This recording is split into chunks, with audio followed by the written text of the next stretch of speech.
Volkswagen Group has defined itself as a global automotive driver, and we see that technology makes driving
Mo is going to present in a couple of seconds.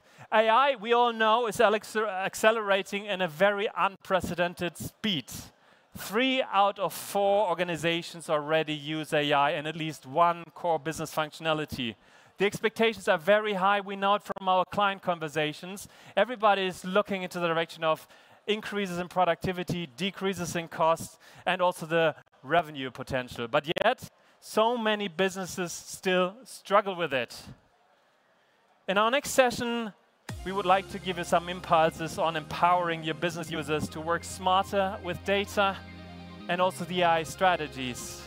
It's not magic, it's about solving the data puzzle to enhance decision-making, to foster a data-driven culture, and to leverage AI effectively.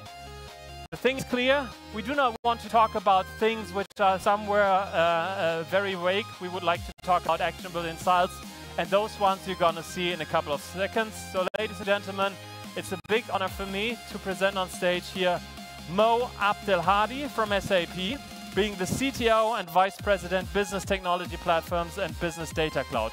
Mo, the stage is yours, and this is your warm welcome. Hi. Yeah. So, happy to be here. Yeah, today we will talk about data, and of course, deep dive a little bit in the topic of AI, but I have also great colleagues here which will then go deeper in the topic. And before I come here, I was thinking of how to can a little bit illustrate the SAP story in a different way. And I was having something with me, and this is called the innovation puzzle. Yeah, maybe go to the next slide. So, what is that? It's like your transformation or your journey. Yeah, so where you are currently with your SAP systems, with all your projects, and that is here the frame. It illustrates the journey. I need to say it's a little bit. It's not really fits in a nice picture, but if we put the different pieces here a little bit together, you will see. I will be able to put that in a nice frame.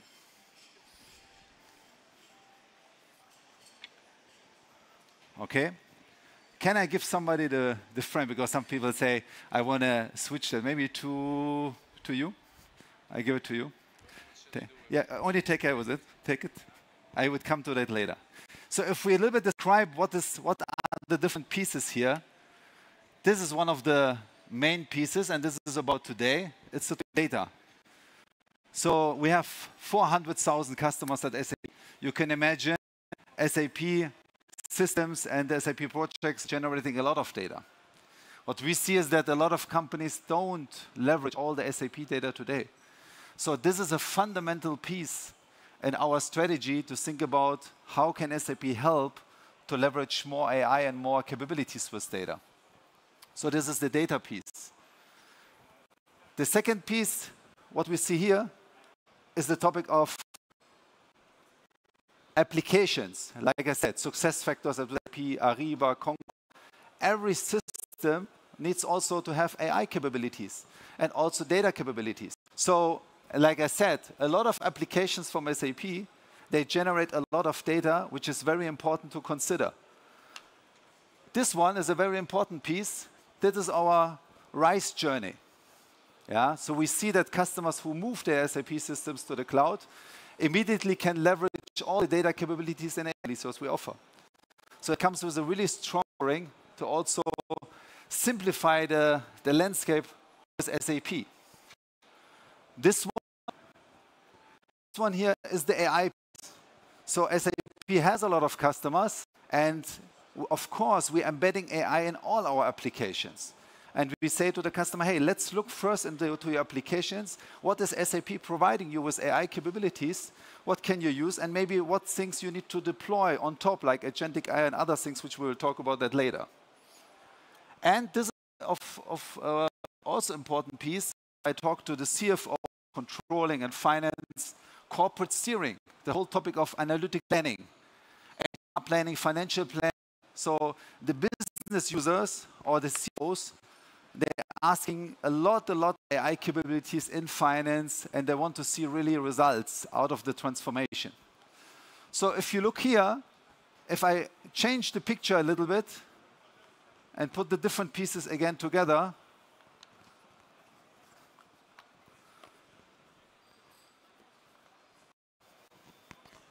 you will see that I again will get, of course, a nice picture, even if I change the orders of the elements. But I don't have only this. You saw at the beginning that I have two more pieces here, so I have nothing with me here. So, and this is one of the most important one, is the topic of Agentic AI. Yeah. So, and we will see today what SAP is doing. So there is a full roadmap of innovations coming, but also the topic of Agentic AI at the end needs to be also data-driven, and data will be playing an important role. Sometimes the topic inside the organization now brings a lot of fusion. What should I do? Should I talk to this vendor, to SAP? I have my AI guys already. Is it the same, or what should I do? Sometimes it's good to change the perspective, right? To start with the use cases first, or to involve the business first without having a technical discussion at the beginning.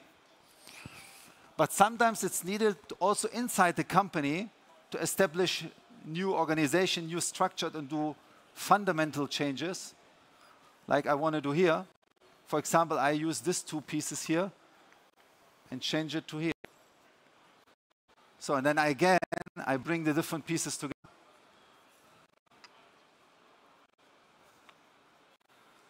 And you will see that also, if I saw that AI is now a challenge for me, or I need to do something, but if I do really some changes in the organization and look also at what I have already at the SAP systems and what can I leverage, also this piece I can integrate very easily inside my journey. So we talked about AI, we talked about embedded AI, about agentic AI. What I have here is one of our big innovations which we delivered this year is the Business Data Cloud. This comes really with a strong offering for SAP customers, so for non-SAP customers, where we deliver out-of-the-box data products for AI, for example, to build on top use cases easier than I do today. Today, I move all the data out, try to rebuild that. SAP, non-SAP have a huge, huge effort. So this piece is very important to integrate, and I will talk to that, of course, with my slides. You will see later. So I do also small changes here to integrate that inside the whole picture.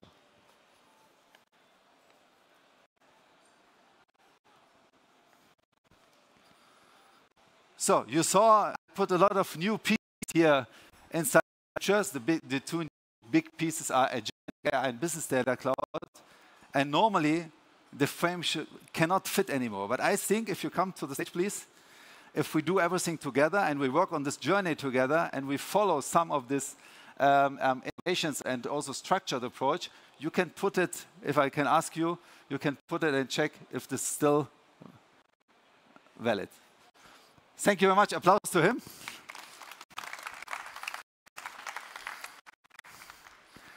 See, the missing pieces are now together, and of course, the business data cloud on top of the BTP plays an important role because, as I said, all our lines of business, all our cloud applications are producing data, and we saw in the past that of course, the topic of disconnection between the business, IT, I load my data out, building that in a separate data lake was a new issue. Now with SAP, now what we are doing is to bring the topic of AI, data and application together.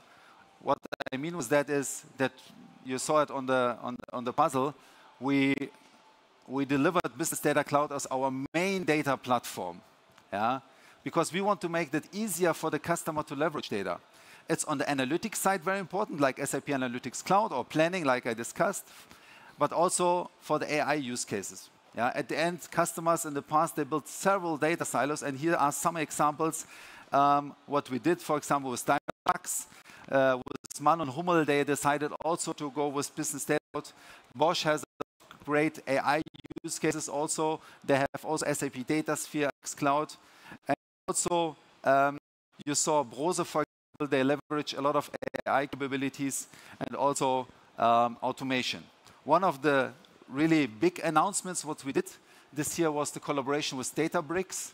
Yeah, so we know that we have a lot of data scientists in the companies, which is outside the SAP environment. Now with the partnership with Databricks, a leading platform for ML and AI capabilities also in the topic of data science, comes together with SAP, and then we are working on a platform. So we embedded Databricks capabilities to Business Data Cloud.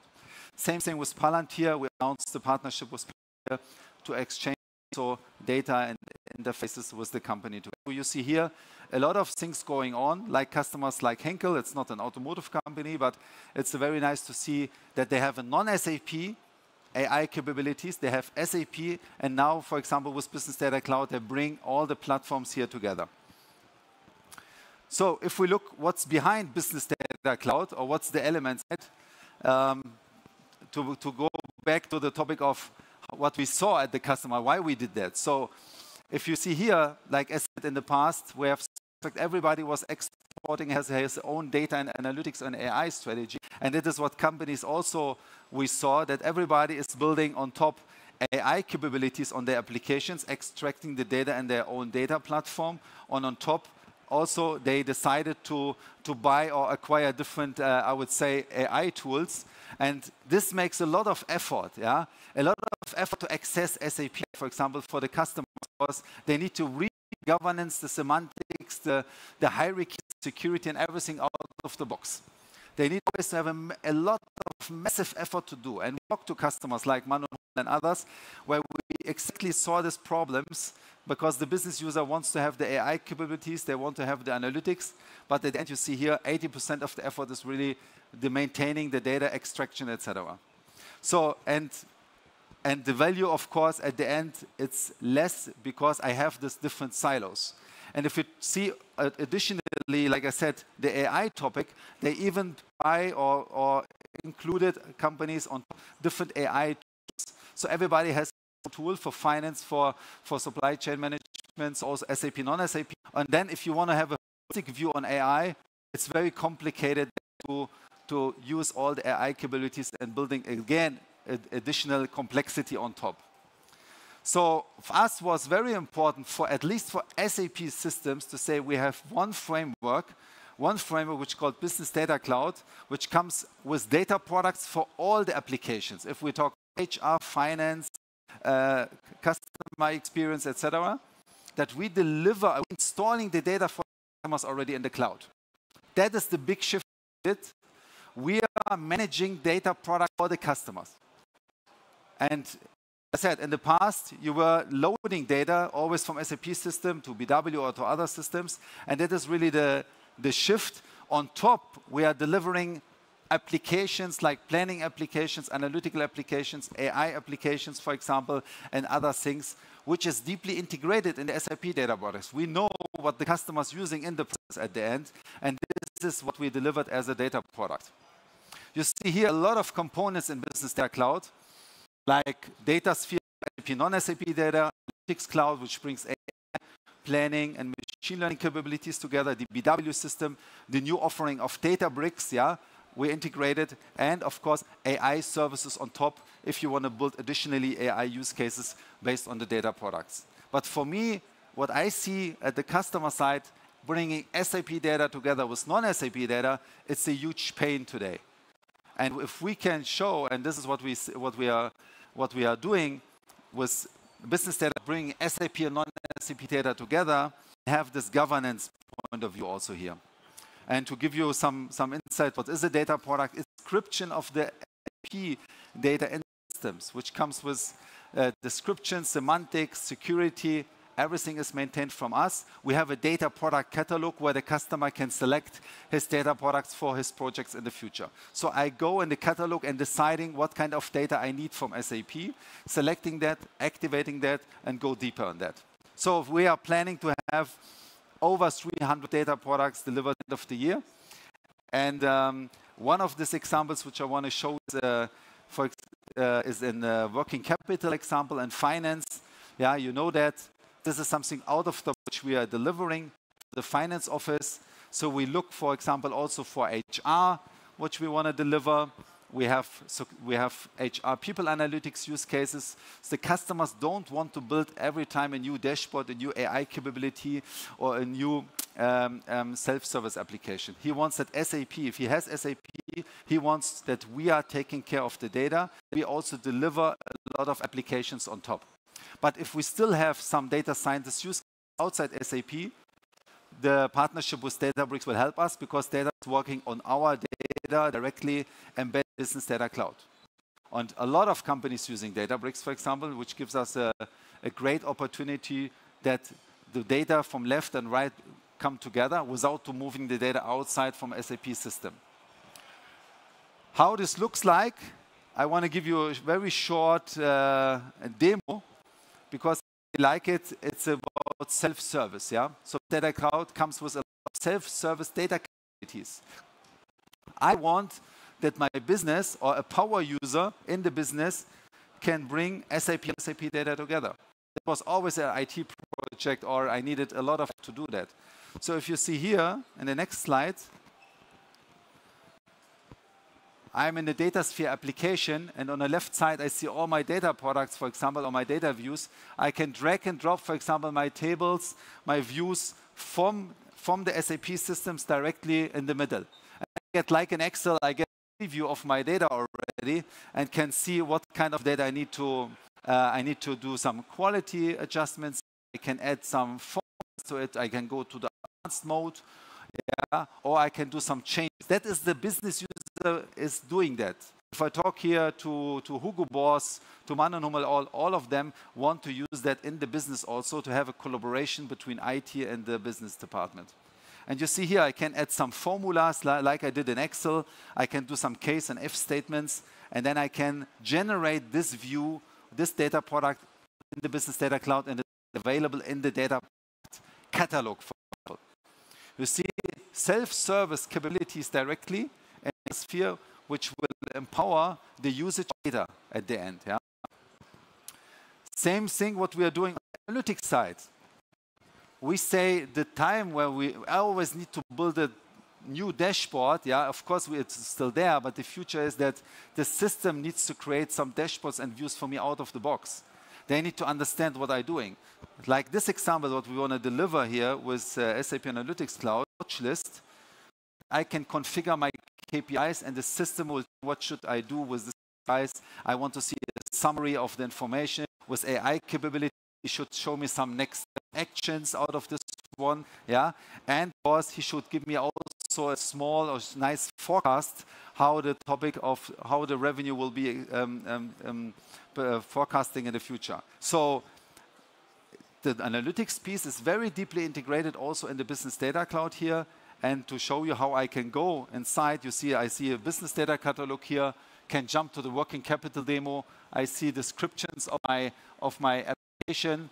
Yeah, I see all the data products which is related, and then I install the applications in the product. And I see then the application in the data marketplace here and can immediately open the application and can deep dive. You see, I want to give the business user access to the finance part. I will get the working capital and will be able to start the applications. That's first a normal dashboard with a lot of course, important KPIs, data products which we deliver, which we understand from the customers. We know that the customers are using that. But the really important thing here is that we also integrated here AI capabilities. Why we are doing that? We want that the business user is asking questions and changing the dashboard on the fly. I don't want to say to the IT, please change the dashboard. I want to change the chart. I want to look in the future. The system should give me AI capabilities. And this is what we are doing with Joule, our AI digital assistant here on the right side. I can ask him, hey, I have additional questions. Can you break down the different KPI for me? And you see here on the right side that Joule is accessing the underlying products which we deliver. And then I can add this new chart into my dashboard. Also kind of self-service capabilities we are giving to the business users to be able to adjust the dashboards using AI and going the next steps of analytics here. So out-of-the-box applications, AI capabilities deeply integrated in our products.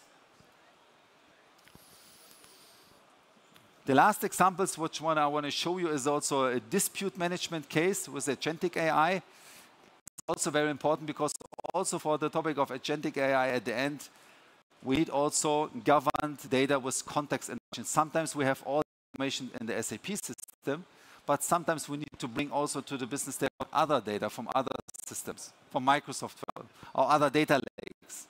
In this case, for example, here is what we want to deliver is a dispute case where Joule, which I already said, is our AI assistant, give me some hints that something is going on here. For example, an invoice is wrong, the customer is complaining. So I get immediately some questions about what should I do as a business user.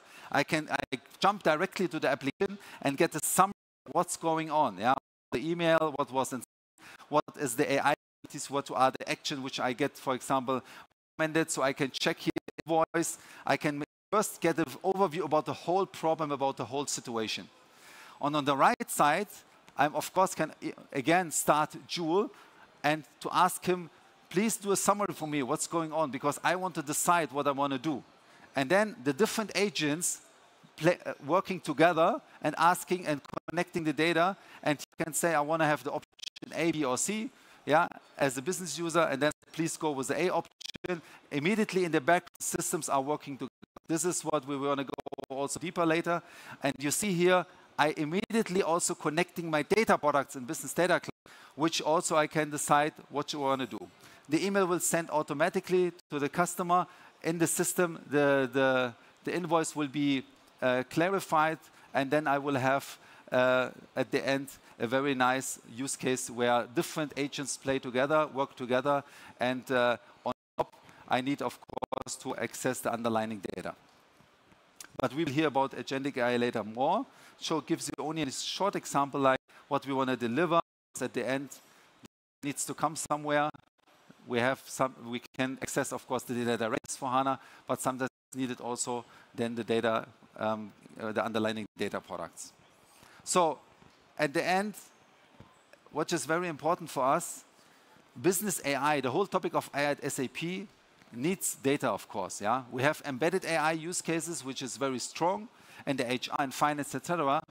But at the end, if I want to do more, if I do want to do complicated things, I need at the end a very solid data platform, yeah, which we delivered this year. Yeah, and exact same thing like the business apps. Yeah? If we see like S/4HANA successful, they're generating data, and they will ask you also, what is my data strategy for HR, for finance, for Ariba, etc. We need to have an answer for that. So Business Data Cloud is the platform to go, because there we want to have the governed data at the end. And you see here, this is our official architecture slide, where you see that the data products and Business Data Cloud in the middle play a fundamental role in the SAP strategy. We have a lot of customers who are already on this journey. Yeah, they did an ERP transformation project and asking, okay, what should I do now with AI? What should I do with my data strategy? Yeah, and this is where we come together with the customers, with the partners like Capgemini, where we building this target architecture together and define, okay, where is your data? What do you do with non-SAP data? How can we bring the data lake data together with SAP? Are you using already Databricks or something else? This is the strategy here. And customers who are doing that already is like Porsche. Yeah? Porsche is a customer who use a lot of business technology platform, app environment development with SAP. So they're building a lot of apps. On the data side, they're using DataSphere, exactly the example what I showed, for enabling self-service in the company. And they're using SAP Analytics Cloud, for example, for planning, for corporate steering, the puzzle, the piece at the beginning. And there we are also together here on a very strong journey in the topic of data. With that, thank you very much, I hope, and see you later here. Wonderful. Okay, that was just the beginning of your applause. That's the second round of your applause, Mo. That's Mohamed Abdelhadi. Thank you. Yes, very good. Very interesting of what you're offering on the SAP Business Data Cloud. And the other, I need to ask you that question. How long did it take you to always puzzle up, ending up in squares? Just be honest on that one, on data puzzle. Very long. Yeah. Okay, thank you so much. Thank That's applause. Thank you. To have you here. And thanks that you are joining over here. Highly appreciate that one. Today, it's a full day, fully packed of nice agenda points.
things off today. And if you're of the opinion that cybersecurity is actually a must-have topic on stage, you can also rate the session. So we have another QR code for you prepared. That's what we have right after every single session. You can rate the session and give us some information if you're interested in topics like this one. So is there any person in the audience who drives an electric car? Just raise your hand. Okay, some of you. Is there a person that sells electric cars? Raise your hand. No? There may be a person who avoids electric cars. Feel free to raise your hand as well. Okay, so we have 1 or 1.5 at least. Maybe you're wondering, so what about the battery? Is it... Can I trust the technology? Is it all okay? What happens if a battery overheats or it's not possible to fix it? You're not the single person that might ask questions like that. But in the next session, we'll see how smart material science is actually coming to the rescue. So let's find out more and welcome our speaker of today.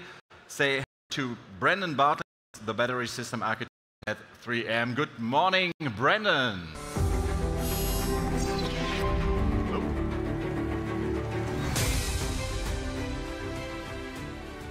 Hello, everybody. So my name is Brandon Bartling, and I am Battery System Architect at 3M. Today I'll be talking to you about architecting better batteries for, hopefully, improving thermal management and repair.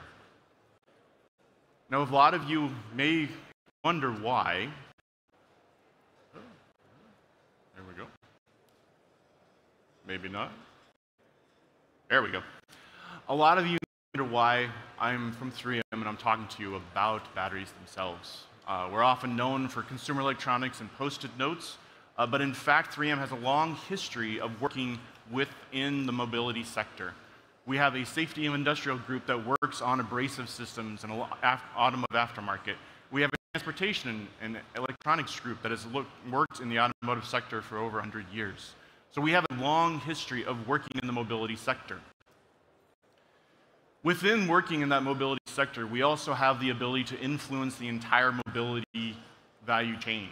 In the design and development area, we work with OEMs directly to help in the design and development of their battery packs and their automobile in general. Some of the advancements that we've had in this segment have been related to abrasives, related to the internal combustion catalytic converter, as well as related to wheel weights. Moving from that to manufacturing, we have a long history of being able to help enable quicker and more efficient manufacturing capabilities, whether that's through the clothes themselves or the paint repair process and the painting process to allow for owned vehicles as far back as 1925. And then finally, in the operation and repair portion, we have a long history of being able to help move forward and make sure that in the event that a vehicle has to be repaired, that repair is as efficient as possible and gives the consumer confidence that it's an acceptable repair. Now, the last area is one that's more recent, and that's in the area of sustainability. And we know this is an important area because of relative advancements that's being required now to how we make sure to have a responsible, sustainable vehicle and product market. So let's get a little bit into the electric vehicle now. We see that there's 3 critical issues related to electrified mobility space today.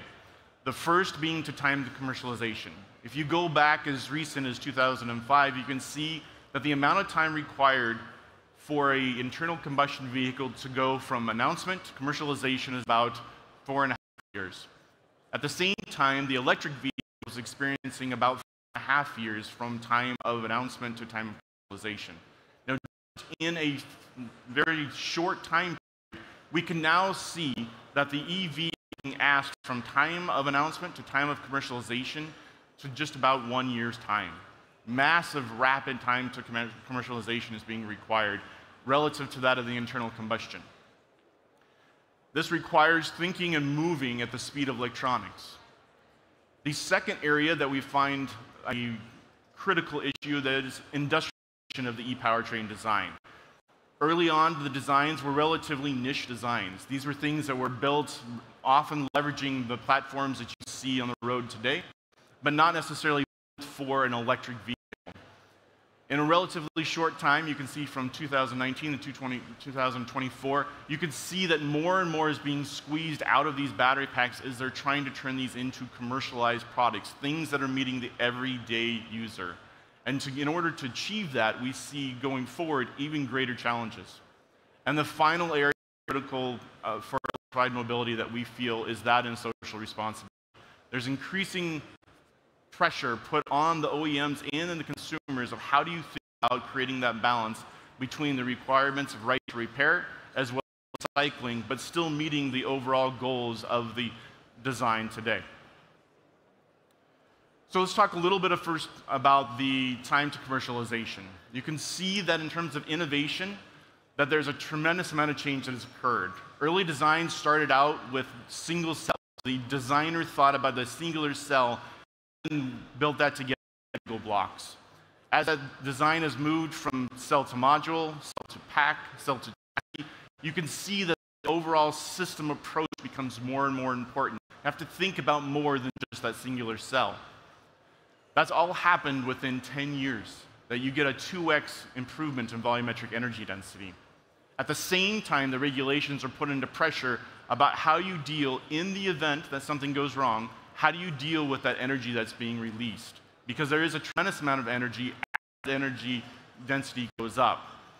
And so at 3M, some of the ways that we think are critical to improving this time to commercialization is that of transforming from the physical to the digital. So we have very good capabilities in terms of testing, and we're able to help work with the customers to understand at the bench level what are some of those new physics that are occurring. But that can only go so far because those tests only can be run so often. So what we work on is moving and translating those type of tests into simulated tests, tests that are representative, that can be run on a frequent basis, that can be run in ways we can translate those to a digital environment. Once we have that type of technology and those understandings and those physics, we're able to then put the models and work directly with OEMs in order to produce model and designs that can be rapidly iterated. This allows for rapid design and virtual development of a material that then can be transferred to the bench in fast fashion. The next area in terms of the industrialization is an area focused around that of the motor. Now, the motor is a technology that's existed for a long time and has been a relatively mature area. But what it's been required to do now is something that in the past it wasn't. When you use these small round wires and you use these resin potting systems, you're not able to move at the speed of manufacturing that you need today. Technologies are now moving towards these square wires, and as you see on the floor around you, even further development of new technologies like axial flux. But that then brings challenges in how do you move these into fast, efficient, and timely designs. And so leveraging technologies within 3M, we're able to combine not only our electrical insulation technologies that we have a history of in a lot of other segments, but also our adhesive technologies. Combining that gives you the opportunity to eliminate steps, which then gives you the opportunity to improve not only your manufacturing capability, but ultimately the performance of the motor itself. This is one of those things that's just important to know and use as you're trying to move this to an industrial design. The final area is in terms of social responsibility. We know that several of these regulations are starting to put pressure on the OEM in order to have to think different. In terms of vehicle fuel economy, and is how can you operate the vehicle different? In terms of end-of-life vehicle directives, how do you think differently about manufacturing? And what do you need to think about in terms of before, beginning of life and end of life? In terms of the battery cycling requirements, it's asking you, how do you define the end of life differently? How do you think about what was once a vehicle that once the consumer is done is simply is recycled and finished? Can you use that for something else? And then finally, and most importantly to 3M, the packaging requirements are starting us to think of how do we supply solutions to the OEM differently. And so at 3M, we've accepted that challenge. We work with OEMs every day to think about ways that we could advance these topics so that we are able to meet the society social responsibilities. In terms of how 3M is changing the way we supply, we think about technologies such as linerless PSA. Remove the need for traditional scrap and waste so that you can then leverage that technology as quickly as possibly, as efficiently as possible, for only the stuff that's providing the most value. In terms of changing how we manufacture, we think about the right to repair and how you're able to take apart and disassemble the important critical areas of the battery pack and do it in a way that then you could reuse, possibly in a second life, or you can then repair and return back to its original form. Methods of that include electrical debond adhesives, thermally debondable adhesives, and mechanical separation films. All different ways within the pack and design so people can understand and work with the designers in order to put those in the form factors they need. And then finally, work on helping the OEM define how they think of end of life. With our smart systems, we're able to integrate the ability for repair and understand how those repairs can be translated into understand the total vehicle life. This allows the OEMs to not only track what's happening in the beginning, but also give confidence that the repair that's being done meets the requirements that is needed. Combined, this whole entire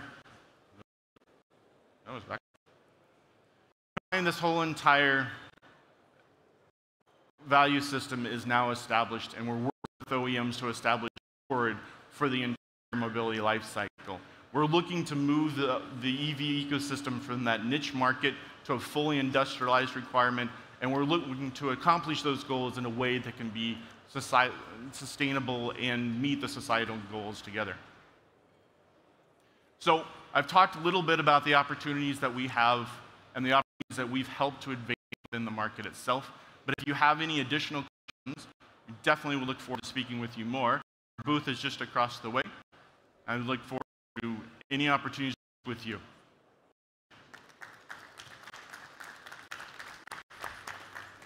Thank you very much, Brendan. By the way, 3M is the stage sponsor as well, and a wonderful neighbor. So it's not too far away. Your stand is right next to ours. And yesterday, I got the chance to test the coffee. Oh, and it's brilliant. Yes, take advantage as much as possible. It is there. Okay, so thank you for the valuable insights for now. And we are having a little break now until we continue with our next agenda. It will be about the software-driven vehicle, another important topic as well. Yes. And so make sure that you'll back right on time at 11 at the summit stage. So enjoy your break, have a coffee, and meet Brendan right next to our stage. Thank you. It starts with this. It can replace these here and also here. To help streamline these and help manage this, we created this. They did this big time. All this is better for this and this and them. Because here, we make things for what's next now.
technological disruptions. Yeah, we have cybersecurity risks that you already mentioned, Wolfgang, and all these points combined that Daniel and me mentioned already can be engaged more or less from my perspective with the new technologies, AI, twin, Internet of Things, blockchain, but unfortunately, due to the fact that all of them provide significant transformative potential, the adoption for companies is often slowed by system fragmentation and poor data quality. Yeah, you already gave quite a good impression about what we can do. Let me really ask you that again.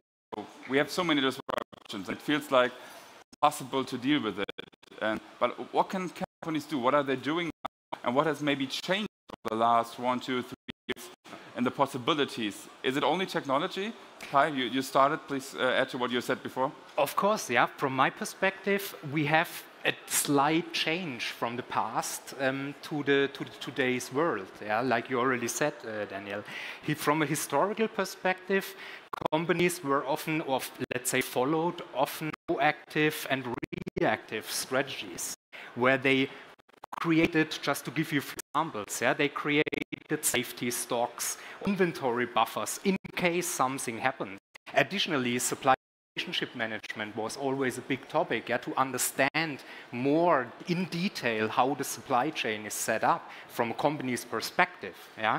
And of course, additionally, a lot of companies planned emergency responses, potential emergency responses, especially in areas where, let's say, disasters were known and so on, and this is how companies prepare.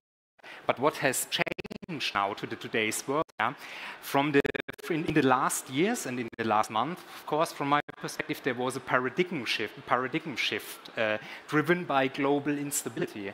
We had the topic with Ukraine. I think all of us are aware of what happened from day 1 to day 2. That had an immense effect on the supply chains, especially in the automotive sector. Yeah? I can really remember when I was sitting with one of my main clients together in Munich in the main office, and we adapted the export control functions because it changed from day 1 to day 2. It was really great, and the impact was huge. Yeah. And this is, of course, all those topics, yeah, like I said, can be addressed by digital transformation and AI and so on. Yeah. But still, it needs to be done. Yeah, and the data need to be available accordingly. Wolfgang, to give the pre-wave pitch, you build the holistic solution to have the management for your supply chain place. What does it take really then for companies to manage the supply chain to come from good to great? What is it? What's the secret recipe there? Yeah, so I want to dissect it basically on 2 dimensions.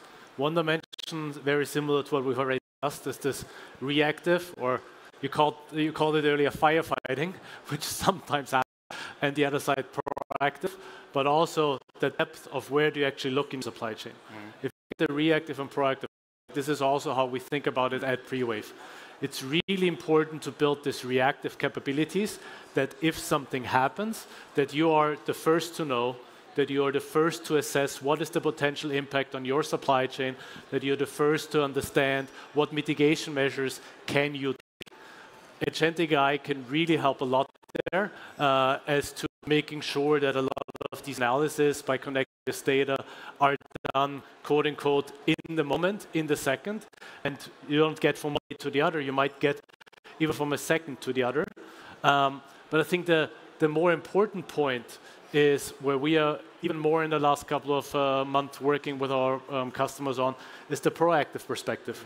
Really understanding where do you have these potential bottlenecks, where do you have like critical choke points in your own supply chain, where are there some bottlenecks that you just have in the entire automotive ecosystem, because everyone is dependent upon some rare earth material that is coming from 1, 2, 3 suppliers on the entire globe. So having this visibility into your supply chain and practically understanding what risks do you have, where are you exposed, and putting mitigation measures in place, like safety stock, like a multi-sourcing strategy, is where we are very much underpinning this with data.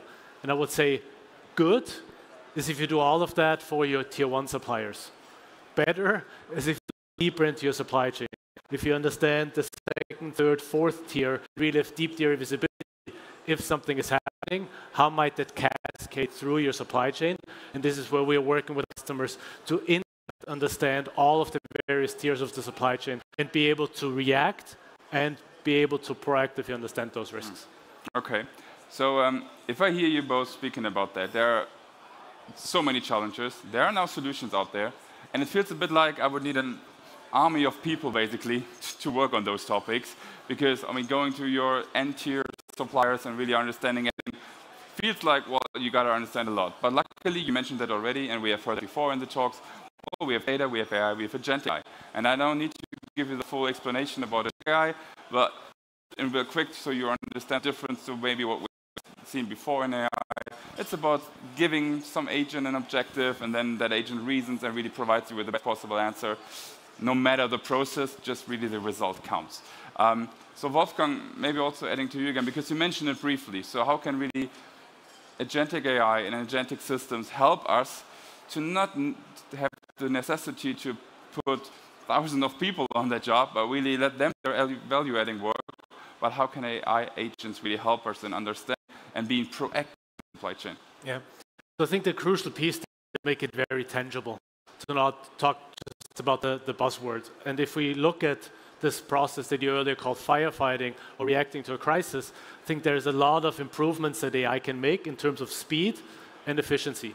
So just think about some disruption happening, and I've heard, I don't know, natural disasters or whatever other thing doesn't only happen when people are sitting in the office. It might just happen when it's outside of the hours. So if you have an agent that is continuously monitoring if events are happening and judging whether that event might have any impact on your supply chain, have this advantage of speed that it can immediately react. I think the second big piece where we're working with Agentic AI, and I've also been collaborating intensely, is on then judging what is actually the impact of a potential incident. Number one, does it actually have any impact on your respective supplier? So the agent can reach out to your entire network, understand, and maybe collaborate with the agent there where the production is disrupted. The other portion is also understand what it means for your own supply chain. So if you have all of this information to the agent, if you know what the stock levels, know what the production plans are, if you can run multiple scenarios, the agent can do that without having necessarily a human person now running through all of this scenario analysis. So I think it really is a chance to utilize agentic for all of these various steps where a human needs to somehow define the border line and have the agent operate within those borders with the data that we've seen earlier. Yeah.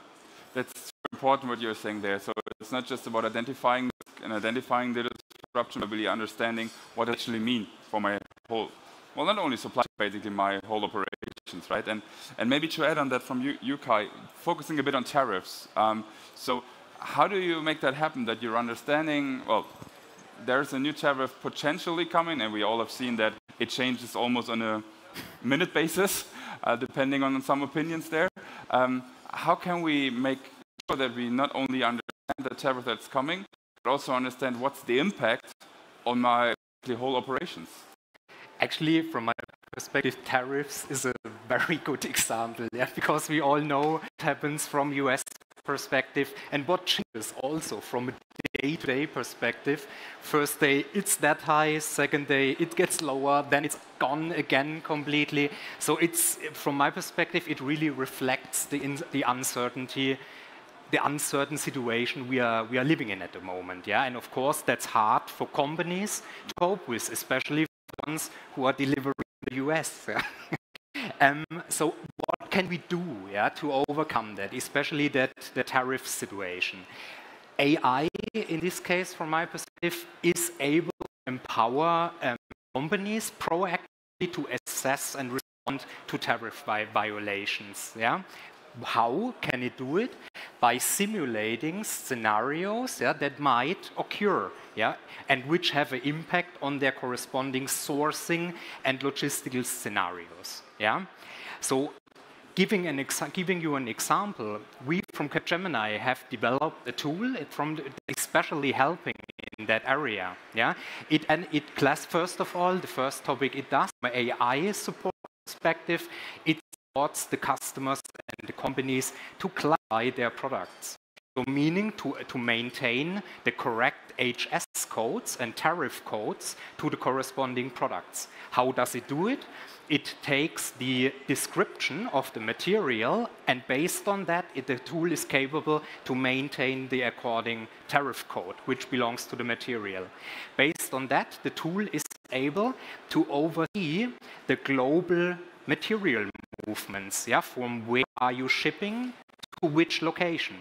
Based on that information, the tool will show you how the financial impact based on the corresponding tariff situation is. And it will also forecast and provide solutions to overcome in case you have a critical situation with a high financial impact.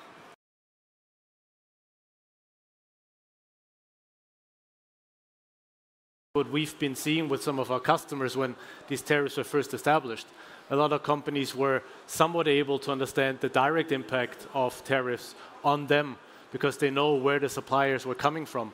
But what we've also seen is there are indirect impacts that companies don't often understand, because if you have a supply chain that's 5, 6, 7 layers deep, and especially in the US, where you have one manufacturing step in Canada, moving a product to the US, that then gets moved to Mexico, that then goes back to the US, goes back to Canada. You have like multiple steps where this is added up. And this is why we've been in the last couple of months especially working with a lot of our customers to understand all of these layers of a supply chain. Because like in the moment, yes, of course, you can analyze what's the direct impact for you. But like when events like that happen, it's super important to be prepared and understand also the deeper levels of the supply chain to be able to run these scenarios supported by AI so that you can very quickly respond when something is happening. When I hear all this, I'm constantly thinking, how on earth can we get all the data to manage this? And I know we have data spaces, or we are working on creating data spaces. We have later today, we have GenAI on stage. But maybe, Wolfgang, what's your perspective also on ecosystems in that space? How important is it to really operate in a business, but also in a technical ecosystem? I mean, you kind of laid it out already. It is so obvious that nobody can solve this challenge by itself. I mean, looking at the supply chains here, and if you see cars over there, of course, it's so complicated that a lot of actors have to interact with each other to get a product like that happening. And it's the same, I think, for us as software providers or as solution partners. In the end, we all need to collaborate because the world is just too complex. The ecosystem is too complex. And we need to be exchanging information that is sitting in various different systems, whether it's related to transportation, whether it's related to inventory, whether it's related to production planning. So I think each and every player needs to go in there with a mindset that we need to exchange all of this data to be able to add value. GenAI is a good example to set something up where even, to some extent, let's face this, competitors need to be exchanging some information for the greater good. And it's the same for us. We also need to be working when we are working with suppliers of our customers, with potential companies that are our competitors. But I think it's very important to consider that we need to be sharing information in order to create value for each and every participant in this ecosystem. Yeah, that makes sense. And I understand all that. And let's say we have now understood the challenges. We know that there are ecosystems potentially then in place. We'll have technical solutions. But still, I think today's supply chain management in organizations is run differently. So it's not yet data-driven. So what are the key success factors to really implement that and make it happen besides technology, Wolfgang? I know you come from technology, of course, with Pre-Wave, but what do you see are the key success factors? So I think one of them is to look at all things holistically. What we sometimes see is that if you look too much into a specific silo, if you want to just optimize for one specific part, it's really difficult to make a change happen because you have some conflict. So really looking at challenges holistically, bringing all together all of these perspectives, whether it's related to sustainability or potential disruptions that are happening, whether it's related to natural hazards or cyber risk or whatnot, bring it together holistically to have one perspective on risk on the supply chain is very crucial. I think the second piece that we very much see is actionability, because having those insights, knowing what is a potential risk that an earthquake might be happening, that a tsunami might be happening, yeah, but so what? What do you do with that information? I think it's very important that where we are working with our customers to have clear next steps in place to utilize this data. And last but not least is really implementing it into the operational processes. I think this is probably very much also what you see from your consulting type of work as well, where if it's some sort of risk department, some sort of supply chain excellence department looking at this information, but it doesn't flow into your sourcing decisions, it doesn't flow into your procurement processes, then you're not necessarily getting value. So really utilizing that data and implementing it into the day-to-day processes and not just into some ivory tower analytics is very important to get the actual value out. Yeah, and Kai, this is a topic I think close to your heart, right? So what do you see? What are the key success factors there? Maybe really focusing on the change that needs to be done within an organization, not only in the supply chain department. Of course, yeah. And Wolfgang already also mentioned it quite correctly from my perspective, yeah. Additional topics here from my side would be that if we implement a solution like that, yeah, that should support our customers and clients, yeah, to react proactively on certain situations that are occurring from day 1 to day 2. Yeah? From my perspective, it is very important to have a cross-functional approach, yeah? Which means that you involve all corresponding departments and functionalities and processes. Yeah? Because if we just consider sourcing might not be sufficient, yeah? Because you are also self-producing in certain areas. Yeah? And especially therefore, if we come back to the tariff example, we need to consider production, sourcing, and sales at the end. Yeah? Where do I get my products from and where do I ship to? So it's really an overall visibility, process visibility that is required to implement such a tool successfully. Additionally, from my perspective, we need to have agile technology adoption, yeah, also to take into account the new technologies and the changes that occur on a technological perspective, because also the solutions and the possibilities that they have change very fast. Yeah? And last but not least, we need to have continuous improvement, because the situations change, like I said, yeah, from day 1 to day 2. That means also that the solutions we implement need to be capable at the next day maybe to cover an additional requirement. So therefore, we need to have regular improvement and feedback loops to enhance and adapt the solution so that it is capable to cover everything it needs to. Super. And well, I think we have provided the audience with a very holistic view now on what are the challenges, what do you need to do from a technical and also from a more business perspective, an operational perspective. But I want to end with one last question that is very concrete. Let's stay crisp and short on that one. But what do you believe, looking ahead in the next couple of months, maybe 1 to 2 years, what will be the biggest disruptions that you expect in supply chains? And how do we all need to react to them? What are the things that we need to do to adapt to it? Wolfgang, maybe you start. So I think talking about adaptation, walking around these halls here, I think it's apparent to everyone that we are in quite a shift in the automotive industry, and supply chains are being rebuilt, given that we are really pushing electrification forward. It just means that different players need to work together. And I think that is certainly one trend where supply chains are being dismantled, being to some extent rebuilt together, and getting into this flow is really, really crucial. I think the second piece, we've been discussing it with tariffs and whatnot, is the geopolitical situations.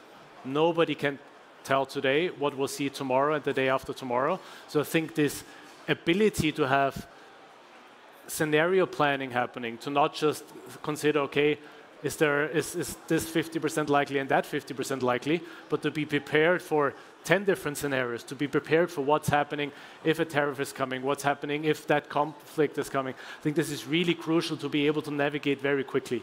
And in the end, I think, last but not least, what we see more and more is the need to go deeper into the supply chain, to not just understand the immediate suppliers, your tier N suppliers, but to understand if some of these scenarios are happening, whether it's on the geopolitical front or whether it's some natural disaster and some tier 3s affected, what's the impact on your supply chain? What are the trickle-down effects? And I think that's where we see the biggest challenge. We're working with a lot of our customers to really go into understanding those deeper tiers in the supply chain. Okay. And Kai, same question to you. Biggest challenges that you see and how to overcome them? Actually, I want to focus a little bit more also on the geopolitical topic that you already mentioned, Wolfgang, because it's the main topic that I cover from my daily business, yeah, and therefore is of course the most important for me. And also, unfortunately, considering what happened in the past month and years, I see a big impact there. Not sure if you have heard, yesterday evening, the Polish government decided to close its eastern borders, yeah. And this might definitely have an impact on the supply chains, because trucks will not be able to cross the borders to Poland anymore, yeah, at least for a certain time period. And there you see again, yeah, how fast situation changes, yeah, and especially like Wolfgang you mentioned already, for those topics, companies need to ensure that they can act proactively and as fast as possible, of course, yeah? In the area of tariffs, in the area of export controls, to ensure compliance for the company is in place, yeah, and not violated in front of the legal requirements, yeah, and not at all to, and not last but not least, also to cover potential trade tensions. So thank you very much, and let me end with 3 main things that I've learned. Be proactive. That's one thing that I'll encourage you all to do. The second one really would be don't stop at having transparency on your tier 1 supplier and what risk might occur, but really go in breadth. And third one, leverage, obviously, data and AI. And thank you very much, Kai, for being on stage with me, and Wolfgang, of course, from Freewave, for your insights. Thanks a lot. Thank you. Thank you, guys. This is your very big round of applause. Yes, we're getting there. I like that. Thanks, Daniel. Good. Great. Thanks, Wolfgang. Thanks, Kai. Okay. Was that interesting? Just giving me a heads up, saying yes, yes, yes, yes. I like that. That's the spirit we would like to have in here. Basically, keeping up the spirit. We are about to end it up right before lunch break. There's one last thing which is very, very interesting about to take place in a couple of minutes. Before that, please make yourself sure you're going to grab a coffee, grab yourself a cappuccino. We do have soft drinks over here. For free, yeah, that's the good news. So basically, everything has been catered for. In the lunch break, or during the lunch break, there's also a great opportunity for you guys to witness a little bit more about SAP's capabilities. Probably you've seen it entering on the main entrance west. There's basically a really nice, splendid car standing there from Mercedes-AMG Petronas Formula 1 car.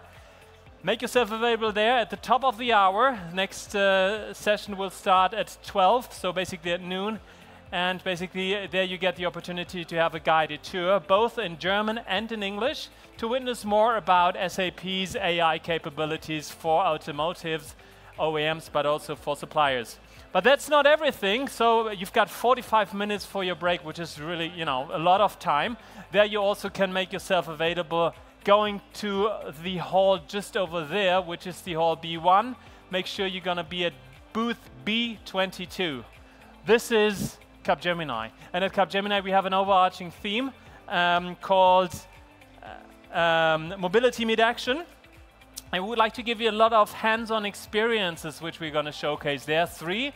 First bucket is drive-in efficient value creation. Learn how to turn your manufacturing and supply chains into real competitive advantages. Second one is accelerating your software journey. Get inspirations to master your transition into a software-driven mobility. And the third one is about elevating user experience.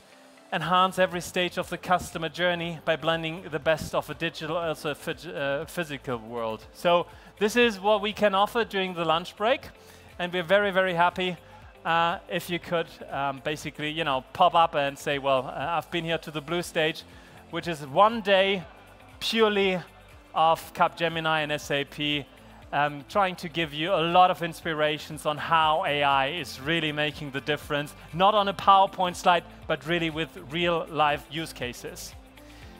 Coming to our next and last session right before lunch break, there's basically two questions I would like to ask you. What happens when a leading German OEM does not just digitize procurement, but completely reimagines it?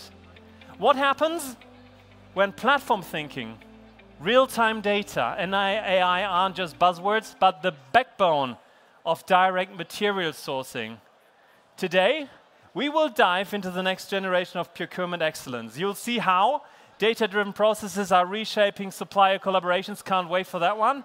And the other one, you will also see how AI-native agentic contract lifecycle management is turning contracts into intelligent, self-governing assets. I'm looking always into that direction. Why? Because the protagonists of the next couple of hours are just standing here. Make yourself here available on stage. And this is your big round of applause for Fabian Becker from Capgemini, Senior Director, Digital Core with S/4HANA. Rahul Sharma from Syrian, Regional Vice President, UK Nordics from DACH. Ariane Jans, Capgemini, Senior Manager, Contract Lifecycle Management. And the last one on stage is Max from SAP. Great to have you, Max. Business Transformation and Architecture Service Experts. Have fun, breathe, and have a good time. Thank you, Tim. Thank you very much. Yeah, we are all very excited to be here. I'm especially with our great partners from SAP and Sirion, and also with my great colleague Ariane. And we are also very excited today to give you some insights on, from my point of view, a very special procurement transformation. So let's start a couple of years back. Our client decided to replace their custom-developed sourcing solution. It was a Java code developed for 15 years, so quite heavy and complex. And they decided to introduce a standardized SAP product. It is a SAP product, brand new for direct material sourcing, but Max, you're from SAP, some insights on this special product. Thank you very much, Fabian. Yeah, so the product is called SAP Direct Material Sourcing Suite. It was developed together with one big German OEM. So it is from Automotive for Automotive. It's around 3 to 4 years old, and so we have a lot of potential and a lot of innovations coming with the product. So SAP products or SAP transformations are always special, always unique, but why is this transformation so special? It is about the business involvement and the business value. We always talk about business involvement and business in the leading position in SAP transformation, but to be honest, it does not always happen. This time, this transformation was initiated by the business department. So jointly with the client, we developed some guiding principles, and yeah. Is this? Sorry, this was my job. We developed some guiding principles to actually realize business value throughout the transformation. Number one, we are introducing a standardized SAP product, so standardization is obviously key. Number two, we wanted to increase and enable data continuity. For number three, collaboration. Internal collaboration, but not only within procurement department, also with other business units, the development, R&D department, quality department, controlling, but also external collaboration. We're in procurement, so we need to collaborate with external suppliers. And number four, we wanted to create seamless, intuitive products. A seamless, intuitive process with a technology behind it, the business user actually can understand fast and easily. And how we did this, Max will tell you now in the next couple of minutes. Thank you very much, Fabian. So we are today here at IAA. So what is IAA about? It's all about innovation, right? So if you're looking here, you can see the latest and greatest. But in order to get to this latest and greatest, we need really key enablers for this. So one of these key enablers is the direct material sourcing. And if we're looking at the process here, it starts with the planning of the sourcing operations, the execution, over to the negotiation, where Ariane will talk a little later more about it, and in the end, in the operational contract consumption. If we're looking now here at the process, and I don't want to go into details here, it looks quite complex. But what I want to highlight here is one very important part. It's not a one-man show. Even if it's a core procurement process, and we see stakeholders like purchaser and procurement managers, it's always a team approach.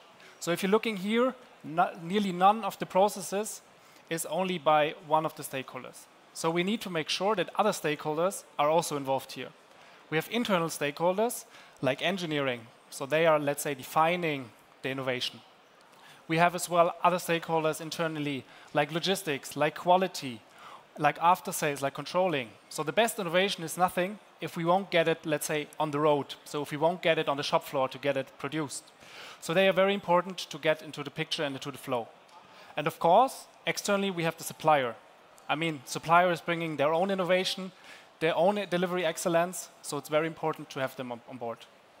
What we faced at the beginning of our project was that the customer or the client was really lacking a lot in this collaboration.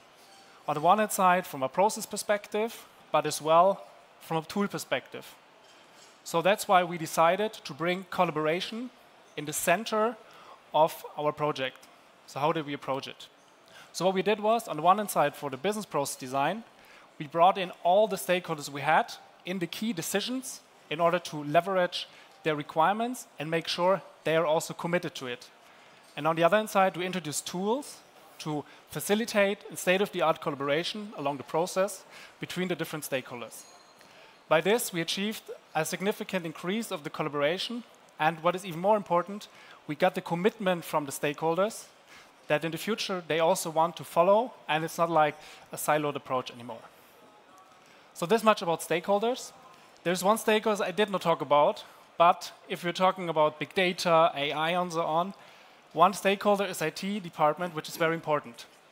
So if we're looking a little about the system architecture at our client at the beginning, it was very, very fragmented. So a lot of system breaks, a lot of manual data transfers, different UIs. So it was very, very hard for the customers to get new innovations and to move on this. So that's why we decided to go for an approach, for an architecture with a clean core concept. So what is clean core? So if we're looking back in the history, often SAP products or SAP initiatives, they start with, of course, the SAP standard, and functionality, which is an SAP standard, will be used. But everything which is customer-specific, this will be built inside the SAP system, or was built inside the SAP system, with custom code, modifications. So the problem out of it was, whenever SAP gave a new release with new features, new functionalities, innovations, the effort to do the upgrade was really, really high. So what we have introduced here is, as you can see it in the picture, in the middle, the SAP Direct Material Sourcing Suite as the backbone of the whole. All transactions are running via this, and it's covering around 85 to 90% of the requirements.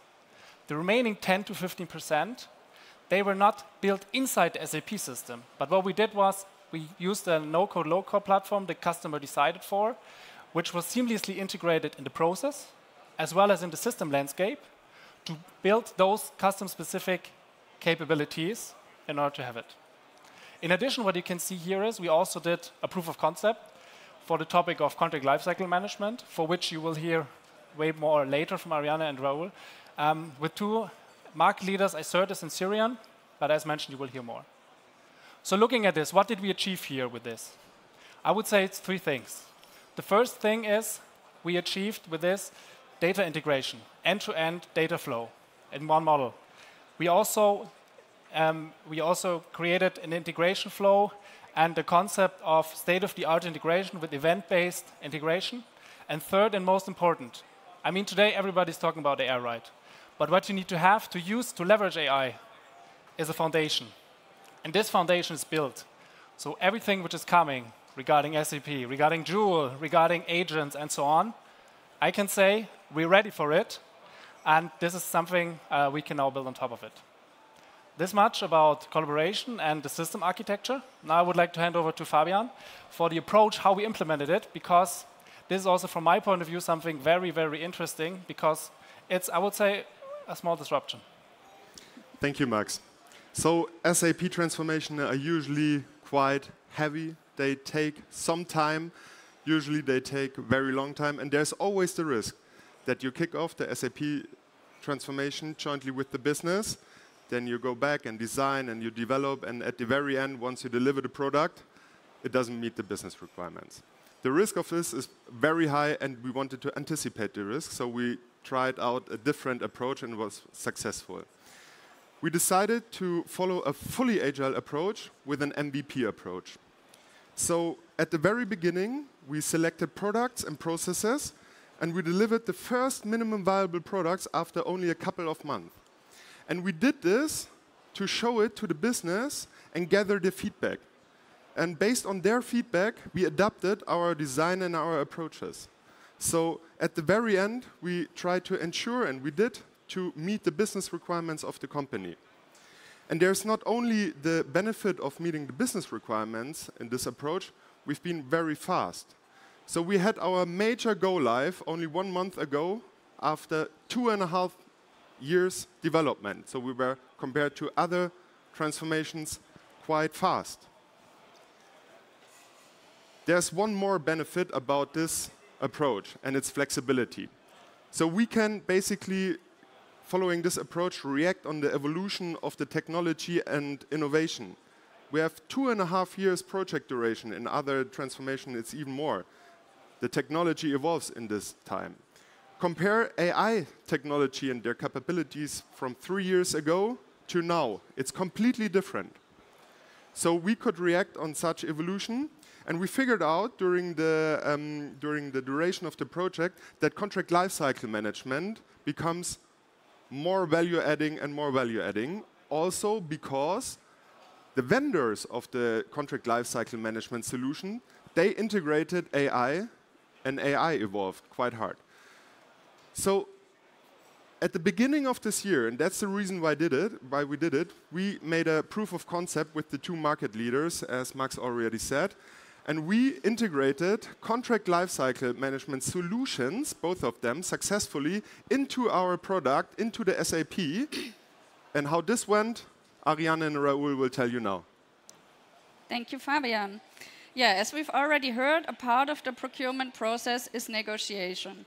We do not negotiate only prices, which is done in SAP Direct Material Sourcing, but also contracts, legal contracts, and clauses.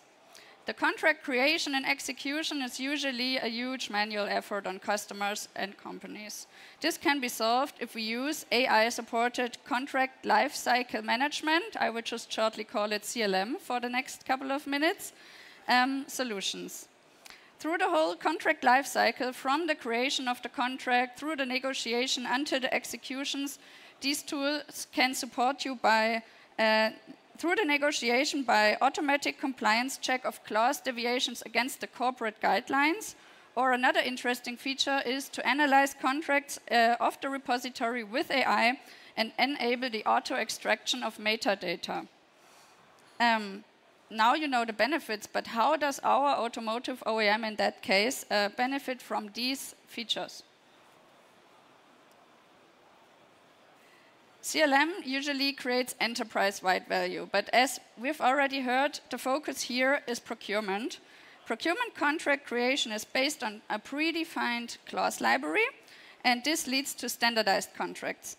The system-guided negotiation is supported by deviation analysis and the risk assessment of the supplier changes directly in the system.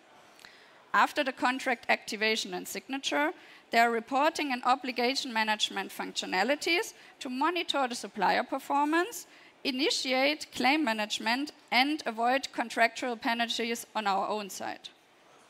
Automated alerts and reminders combined with valuable contract consumption information are then the basis for contract renewals and renegotiations. Now you know the features and possibilities for CLM. But how does our automotive OEM transfer this into business value? The objective of our project was the parallel implementation of 2 CLM solutions, Icertis and Sirion, within a 6-month proof of concept project. The focus was on direct procurement, also enriched with some requirements on the indirect side or other departments, and for sure the integration with the SAP products mentioned by Max earlier. This was done to test the ability for the end-to-end approach so that we can cover the whole procurement process with the systems speaking to each other. At the end of the proof of concept, we did a performance evaluation of the 2 vendors, and part of our deliverables has been this rating assessment based on user journeys for the different procurement contracts, a target process landscape for the future implementation, an integration concept to integrate the CLM solution not only to SAP, but also to other third-party systems like task management, supplier portal, or archiving systems. The result was that both systems are capable of meeting the requirements of our customer and can be integrated with SAP easily. To give you an idea of what a potential solution could look like, we've brought along an example based on one of the 2 solutions, and this is where I hand over to Raoul for a short introduction of Sirion. Okay, thank you. What we've planned is an actual walkthrough of the tool. But before I do that, just wanted a quick check in this audience. How many of you have heard of AI? Please raise your hand. Good. How many of you have heard of generative AI? Good stuff. And how many of you have heard of Agentic AI? Even more. Good. So what we're going to be talking about is how Agentic AI works in CLM. I'm going to walk you through the product in terms of 3 examples, and that's why we have those 3 small agents in front of the car. We put a duck in front of the logo because we wanted to keep it neutral and not show only one manufacturer, right? So that's basically the idea.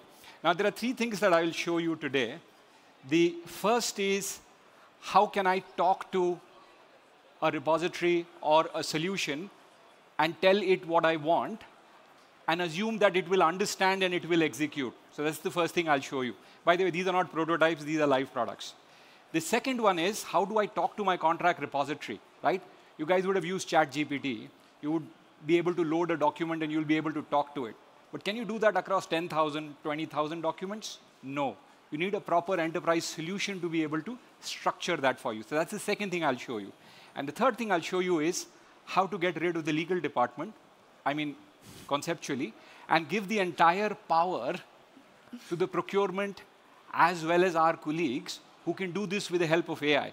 Now, obviously, you'll go to them in the end to take their approval, so don't get me wrong, not trying to create controversy, but just giving a simple view of democratizing contracts in the hands of users. So the 3 things I'll show you. So let me start with a simple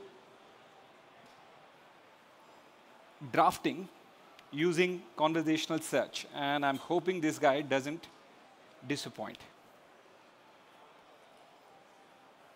There you go.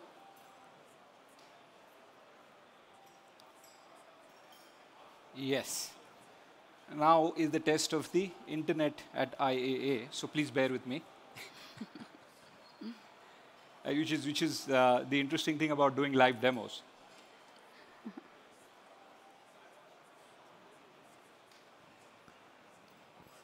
Should we ask again about AI? I mean, good old technology trumps AI every day of the week. But when it works, I'll show to you how it does. There's help coming. So the benefit is there's only lunch afterwards, so we have some time. Yeah, should work. And we started a bit earlier. We lost connection, yeah.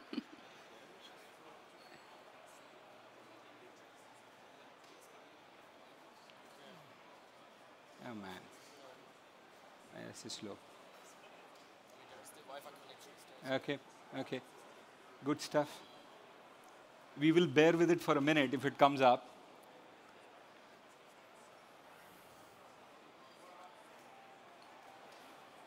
Good. While it does, let me just give you a view of what it looks like. So what we are going to show you if it comes up is you simply write a simple text in English. Please create this contract for me with this counterparty for 1 year. The AI understands your ask. It goes to your library. It picks up the right context. It actually goes ahead and creates the draft. Then we show you that not only is it understanding what you're saying, it understands you as a persona, your department, the template that is approved, and it creates the draft that can just be sent to the counterparty for processing. So that was the first thing that I wanted to show. Shouldn't have trusted the internet here. Let me go to the second part, which is conversational search. I'm hoping this part works. Yes, it does. So it's still loading. Good. Here, what we do is we talk to the repository and ask a simple question. How many contracts are expiring in Germany in the next 6 months? Right? Now imagine trying to find this information without having a structure, an AI, a metadata repository, and an ability to diverse as well as go through this entire structure. Someone asks you how many are expiring, you can't find that. Right? With this, you can simply type, and it'll give you the result. But that's not the fun.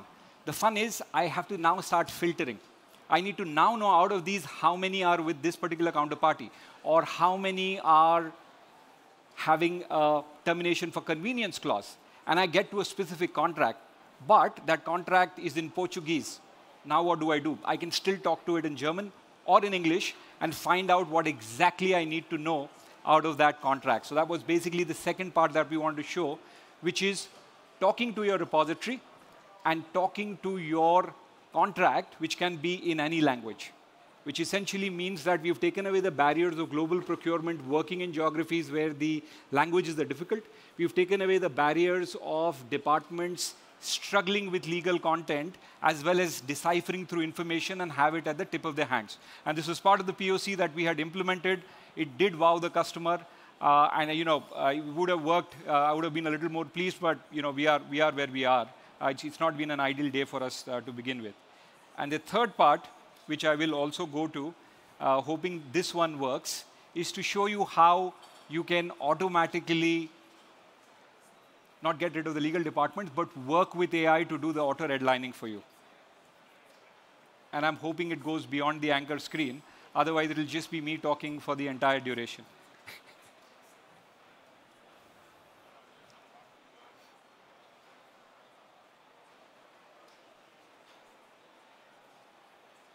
Okay, why don't we give it back to you? Let me do a mobile hotspot and see if that one works. Okay. Yeah? Ariane, we have some insights on the actual business case behind it, which is quite interesting as well. Fabian, he's going to be doing the clicking for me. And he thinks it'll work. Ah, okay. Yeah. Okay. So we will not go to the business case. We will go to. We'll just do conversational search, just to show you guys what I was talking about. The second one, yeah. Click.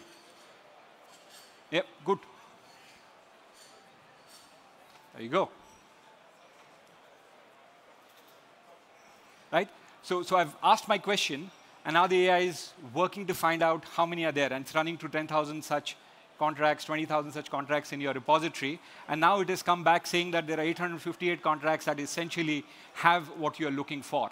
Now I scroll down and try to filter, but the AI has already told me what the bifurcation of these contracts start to look like. Now, can I filter down and go deeper to find something specific that I am looking for? One. Two, can I then go one level deeper, not just a list view on the left-hand side, but to a specific contract and find out the exact information I'm looking for? Now, try doing this in your current organization with your current processes and raise your hands if anybody's fixed this problem for yourself. The answer is no, I know that. But then I'm asking the next question. Of those, which are the contracts that are expiring this quarter? Right? And I'm making a typo because I want the AI to know that sometimes humans will type wrong. Right?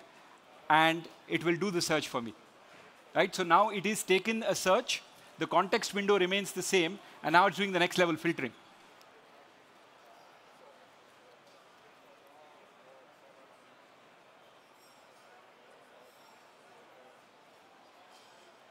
At least this one is working, so happy about showing something live.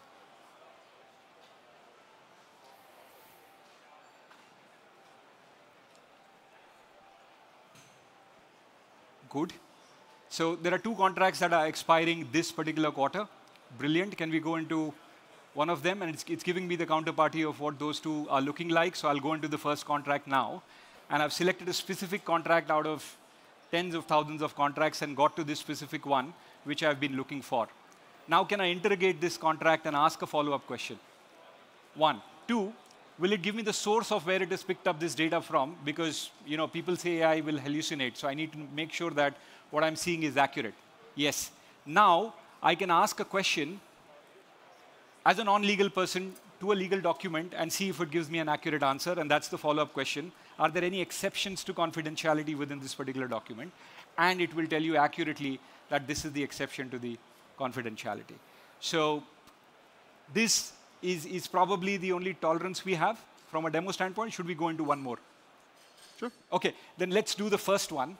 I will not do the third one. Yeah, this is interesting. So please click next. Yeah. So this is me just asking a simple view, create an NDA. Please click next. And now the AI starts to process the request. It has already gone ahead and created the documents. But I'm not sure if AI understands what I've asked it to. So why don't we go and look at what it has done? So it has not only created the correct data points for you, but it has also understood the counterparty, the duration, as well as the expiry, just from that one sentence that you had given it. Click next. Right? So the correct contracting entity has been defaulted for your organization. It has understood the term, because I said 1 year in that one sentence. And it has also gone ahead and picked up the correct start and end date, as well as the signatory, which is the client signatory at the bottom. Right? So just with regular text, you are able to now get actions, get your agents working for you, and work in a secure enterprise environment. Thank you. Back to you, Fabian. Thank you, Raoul. Ariane. Thank you, Raoul. And if you now implement the features shown by Raoul and explained by Raoul within your own CLM system, it's not only fancy stuff and easing up your life, but it's also generating real business value and savings potential. According to our business case, annual savings of around $300 million are possible for a company of $40 billion contractual volume per year. But why do we have such a huge number of savings potential here? For sure, we have increased efficiency and reduction of lead times through the digitalization, but we also have improved negotiations combined with reduced company risks and higher transparency. And the biggest pillar here is the obligation management. With AI-supported claim management towards the suppliers and the avoidance of contract breaches on the own side, a real business value can be generated. All right. Thank you very much. Thank you for joining our flexible presentation. And I hope we could give you some powerful insights. We will be around, and feel free to reach out. We also have more demos, I think. And we will be happy to answer some questions. Tim, I think. Thank you so much. Give it up for these wonderful 4 persons: Fabian Becker, Rahul Sharma, Ariane Jans, and Max Deng. Thank you so much, and you really did a brave job trying to get against the PA all the time. So it was saying lunchtime, and this is exactly what is happening right now. So basically, we're going to thank you so much. We're going to seize it.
It's all about mobility, isn't it? Hello, everyone. Welcome to the Yellow Forum. I'm Dorothy, and I'd like to introduce... Oh, thank you for the applause. Thank you so much. I didn't say a word, but OK, that feels good. Thank you for being here. Thank you also for being here to everyone in our live stream. Hello from Munich. So we're about to start our lunch and learn, and I knew that it would be busy in here. So there are some free spaces, but not so much. That's what we have expected. We will now get to know how car manufacturers and cities collaborate, how the collaboration puzzle looks like, what is going on in that case. And we have a moderator, again, like yesterday for the Lunch and Learn, someone who is such a specialist in that field, and I know he has many, many good questions. Please welcome him, ladies and gentlemen, Dr. Hans-Peter Klebinder. Here he goes.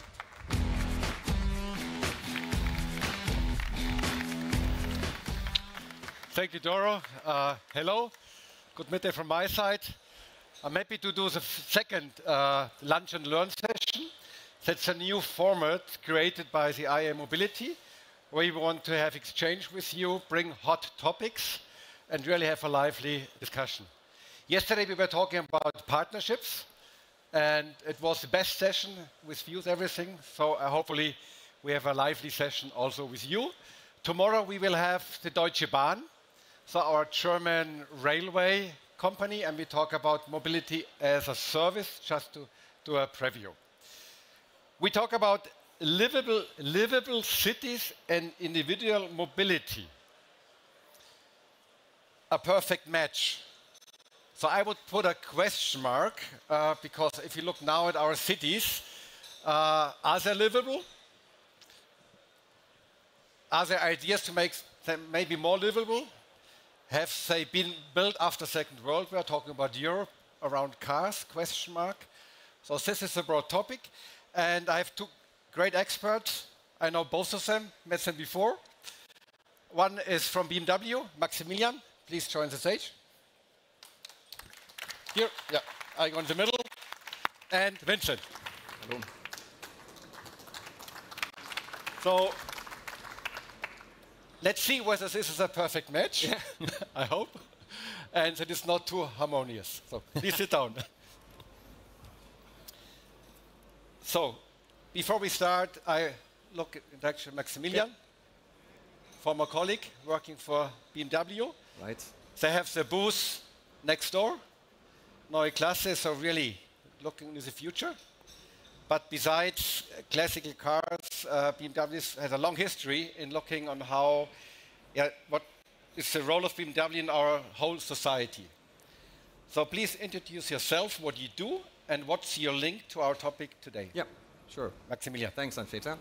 So my name is Maximilian Eckes from BMW. It's from the Innovations Department, and we are especially looking at urban mobility solutions. And we are innovating in this area with pilots and projects, and are working with cities together. Vincent, yes. You're from Rotterdam. What's your role or your play there? I'm a policy advisor and project manager on innovations in the field of mobility. In that role, I'm also the coordinator of our collaboration with BMW. So we have a public, let me say, a typical situation. Private economy, family-owned, BMW. Still, yes, big corporation, global, and we have something from the public side, Rotterdam, modern, sparkling city. How did this come that you two work together? Since when? And what was really the initial, the first moment sight when you came together for this partnership? Well, maybe from your side. Yeah. It started with, a dealership, innovative dealership, wanting to settle in Rotterdam, and it turned out we were talking about innovations, and can't we do more than just find a good place for you for a dealership? And so it started just with getting to know each other. It was a dealership. Yes, that's not headquarters. No, not yet, not yet. Okay. I'll keep it brief. And well, it turned out that both the BMW group, or initially the dealership, and us as a city could learn a lot from each other. And that's why gradually we expanded it. And in 2018 already, we formalized it with a memorandum of understanding. And well, since then we've been formally collaborating, doing pilot projects, learning from each other. And it's going great. So celebrating 7th birthday. Yeah, it is. From your side, how did for us it was important because we know that the mobility in cities changes. We know people move differently 20 years ago than they do today. So understanding that and actually also being part of solutions or solutions to create, that's why we said we want to not stand on the sideline and just watch passively, but actively engage in it. And having had that story before, there was an opportunity, and then we said we'll move to it, and we will be an active part in creating new mobility solutions. Yeah. But why not Munich or Zurich? How did Rotterdam get the chance to cooperate?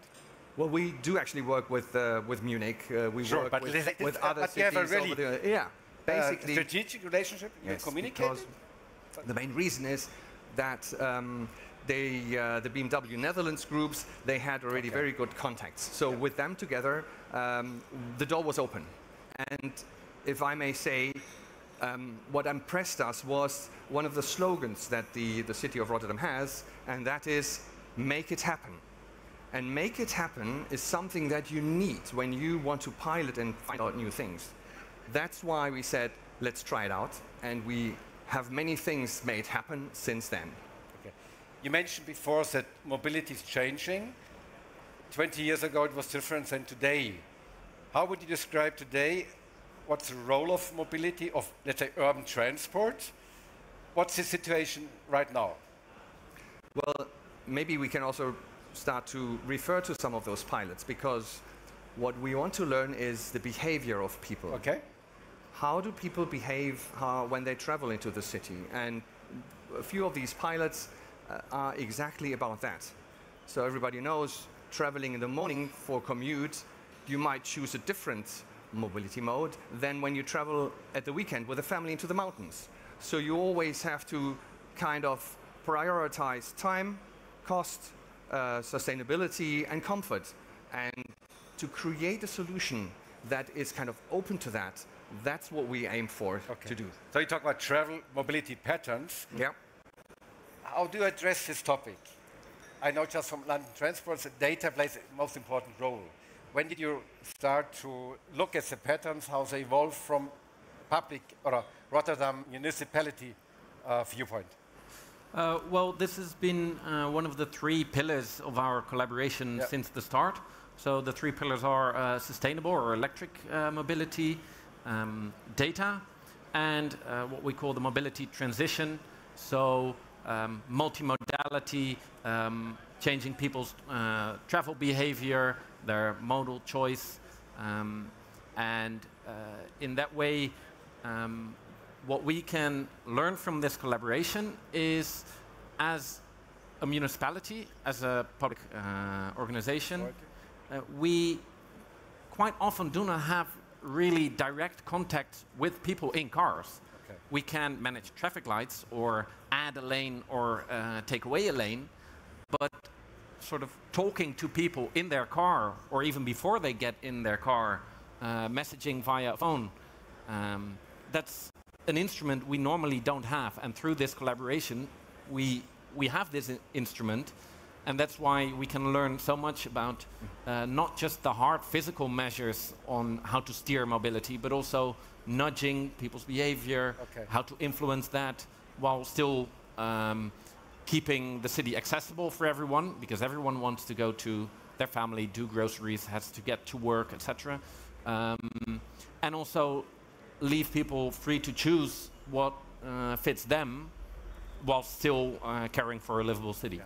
We come back to nudging and behavior, but Vincent told us that you can deliver data.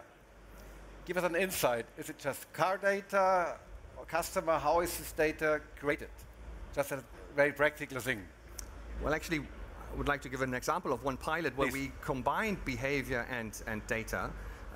Data one flowing into the car we use our display, for example, at a small pilot in the Merwe-Vierhafen area where it's a community hub.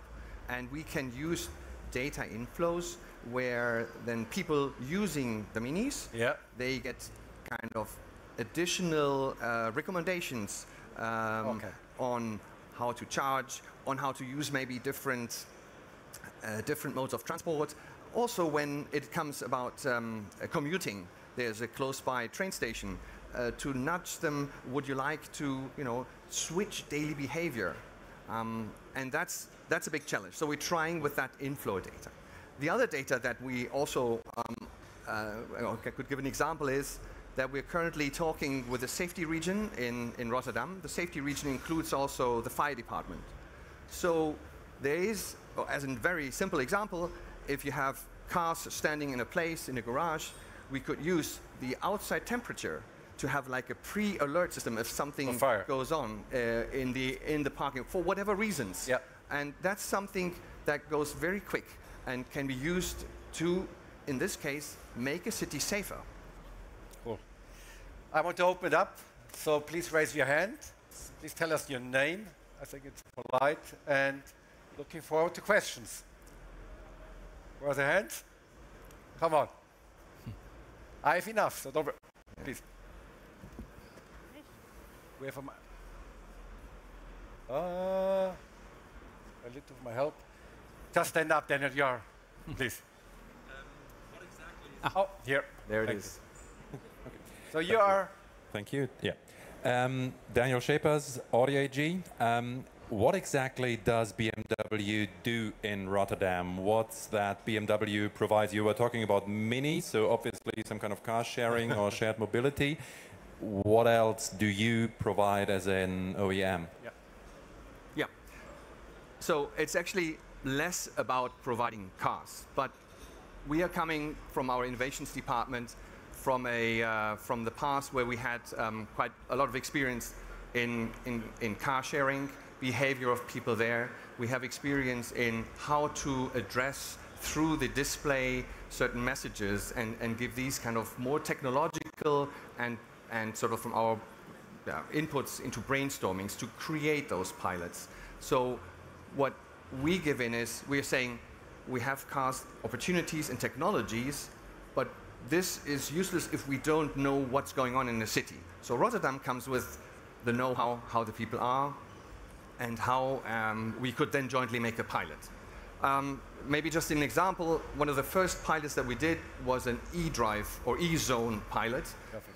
Together with the city of Rotterdam, we defined a GPS zone, a geofence around the city. And every plug-in hybrid that entered that automatically switched into electric mode. I mean, that doesn't sound great, but it really fulfilled our ambition. How can we make the cities cleaner?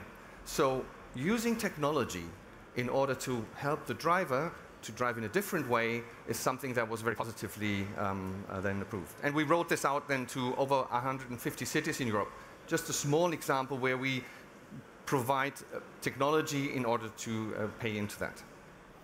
Personal statement, I think that's a very cool feature to help to use a hybrid in the proper way.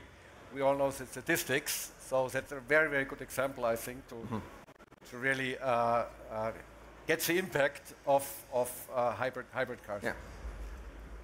Any other questions? Oh, another example of gamification. We can use, again, the display, and we can convince drivers by driving in an eco mode way, and in such way he earns kind of credits in order to release a AI-driven graphic. So the more you drive eco-friendly, the more this graphic will appear on the display. And it's just a bit of nudging and a fun factor that people like. And this leads to, in our pilot, 7% electric consumption reduction. It's maybe not the big world, but it starts with that. It starts with trying to change and break up behavior and nudging towards that part. And what are your experiences with gamification? How long you do it, or any learnings from nudging through gamification? I'm sorry, could you repeat that? We're talking about nudging gamification credits. little bit more about this? What are the... Well, it's this specific pilot where we just see there's a clock timer sort of running if a car drives in eco mode or the comfort mode, and this is just registered, and then it kind of flows into this. And with that learning, we want to enhance to other series a bit in that direction. Okay. Maybe to add to that is that quite often with nudging or gamification, people think that there needs to be a reward in place, an incentive, maybe monetary, to get something in return. But one of the insights from this pilot, but also a different pilot, I'll explain in a minute, is that people's behavior can be influenced even without a reward, just by how people are. People like, if they see this graphic, like to see it grow just for the sake of, oh, what will the graphic look like, without getting money or credits or whatever in return. Another example is we did a pilot together called My Travels, where at the end of the week you'd get an overview of the number of short trips, medium long trips, and long trips you've made during the week. Basically like when you get the report of how often you used your phone, something like that. And just by providing this information, without any incentive whatsoever, people reduced their number of short trips by 1.5 per week. And again, it doesn't sound much, but if we add all these nudges together, and especially in big numbers, well, it adds up. And also, I think it's not, as a public authority, we can do the hard measures I mentioned before, so narrowing lanes, adding cycling lanes, etc. But my opinion is we shouldn't do either or. We should do both. Okay. There was a question here.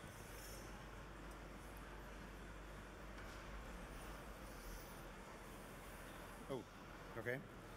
Hello, thank you for this insight. My name is Jan Hegner. I'm with Dromos. We do autonomous public transport. You mentioned technical features that you could roll out. But now if we talk about behavior, people in Rotterdam do behave differently than in Maastricht and in Germany and in Togo and in, I don't know what, Africa, East Europe. So while we can roll out technical features, what are your insights in rolling out experience out of behavior, insights out of behavior, because they are very different across the globe? Very true. And I think one of the key insights, first of all, in general, is that this behavior component is important, regardless of what the nudge or what the influence is. Of course, cultures differ, people's travel patterns differ, the circumstances, modalities that are available, etc., all differ. But just the realization of this importance of people's behavior, understanding their behavior, their choices are not always rational, but also habit-based. That's, on a general level, an insight that I think is important. And to translate that to something more tangible, okay, then what should we do? For instance, if I look at my own organization, our mobility department is way more technical trained, so traffic engineers, etc., than behavioral experts. Maybe we should hire psychologists and sociologists. Thank you. Maybe to add to that, yes, absolutely. This is, of course, something that we are confronted with, because we cannot just copy-paste something. And that's something we don't have an answer right now, that we can very easily scale everywhere. You see this picture up there. This was deliberately a scribble picture that we wrote. This is Rotterdam, and it helped us in workshops to kind of understand how people move. And you see these transparent cars because we don't know how the cars will develop. And coming back to the question, we have as BMW in many countries BMW representatives, and it would be then up to us from the Central Innovations Department to connect with them and say, this is our learning. Maybe there's a possibility to copy-paste that into that. But one important thing is there needs to be a very strong willingness also from each city. And that's what we really value in our collaboration from the beginning. It takes some time to build trust, but once that's there, you have an open book and you talk about all the things, and sometimes the pilot goes more into that direction, and you have to find out. And we're at the beginning of this journey, and it evolves constantly. The statement about transparent cars, I think, is very bold. Stand here and to say we don't know how they look maybe in the future. Yeah. I would like to come back again on this public-private. You were talking about your department. Give us an idea. Who works there? How does it change? Will you get those psychologists, or how does it, for Rotterdam, what kind of role you play? Because Munich has the same thing, but only 2 years ago. So where do you stand? So our department is around 150 people working on mobility. 150? 150, okay. Yes, 150. And that is all different kinds of topics and roles. So it's not just policy advisors on logistics and freight, on parking, on shared mobility, all those topics. But it's also, for instance, the infrastructure designers. So, okay, how wide should the road be? How many lanes? Does it have enough capacity to carry the traffic flows? But also traffic management engineers. So programming the traffic lights. So it's really a wide range of expertise. And as a department, we'd like to be a front runner city, would like to develop. Of course, you cannot do everything, so we collaborate with other cities as well, exchange knowledge. Who are other front runners who like to? In Europe, make it easy. In Europe, it depends on the topic as well. Urban transport. Yes, but for instance, think about cycling. Often Copenhagen is mentioned. Autonomous driving, there are other cities. Yeah, Oslo, indeed. And we collaborate with Stavanger as well. I know digital twin, so more the digital and data side. I think it was Helsinki that's also working on that. So it depends really per topic. Of course, we cannot do everything. That's also why we collaborate with BMW. And it's really important also to choose. So what can we do and what do we invest in, and to really try to make a change, and what do we leave up to others and maybe are a bit behind and look, okay, can we learn from you? Because, well, Rotterdam is a city with about 700,000 people. We like to do a lot, but we cannot do everything. But I may say, hopefully, BMW transfers these learnings, because I don't think we are at the front runner league playing right now, so there's a lot of potential. Yeah. And maybe one last thing to add is also that here we're at the IAA, so the automotive industry, but we do the same thing to the Polis conference, which is a network of cities and regions collaborating. So we really try to reach out in both fields to collaborate, share knowledge, etc. Okay. One in the back and one again. So Switzerland. Okay. Hi, my name is George Speaker from Parking Zurich.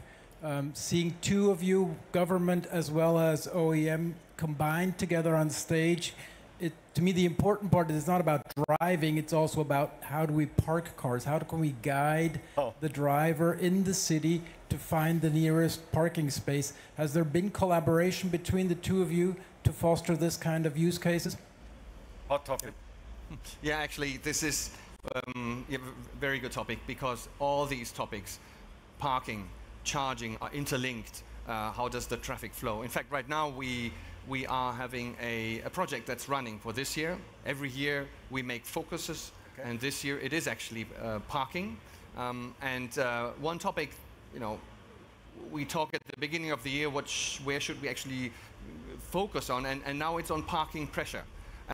And we are thinking then now about how can vehicles that pass by every day, could they possibly scan to find out where are cars parked, where are free parking spaces, so that that information comes back into the systems, so that cars will be guided more direct to that. What is the positive upside about that? Cars do not circle around for 20 minutes to find a parking space, but they would immediately go there. Does that, well, releases a little bit of traffic because they're not circling? Are the number of cars reduced? Maybe not, but we can't find a one-size-fits-all solution. So parking, yes, that's what we're working on, and then developing it even further, maybe Vincent, you can comment on that regarding the scanner cars and all that. Yes, definitely. So it's not just about the search traffic for a parking space, but also as a city, we would like to know what the parking pressure is in different neighborhoods to know, do we give out too many permits, or is there still space? Can we reduce the number of permits? Can we take maybe away some of the parking spaces and it will still be sufficient, but there's room for greenery, for instance?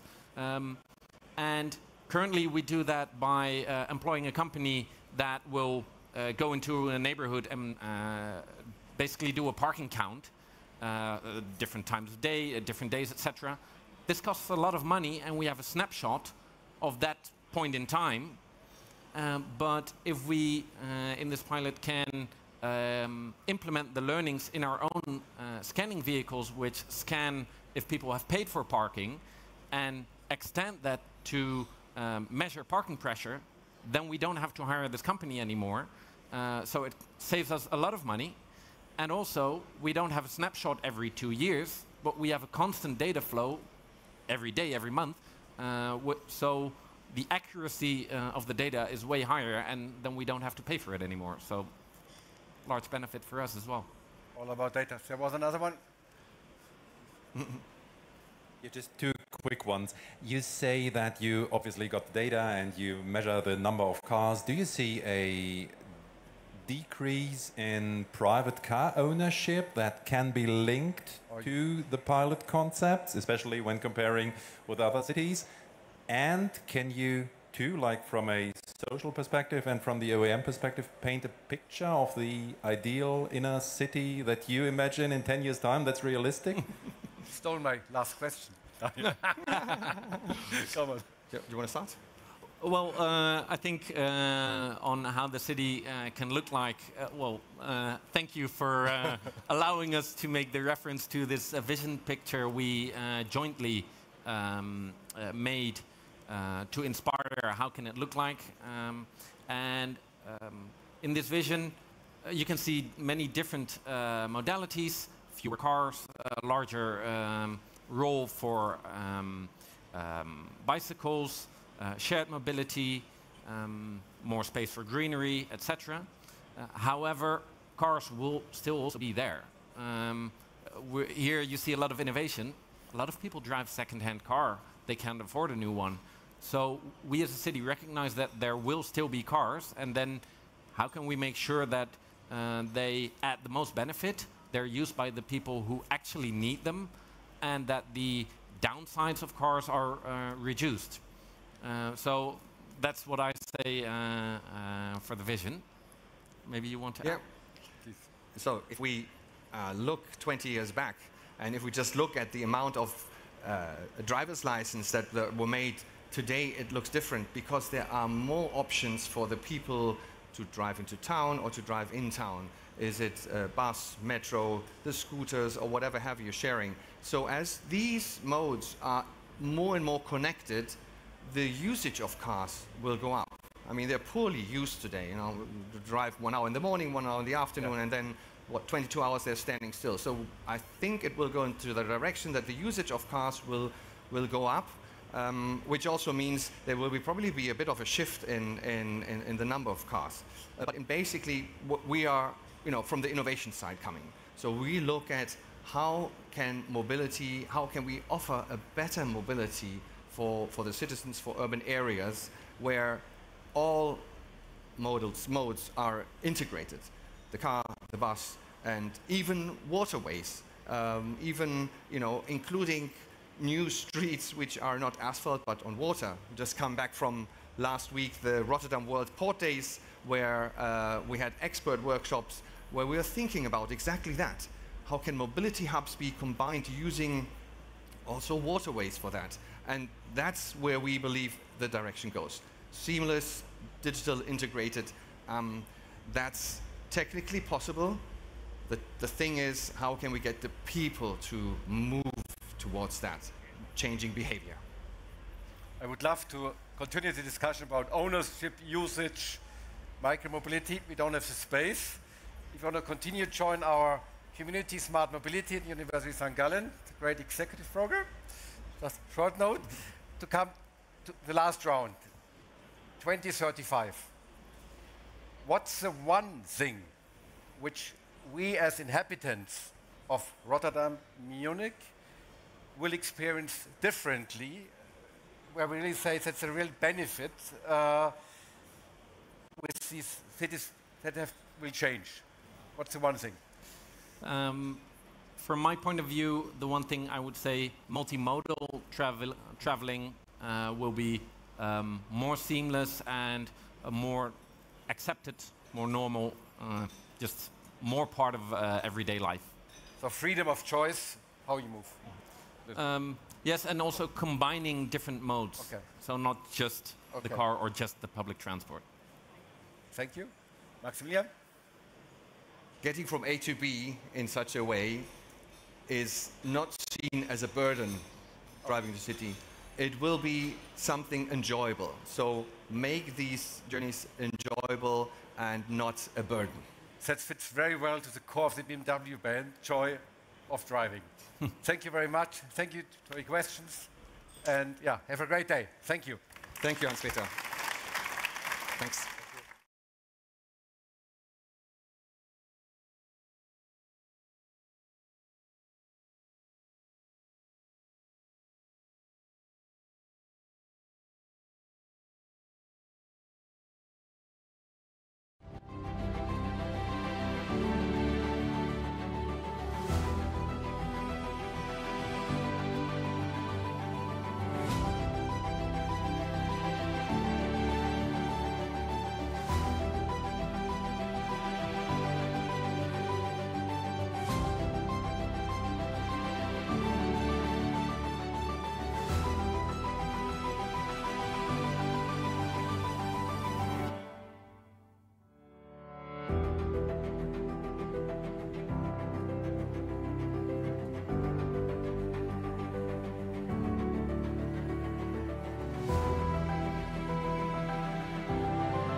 started off looking a little bit towards the agenda, and you guys are already ready. And just asking yourself, okay, when does that start? When is that guy ready here? Okay, now it's time. So may I ask you just to take your seats, and then basically we can start it off. Next session is about SAP S/4HANA. Just imagine this migration not only to be faster and safer, but also be smarter, time-wise, quality-wise, and budget-wise. In the session these guys are waiting for, you'll discover how GenAI and Agentic AI are transforming the migrational journey. With a modular and standardized approach, the approach is catering for risk-reduced budget and time-box execution, bringing structure and confidence to even the most complex transitions. So I'm thrilled about that, and I would like to draw your attention now to these three gentlemen. Give a big round of applause to Jörg Aufenanger from Capgemini, Account Executive, Digital Manufacturing, to René Haag from Synity, VP MEE, and Marius Thierry, SAP, Senior Business AI Strategy Advisor. Gentlemen, this is your big round of applause. Thank you. Enjoy. Thanks a lot. Also, nice welcome from our side. Yeah. Like you can see, there are three guys from completely different companies. I'm from Capgemini. René is coming from Synity, who is more or less a tool chain provider here for providing the right data quality and the migration of the data, and from SAP, who are driving, I think, with Joule, the GenAI topic. Is GenAI really an advantage? Yeah, we wanted to do it because we are working all three at one client. Client is well known from Stuttgart, biggest automotive supplier worldwide. Yeah, so in total, they have a big challenge. I put it down in the middle, completely heterogeneous on the shop floor in the different plants. It's difficult for them to roll it out and to bring the beauty of GenAI into the plants. They are calling themselves an AIoT-driven company, but how do they do it if they have 270 plants and everybody is doing innovation on its own? So it's a topic, how to scale, how to bring it into this new area. So in the middle, there is the current discussion, and we, as a group, are in different positions. I'm strategy architect, yeah, so providing the roadmap and how can you do it. And René is more or less looking into, yeah, how can I bring in and derive the right data quality to build up on these the AIoT topics. And Marius, yeah, is really more into the topic how GenAI is governed in the client and how we can improve the business process afterwards. So innovate with GenAI. And we have never talked to each other. So it was starting, I think, 2 or 3 weeks back. And we recognized GenAI is probably one of the only levers, yeah, to manage this transformation journey at our clients. So they are, this is not only our view, they are highly investing into this one and doing a lot of steps to move into this direction. So out of my point of view, Marius, what is out of your point of view? Why is AIoT a game changer for this client and also for the industry? Yes, so first and foremost, it's changing the way how we interact with systems. Not only customers, but also we in private. I encountered it more and more in my professional life, personal life, more and more with natural language. Chatbots, digital assistants, they are omnipresent. We have our own digital assistant, Joule, from SAP, and this is really a game changer also for customers. And going forward, we're taking this digital assistant one step further, and we're integrating behind that along the entire end-to-end process, also agents, GenAI, classic machine learning to really improve the entire end-to-end process. And this way we achieve a smarter, more efficient, and more value-driven company. Well, what do you think, René? Absolutely. AI is the driver, and guess what? AI will not work properly without the right level of data quality, right? Because data is the key for our business processes in general. But especially if we want to improve our business processes using AI, data is one key thing, and that's why I'm here today. I'm really proud to be here today, talking a bit about data. What we are saying at Synity is quite simple. Using AI for data and data for AI, because you need both, right?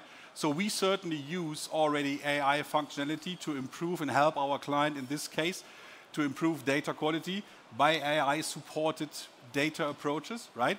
just to make sure that we really can lever all the new technologies coming. We're not talking about only AI, right? Everybody who's going through a transformation program already or is in between knows data is one of the key topics we need to take care of, right? And especially with AI and all the technologies we have now the possibilities to improve, the data is coming a very important part of the overall transformation journey.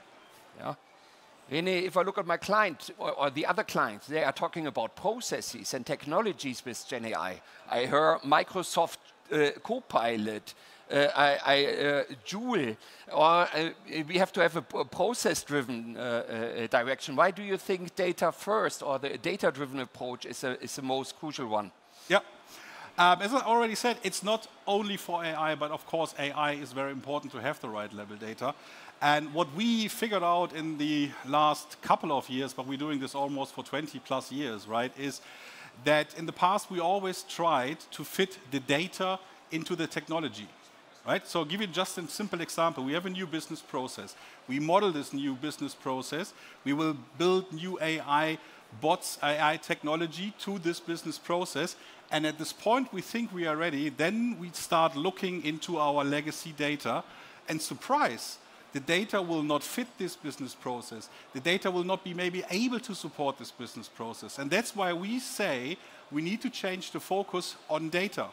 So if we model a new process or implement new AI technology, we always should start beginning considering the data we have already in the legacy system, because our data, your data, can tell you a story. And this story we should listen to from the early beginning, data first, right? To support building the business process, to support building the AI models, because at the end of the day, as soon as we want to take it in a productive environment, we need to have the data, right? So why consider the data that late in the process? And that's the question we are asking, and say, we need to consider to use it much more earlier and really use the data to build new technology and not first building the technology and then getting the data, right?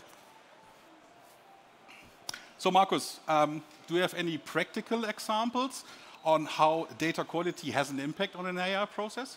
Yes, of course. And of course, we all know data is the raw material for AI, and thus every AI initiative requires a high data quality. So for example, when we implemented Joule, I talked about Joule, or this digital assistant. Joule enables you to interact with the system more naturally. You can ask all kinds of stuff, you get cool replies. Suppose you are a sales executive and you ask Joule, hey, please give me some insights, review my last sales cycle, give me some recommendations so I can plan my strategy going forward accordingly. And this, of course, only works when Joule is grounded in high-quality, real-world business data. We all know that AI can hallucinate, it can tell you all kinds of stuff, and this is exactly what happens if the data is not right. And this is why we, in our joint AI program with our customer, implemented a thorough process, not only for clean data, but also for testing use cases before we let them anywhere near a productive system. And whenever we realize, okay, there is some issue with the case and that might be related to the data, we immediately consult a data expert to do a thorough data cleansing. Yeah, thank you. And Jörg, so we talked about already data is important, AI is the new common thing, right? But the question is now for our clients, as of today, how and which steps are we taking or need to take to transform our today's legacy world into the new world with AI, and also can tools support us with this? I think tools can support, but first of all, we have to think about how can we define one common data model internally. At our client currently, they are starting with Celonis, analyzing the processes, comparing the data to each other. But if you're going once further, I have one template I would like to roll out to everything. I have to think about how is my gap.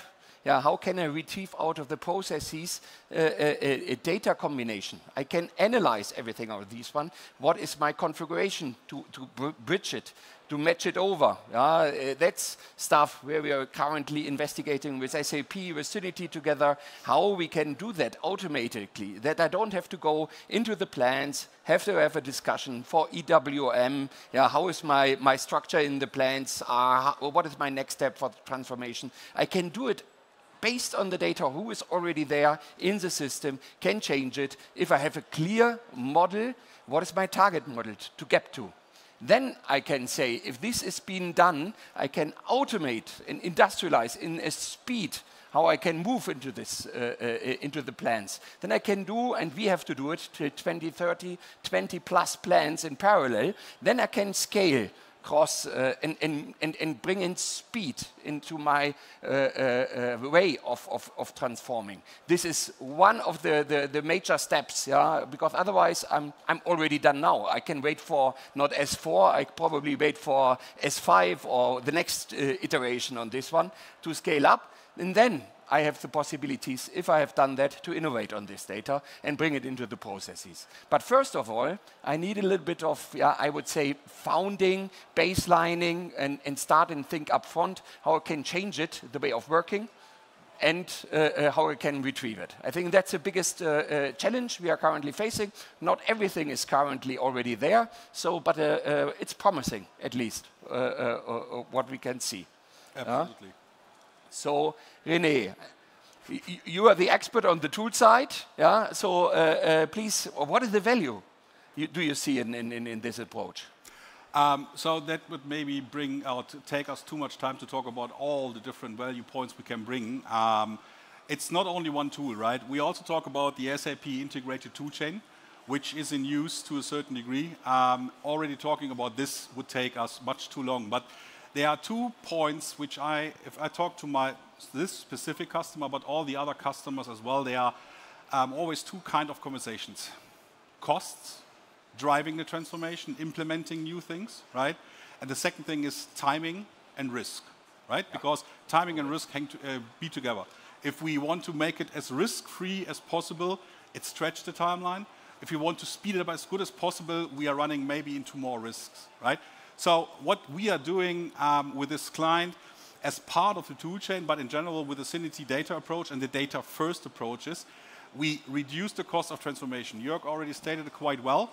We're using the data far before we think about, let's say, not think about, as soon as we start thinking about designing a new process or designing the template, we are already using the customer own data, legacy data, to understand how the legacy world looked like in the past, what are the key impacts also getting into the new world, right? And these are already cost reductions, and just take the example, what you said, we call it the central exploration. So before we do the design, we make this config comparison between old worlds and new worlds and all the stuff around. We call it the central exploration, and the central exploration we faced with another client. In the original planning, it took them 12 to, let's say, 18 weeks to just understand what are the gaps from a legacy to the new future world, right? Because of all these manual activities, right? We're getting into the plans, we're getting these big Excel spreadsheets, blah, blah, blah, blah, blah. We just reduced this because we just used the right tool set for the right approach and making sure we automate this process so that as soon as we're connecting the different systems, we get dashboards. And let me try to build a picture. You're running, just as an example, a roll-up program for, let's say, 20, 30, 40 plans, whatever, right? And guess what? If before you start building the template or the design of the template, you already would have a dashboard to say, okay, based on a reference template in S/4HANA, for example, we can compare already how far is the legacy world really away from purely the technical perspective. So really have a view on, let's say, Germany already fits 80% into the new template, but France just 20. And this multiply by 10, 20, 30, so that will help you to understand, first of all, where are the gaps and where are the biggest gaps. So therefore, I can also start really thinking about quick wins, because that's what we want to have from our customer perspective. Again, coming back to the points, cost of transformation and the reducing the risk. We reduce the risk if we start with the simpler, easier transformations, right? But we also reduce the whole cost if we automate a lot of these processes. And of course, within Synity, we're using AI technology already for it, so that we can really speed up and lever the technology and the tool sets. Yes. Right? And from the business value perspective, that's also something we see here on the slide, right? What do you identify, or what do you think are the business value drivers, at least using AI for this? Yes, so very good question, because business value is the thing that we ultimately aim at, right? And the most important thing are certainly scalable, high-value use cases. And I can maybe give some examples from our common customer whom we're working with. So one really good example for such a scalable, high-value use case is the case classification agent, which we co-innovated with the customer. And this agent takes tickets which come into a service center and detects what is in the ticket, what does the customer want, and then routes it right away to the correct service employee. So the whole process of our ticket comes in, first employee picks it, reads through it, thinks about what do I do with it, or maybe I let it lie 2 hours or 2 weeks. After my vacation, I pick it up again, send it to the other employee, that's gone. Yeah? Agent takes it, automatically routes it. Then the agent recommends already a suitable answer, so provides already some draft. So the employee who ultimately is chosen, yeah, to reply to this ticket just reads through it and gets already an idea. Maybe just needs to do some changes, yeah, or needs to sign off. Answer is already good. That's a huge productivity increase and also reduces errors in the entire process.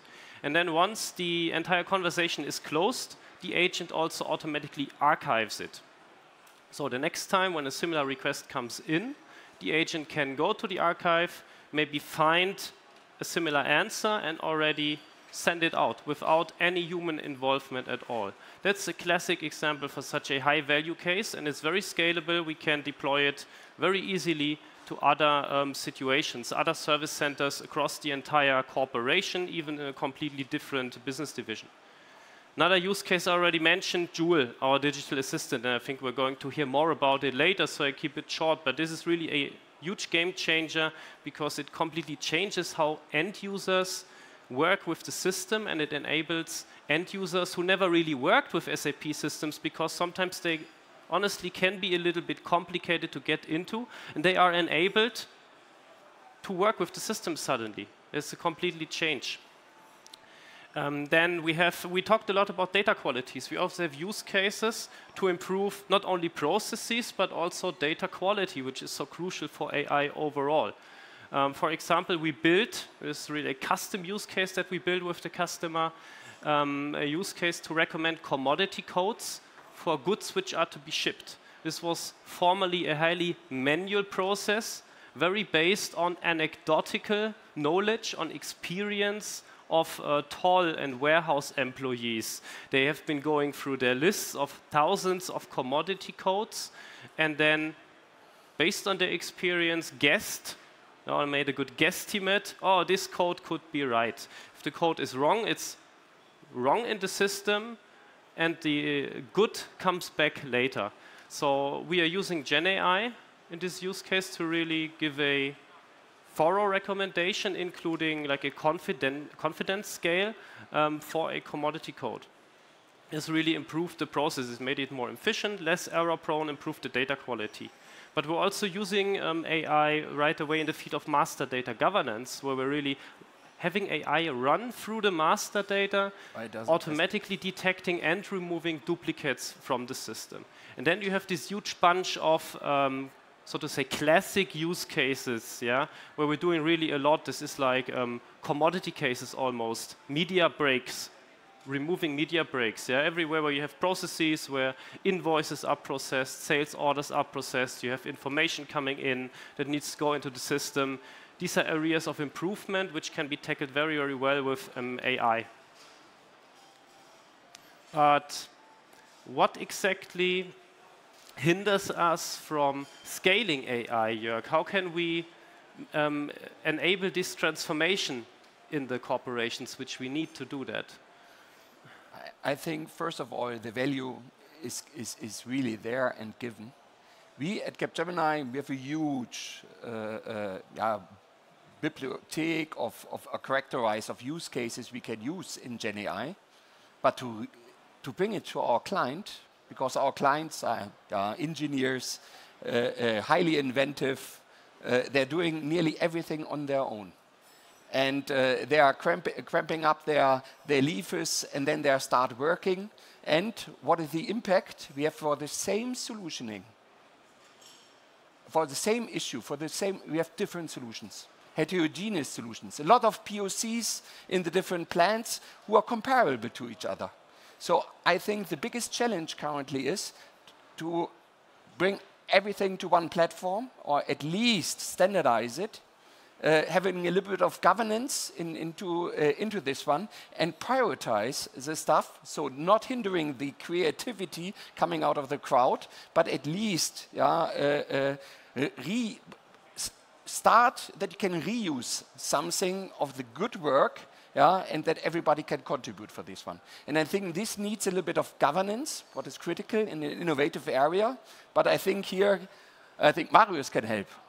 How do we do it at Bosch? Yes, governance is a very, very good topic. Yes, moving over to the next slide. So let's start at the beginning. And maybe this slide up there in the right corner, you will see it a lot today, already saw it. That's our AI portfolio as SAP. We're currently extremely investing in AI, expanding our portfolio. And we're doing this across several areas. I talked a lot already about Joule and the whole agent topic, which is now becoming more and more drive. But we also have embedded AI. These are really use cases which we build, which we deliver out of the box, integrated deeply into our solutions, which customers can use right away. And this is something where our customer also sees a lot of potential in, because they say, okay, if we can get it, we don't have to build it, it's in standard, we want to standardize, we want to use it. And alone, if we take Joule agents and embedded AI together, we have delivered up to date almost 400 different use cases. That's huge.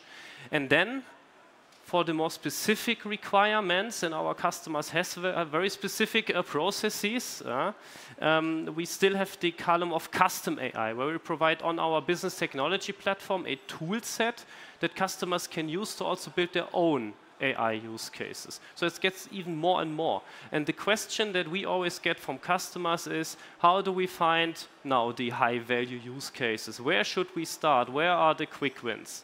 And this is where we put a process in place, an SAP best practice, which we honed and further developed together with our customer as part of our joint AI program.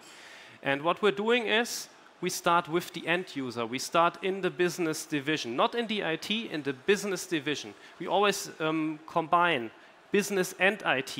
And we're really doing a thorough exploration. We take this list of 400 use cases and not just send it over and say, here, please, choose what you like, implement it. But we go to the customer, we sit together, we do workshops, we evaluate which use cases are really available for you. Which products do you use? How do you use your processes? And which of those might provide business value? And this way we get a filtering. We narrow down the list of 400 use cases to a smaller list. We then take this list back into our central AI program governance. And there we have in place a huge sandbox landscape, where we have replicated all the products that the customer is using across the entire organization. And there we really implement hands-on all the use cases that Europe, and therefore we are sure it's worth it, because we want to do a really thorough evaluation. And only this way we can enable the end users to really test hands-on the use case, try it out, provide feedback, find out, is this something I would like to use? Is this something I could see value in? And only for those cases where the end user provides us positive feedback, we take it one step further. And this step is business case, because nowadays you cannot afford anymore to just implement AI because it's fancy and you want AI on your company as a logo. You really need a positive ROI. We want to use AI to improve processes, to improve efficiency, to make the company better. And that's why we thoroughly calculate business cases for each use case. And when the business case is negative, then we don't do it, because AI is expensive. It costs you money. And you always have to weigh costs against benefit. And only for this list, which we have at the end with a positive business case, positive end user feedback, we take it back to the business division. We implement it, sometimes with as a step in between, a sandbox which is closer to the productive system, and only then to the productive system. And this then needs to be accompanied, of course, with thorough enablement of the end user as well. Because, as I already highlighted, AI which is not working well or which is not used properly can become problematic, can endanger your business goals instead of enhancing your business. How do you govern it? So we took all this process even one step further and put it into a program governance. We set up a joint AI program with SAP and our customer, and we even got executive buy-in. Our Chief AI Officer at SAP, Philipp Herzig, is sponsoring the entire initiative, and we have an equally senior executive sponsor on the customer side. Then, very important, clear leadership. We have one AI program lead on SAP side, that's me, and one AI program lead on the customer side. This way we ensure buy-in from both sides and we get clear responsibility and also single points of contact. For the customer and also for my colleagues, it's clear when anything is being done in the context of the customer with SAP Business AI, it runs through us, and we can then govern the topic centrally and support where support is required. Then what's extremely important is a network. Strong network in SAP, strong network within the customer, because AI is a cross topic. We need business and IT, we need operational level and executives. We need basically everyone.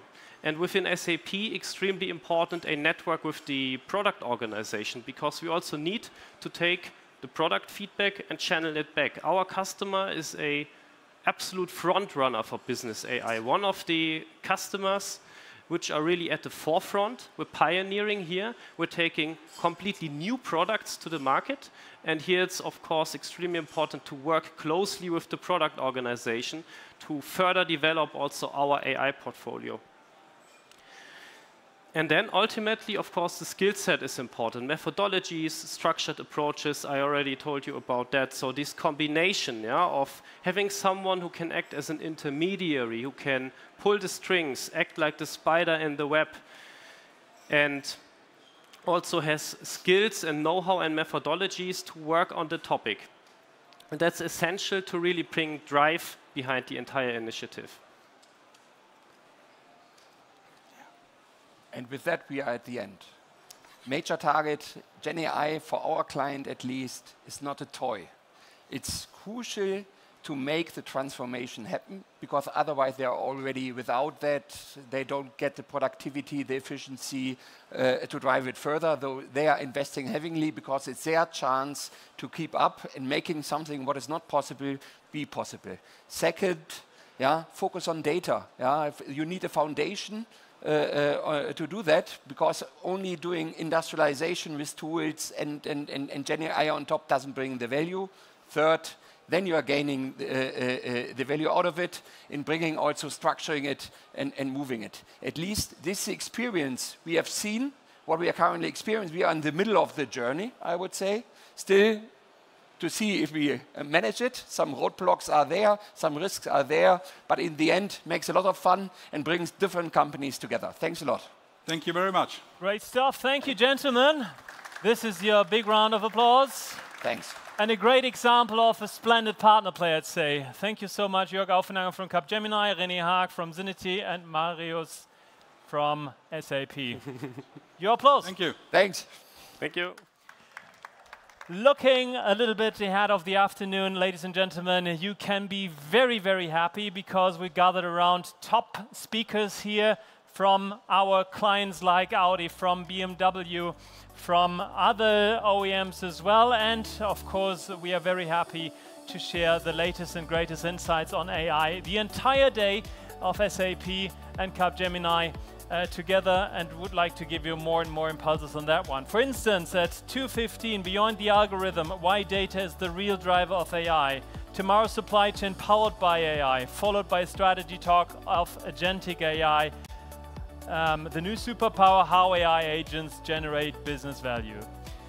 Looking a little bit ahead of the schedule, what's coming next? I would like to ask you, and I think everybody's right now giving me a hand sign, who of you already is using AI assistants in their daily life? And I see all the hands are raising up. Exactly. Same for me as well. I mean, my personal private use case is standing in front of an empty fridge, telling the assistant what's in there and getting the best recipe. You really got to do this. I mean, it's always yummy and nice, but that's my personal private usage of it. Just imagine if we're going to put exactly this kind of power into the business. And just imagine what would happen if two leading AI assistants, SAP Joule and Microsoft 365 Copilot, start talking with each other. But not only, you know, in a one direction, but on a bidirectional manner. I mean, this is just splendid, isn't it? What kind of potential lies between that? And therefore, I'm looking into this direction because there are two gentlemen are waiting for their time being on stage in a couple of seconds. I would like to draw your attention to Christoph Rühle from SAP, Joule Product Manager, and also Holger Bruchel from Microsoft, Principal Product Manager. Please come on stage and have fun. And this is your big round of applause. Thank you very much. Thank you so much. Have fun. Thank you. All right.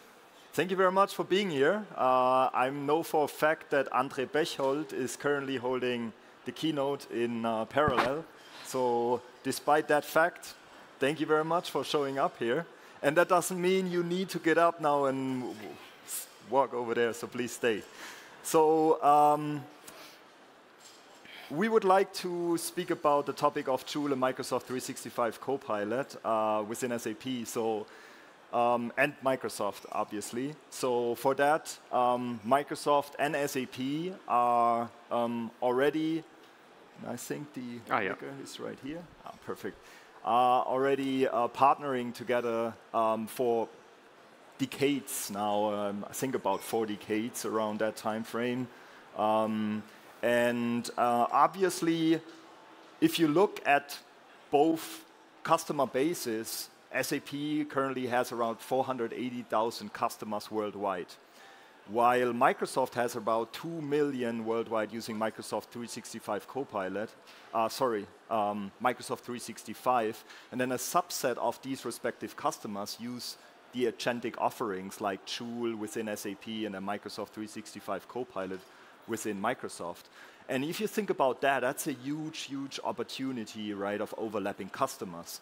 And it doesn't necessarily mean that these respective customers are looking at these two companies as an either-or, but as a complementing collaboration between these two companies in the sense of, you know, from an enterprise business standpoint, obviously customers use SAP, but from a collaboration standpoint, also from an enterprise standpoint, having unstructured data across a Microsoft Graph sitting in Outlook, sitting in Microsoft Teams, sitting in the other Microsoft 365 apps, it's within Microsoft 365. So because both of our customers, because both customer bases are actually using these products in their daily work, our two respective CEOs, Christian Klein and Satya Nadella, got together at Davos. I remember in 2024, that was around January 2024, and out of that came an email, you know, we need to tackle this topic to how to integrate Joule and Microsoft 365 Copilot together. And this email came down, you know, from upper management, boiled down the line, and landed on our respective desks. I reached out back then to Holger and the team from Microsoft, and we tackled this topic basically together. And interesting thing is back then, we started when there was no hype about, you know, agentic interoperability, about MCP projects or protocols or, you know, A2A and everything everyone is speaking about today. So we need to start from scratch about security, architecture, how do we integrate these two assistants, which is a fairly complex task. So if you look at both assistants, starting with Joule, obviously we heard from Sarah in the very beginning already framing a little bit the picture of Joule. So Joule is our generative AI-powered assistant across the SAP landscape, providing customers the opportunity to interact with it via natural language, giving access to everything within the customer tenant, within all of these business insights. And what we are now recently introducing is this concept around agents, so autonomous agents being able to collaborate with each other, being positioned across the business processes based on business personas, can reason and interact, collect information, also in the absence of a user. And then we have all of these different capabilities across our lines of businesses, sitting in finance, sitting in S4HANA, sitting in SuccessFactors, and so on. So we are providing transactional interactions like CRUD interactions, create, read, update, delete of business objects and customer information sitting in the enterprise system. Then we are providing navigational insights, so letting users navigate throughout the SAP landscape very easily without really having to leave their flow of work or where they are currently. Then we are supporting analytical insights powered by SAP Analytics Cloud. We heard in the very beginning the pitch around Business Data Cloud. And then we are also providing many other capabilities directly infused by our lines of businesses. And then we are also looking in how to enable this via MCP servers, having a complete point of view from our customers across their SAP landscape. And then we also have the layer Joule Studio in the bottom, which is basically, you can think of an extensibility platform on AI foundation for everything AI within SAP we are offering, but specifically for Joule now within Joule Studio, which is based on SAP Build in SAP Business Technology Platform. And this enables customers to build their own agents, build their own skills and capabilities. So looking on the other side, at Microsoft, it's a fairly similar picture.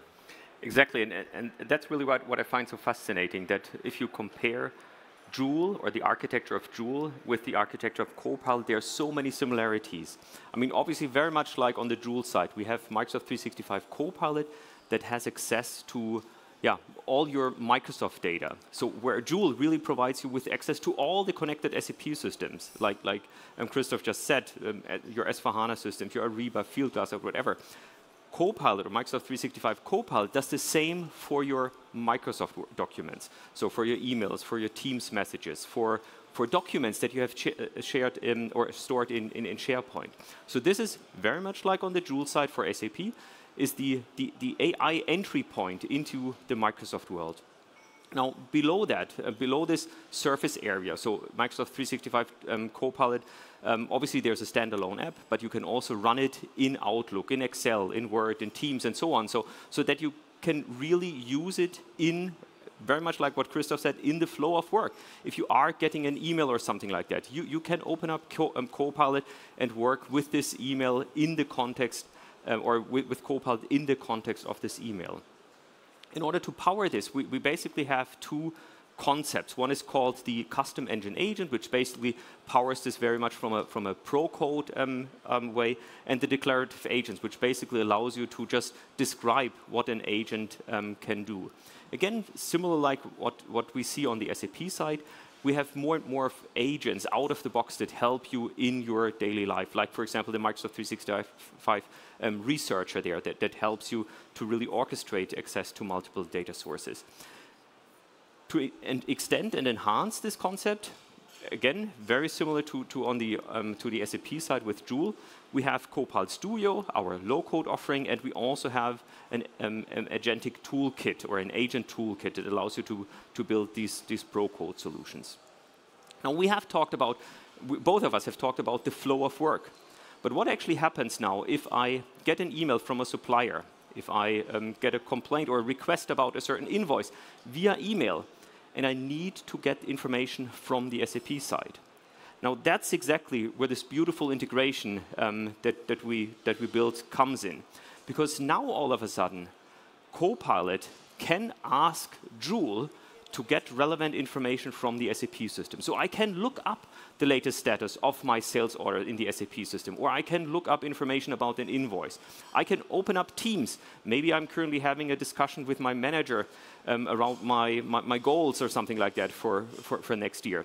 So we are in Teams, we are collaborating, but then we need to get information from SuccessFactors. Well, that's exactly, again, where the Joule and Copilot integration comes in, because now all of a sudden, Copilot from within Teams is able to connect to the SAP system. Now that's the one direction, but obviously we also have a lot of users starting their journey from the SAP side, working in SuccessFactors, working in S4HANA, working in Ariba or something like that. They obviously open up Joule because Joule is beautifully embedded in these SAP user interfaces.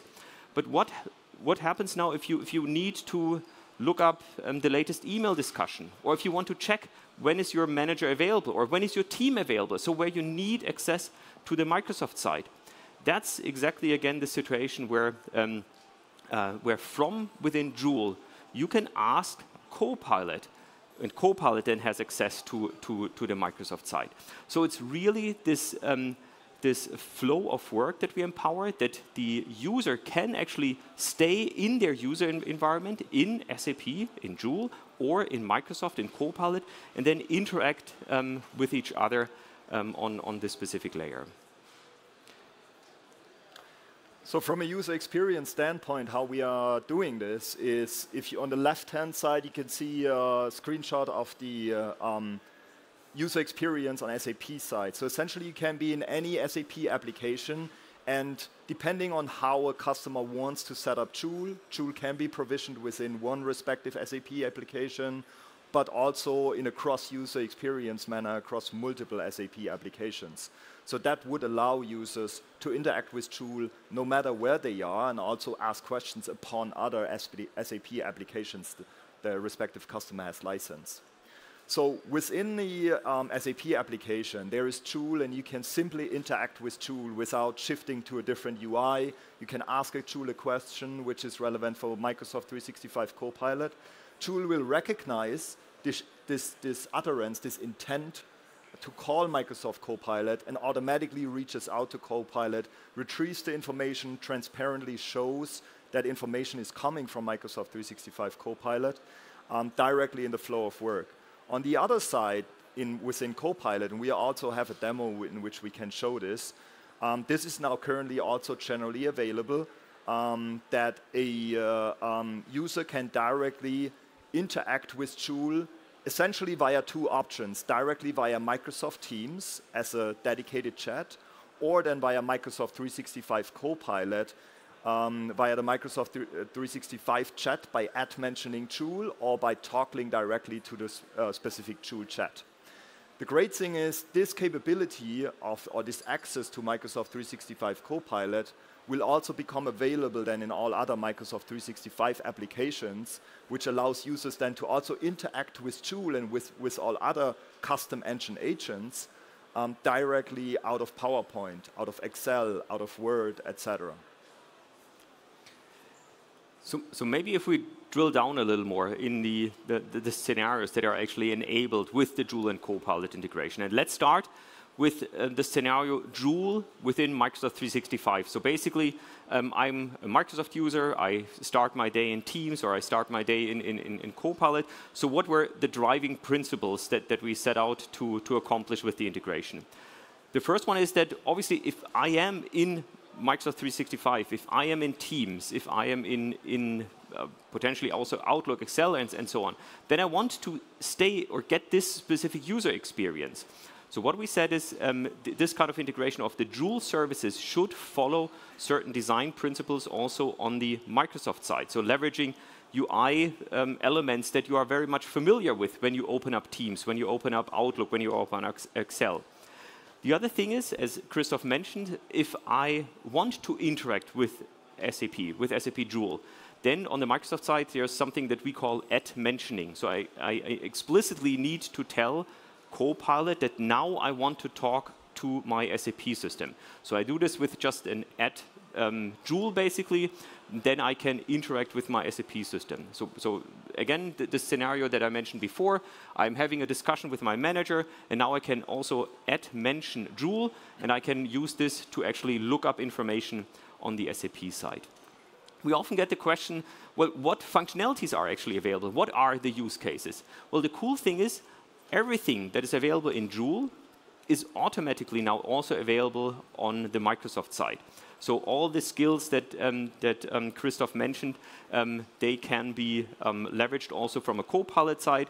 So if I have a SuccessFactors system connected, then I can also now interact with the SuccessFactors very much the same as if I would do this directly from Joule. And that actually brings me to the last point, because obviously we are in an enterprise context. So this is very different than opening or going to ChatGPT and asking a question, and then you get an answer, but you never know, is it really true, is it false? Here we are in an enterprise context. So we need to make sure that the answers that we are getting from the SAP system are actually true and consistent.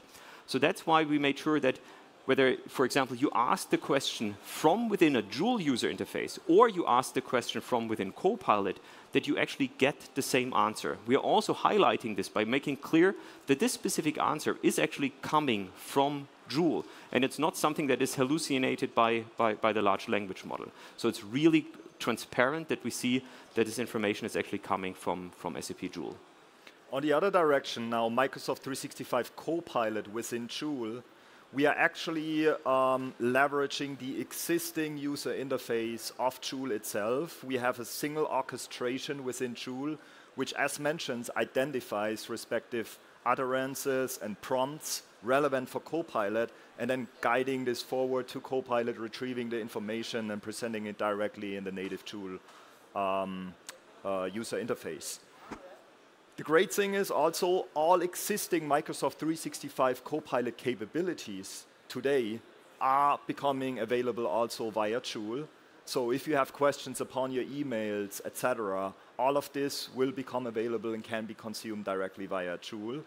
And as mentioned, transparent user experience. So you always are aware where the respective information is coming from.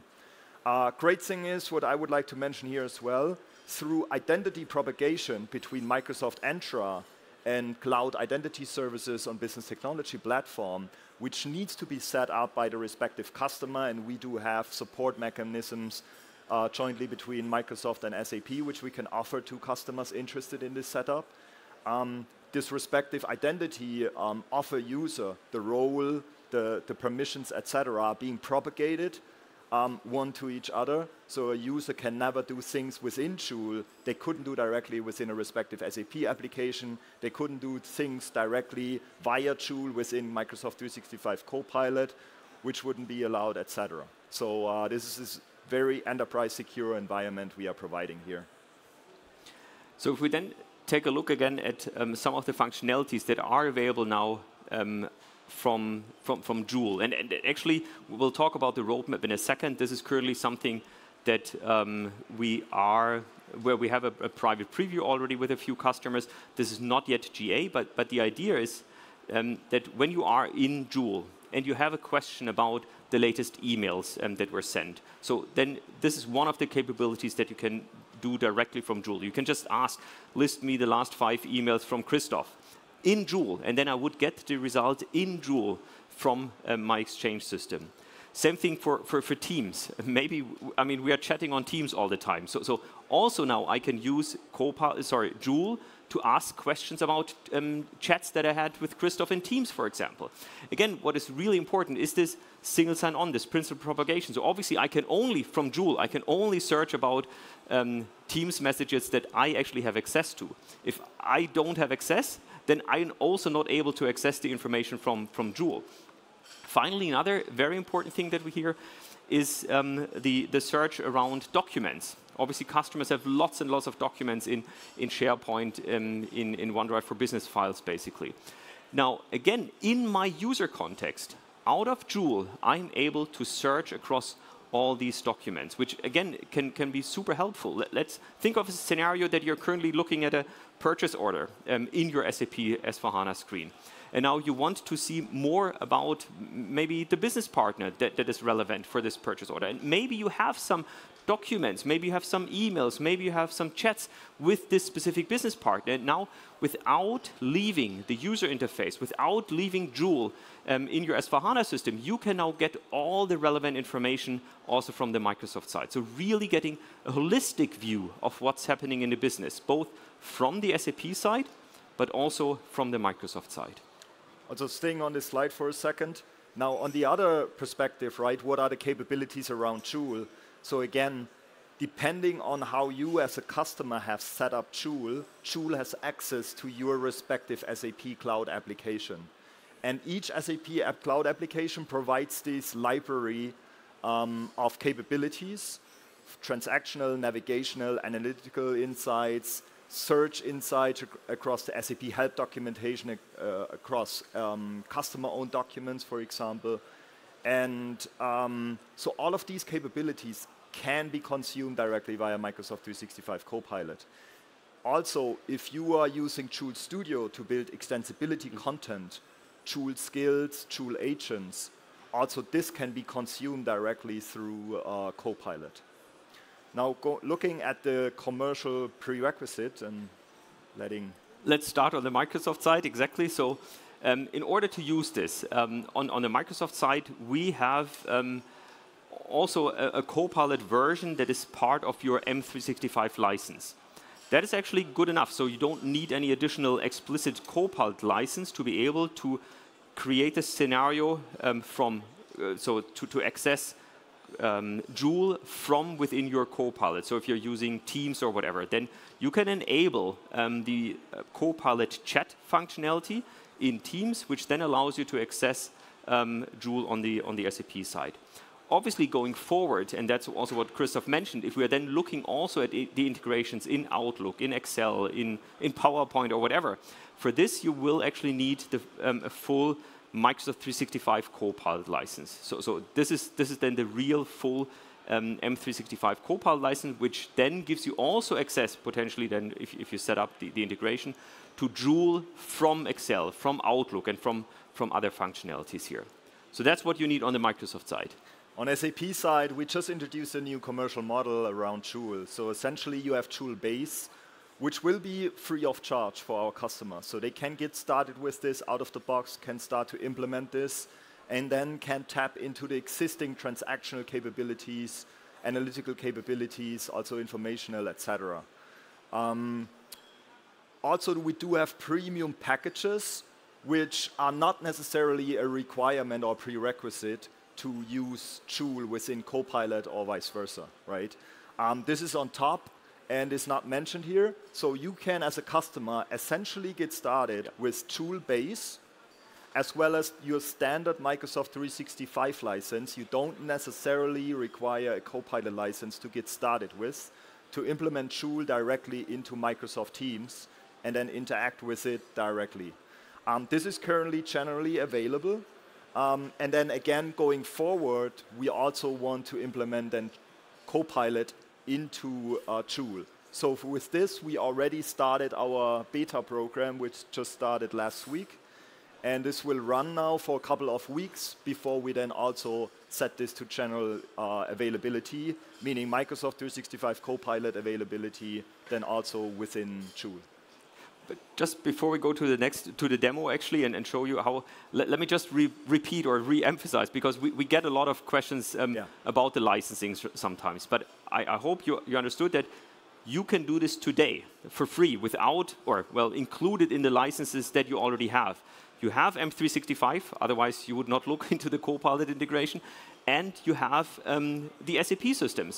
And with the Joule base, you can really start this today. You can set it up in your environment that you have. Maybe you have a test environment, so you can really start today and explore this integration without any additional licenses that you have. So maybe with this, let's take a look at the demo. Yeah, we brought a quick demo to showcase you Joule in action within Microsoft 365 Copilot and Microsoft Teams. Starting with Microsoft Teams, a user directly taps into the dedicated Joule chat channel and asks specifically, what's my travel budget in the US? So this is a standard question which is grounded basically in customer-owned documents, and Joule directly retrieves this information, shows this directly in the flow of work, but also the interaction directly via Copilot, again, which will become available in all other Microsoft 365 applications. So here you can have the choice to directly interact with Joule. You choose the custom engine agent of Joule within Copilot, and then you say, I'd like to take time off from September 2nd to 5th, which is a transactional capability based on SAP SuccessFactors. And in the background, without switching to the respective application, navigating to it, filling out all of these forms, etc., you can directly send this off to your manager. That person only needs to approve it, and you are directly done in your flow of work without actually leaving the application. So the other direction then, this is something we are positioning then as set. Within the next weeks, we are planning to set this to general availability. And how you can basically set this up from a roadmap, or first looking at the roadmap before I jump to the setup. Just to repeat what we already said, or actually in the demo, I mean, you saw the interaction from Copilot with SuccessFactors.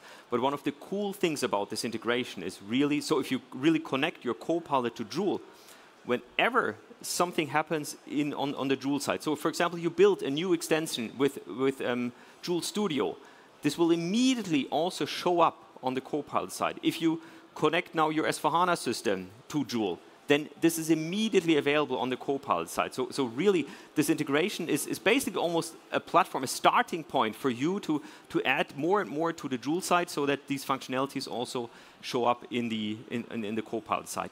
And that is, as you can see here, general available today. So you can really implement this today. You can go live with this. You can use it in your productive environment. And that's actually what we're working with already with a few customers on these scenarios.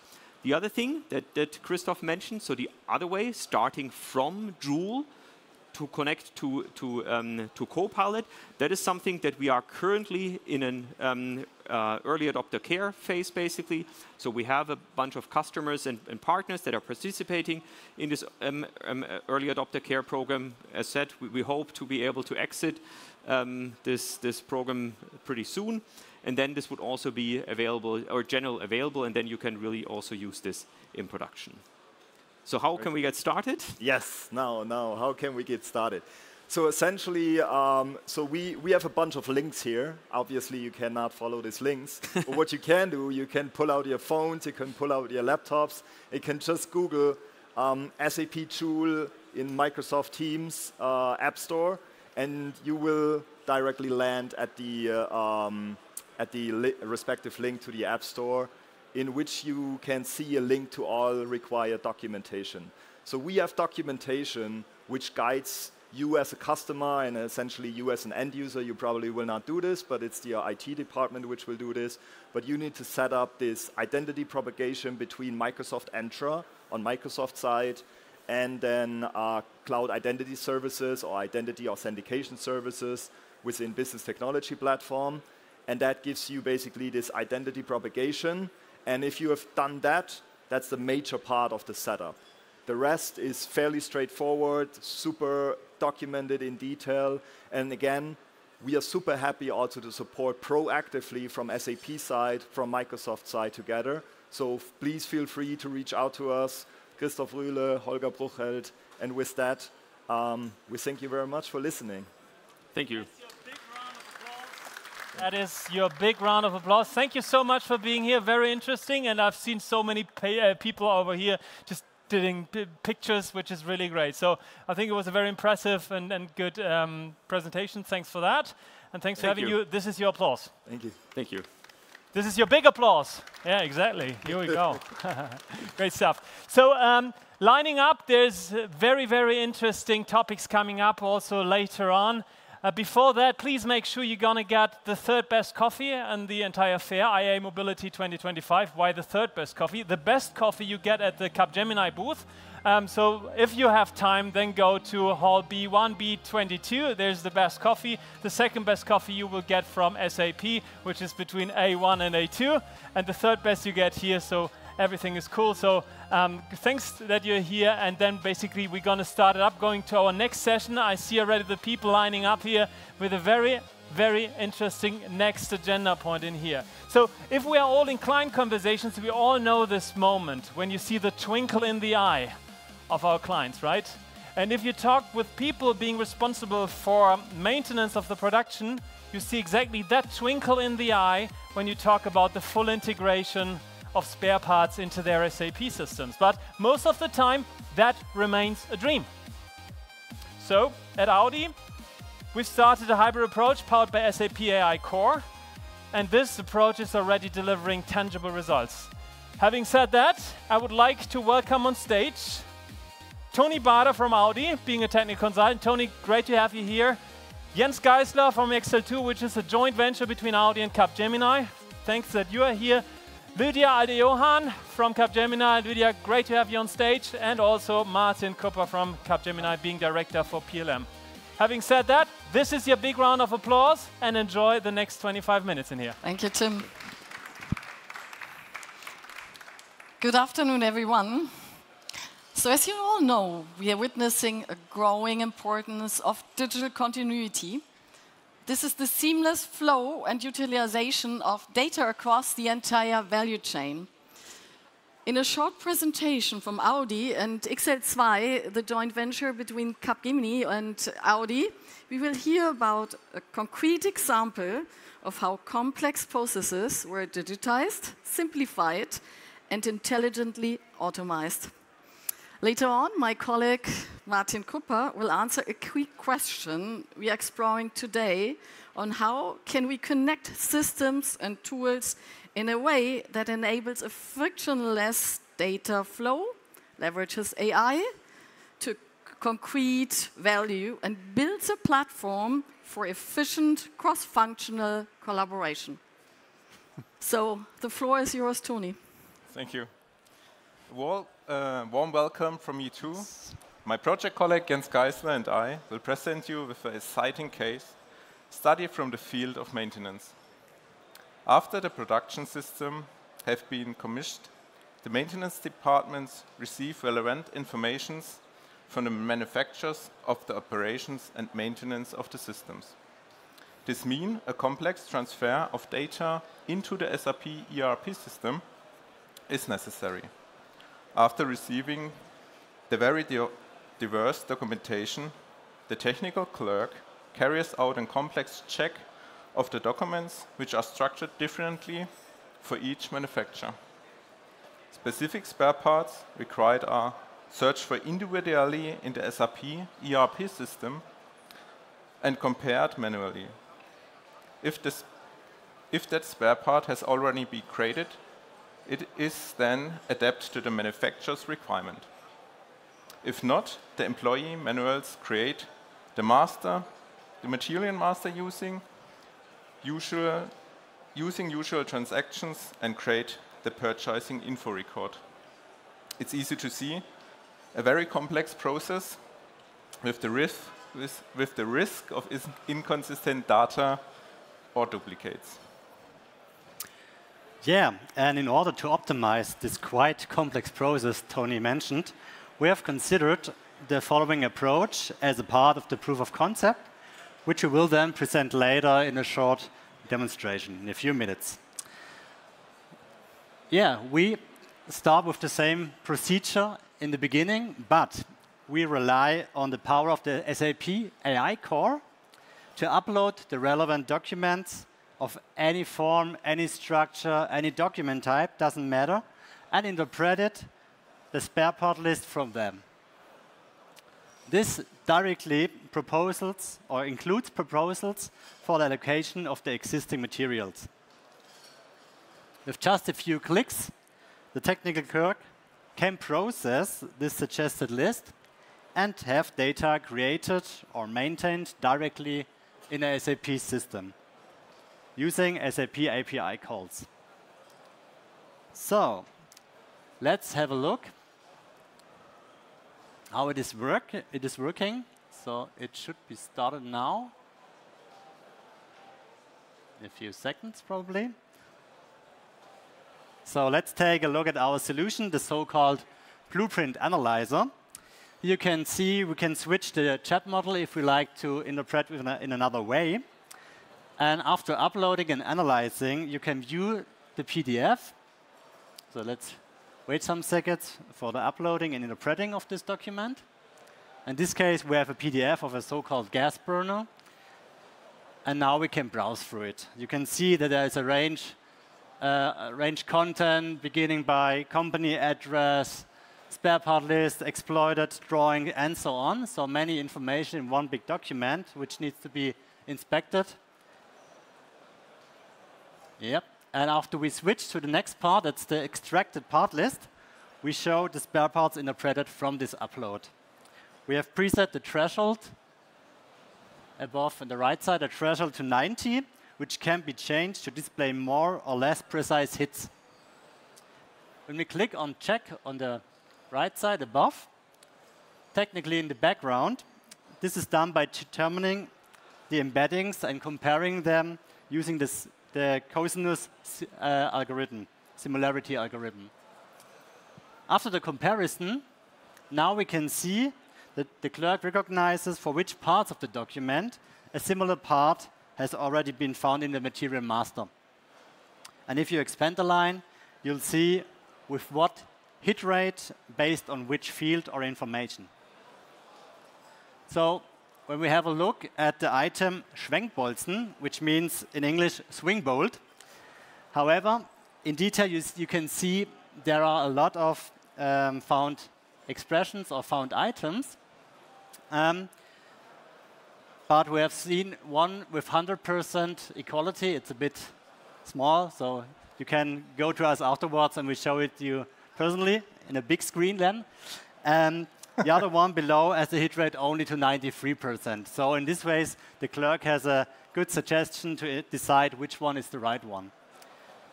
When we see at the third line, it means the German item Schauglas, which means sight glass, for example. This item wasn't found, so it wasn't already there in the SAP master material or material master. So this could be now be created by calling a SAP OData or API call in this case.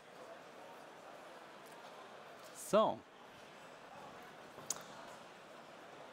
now, what advantages and potentials do we see in this case? By automatically interpreting and directly importing manufacturer asset documentation into the SAP core, we significantly reduce manual effort. This not only speeds up the process, but also minimizes errors and frees up resources for more strategic tasks. Our solution is designed to be flexible and adaptable. It can't be applied across a wide range of use cases, routings, assembly process, bill material updates, and many others. This modularity ensures long-term value across different domains. Another aspect is the ability to process complex technical documentation in foreign languages. AI enabled us to overcome language barriers and collaborate more successfully with global partners and suppliers. We are laying the foundation of a hybrid model of data integration and interaction. This marks a strategic shift toward more agile and connected ways of working. We don't have to start an overall collaboration directly, but can use approach to enable initial integration of manufacture and planning data. Yeah, to conclude, the example we've discussed today shows how a pragmatic and targeted use of SAP AI Core can unlock significant value in integrating manufacturing data. It's not just about automation, it's about intelligent automation that remains under human control. So we are following the Audi AI principle. Decisions made by AI must be adjustable by employees at any time. Looking ahead at the next steps, in the short term, we aim to evolve the current proof of concept into a robust, scalable solution for productive use across the whole company. We'll also review the release status of SAP AI Core at the customer side with Audi, and explore further quick wins and strategic opportunities. The short term or the outlook, finally, let's take a moment to consider the bigger picture. Our vision is to create digital continuity from the initial data provided by manufacturers through system commissioning and production and back again, in order to show a potential solution for digital continuity across the entire chain of systems of a manufacturing company. I would like to hand over to my colleague, Martin. Thank you. Yeah, thank you, Jens, for this introduction. Yeah, I'm Martin Cooper. I'm responsible for delivering PLM transformation projects at Capgemini, and I want to talk to you about digital continuity, about increasing the maturity and digital continuity, and why digital continuity is of immense importance for the effective use of AI. And I speak, of course, about the PLM process, means about the idea over the design until to the production in discrete manufacturing. So we have defined 4 levels of maturity for digital continuity as example. And it starts with connecting systems of different disciplines and connect cross-disciplinary data. This can be, for example, a CAD master data, which is also reflected in an ERP system like SAP. And it could be a MBOM, a manufacturing bill of material, which is not only in SAP, but also in a Teamcenter PLM system and can be maintained in both systems. In the next step, we consider a manageable business process and automate the required task across system boundaries. Yeah, this is typically a task or a process that we can do by low-coding tools. We have, for example, approvals in one system and in another system, and to do this exactly synchronized and not forget half of this, or even if there's some more steps to be done after approval or a creation of a new structure, whatever, then it's good to press one button and not in 5 systems a button. So therefore, low-coding can help there. Also, when there is a different sequence, a special sequence to be kept on, it's good to have an entire shell or dashboard, whatever you call it, to do not forget anything of that and to have a clear traceability, who made the change and when, and to be sure that everything is done. In the 3rd level here, which is already a good maturity for digital continuity, we connect these partial business processes to complex end-to-end processes, and we digitally visualize them. Yeah, this is important that we really see what can be a change in our design of a product or design of a production line, and really see what should be changed in all these systems regarding that in the supply chain and whatever, in the people, to really make here a good simulation before we do this building of the plant, for example. In the last step, this is then the ultimative highest level, then it's not only a digital representation of the production process as designed, but also a representation of the as-is state. So here we have real-time production information from the entire production process. We see which machines, which robots are up, which are down, the supply chain, how is it doing, is there something stocking or is everything in line? So here we can really control and see what we have to do. For example, if we have 2 parallel production lines, one has a defect, we can align the supply chain only to one of these production lines, and then the production goes on, maybe with half speed, but we do not have a stacking and such things. So we see digital continuity is not only speaking about processes.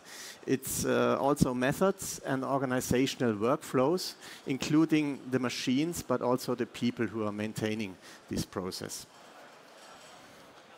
So in this next slide, we see here how such a process is implemented. Yeah? We see the requirements management in ALM, Application Lifecycle Management, which is mapping functional and logical blocks in the systems engineering for the entire product life cycle. Also in that stage, we think about how functions can be retired at the end. Yeah, we call this model-based systems engineering. And in the second step, in the PLM process, for example, we have the M-BOMs, the manufacturing bill of materials that are linked to the BOPs in SAP and MES, so that we have here the entire closed loop from PLM, ERP, and MES to come to a totally integrated manufacturing. Yeah, it looks like a perfect world, isn't it? So what still can be optimized?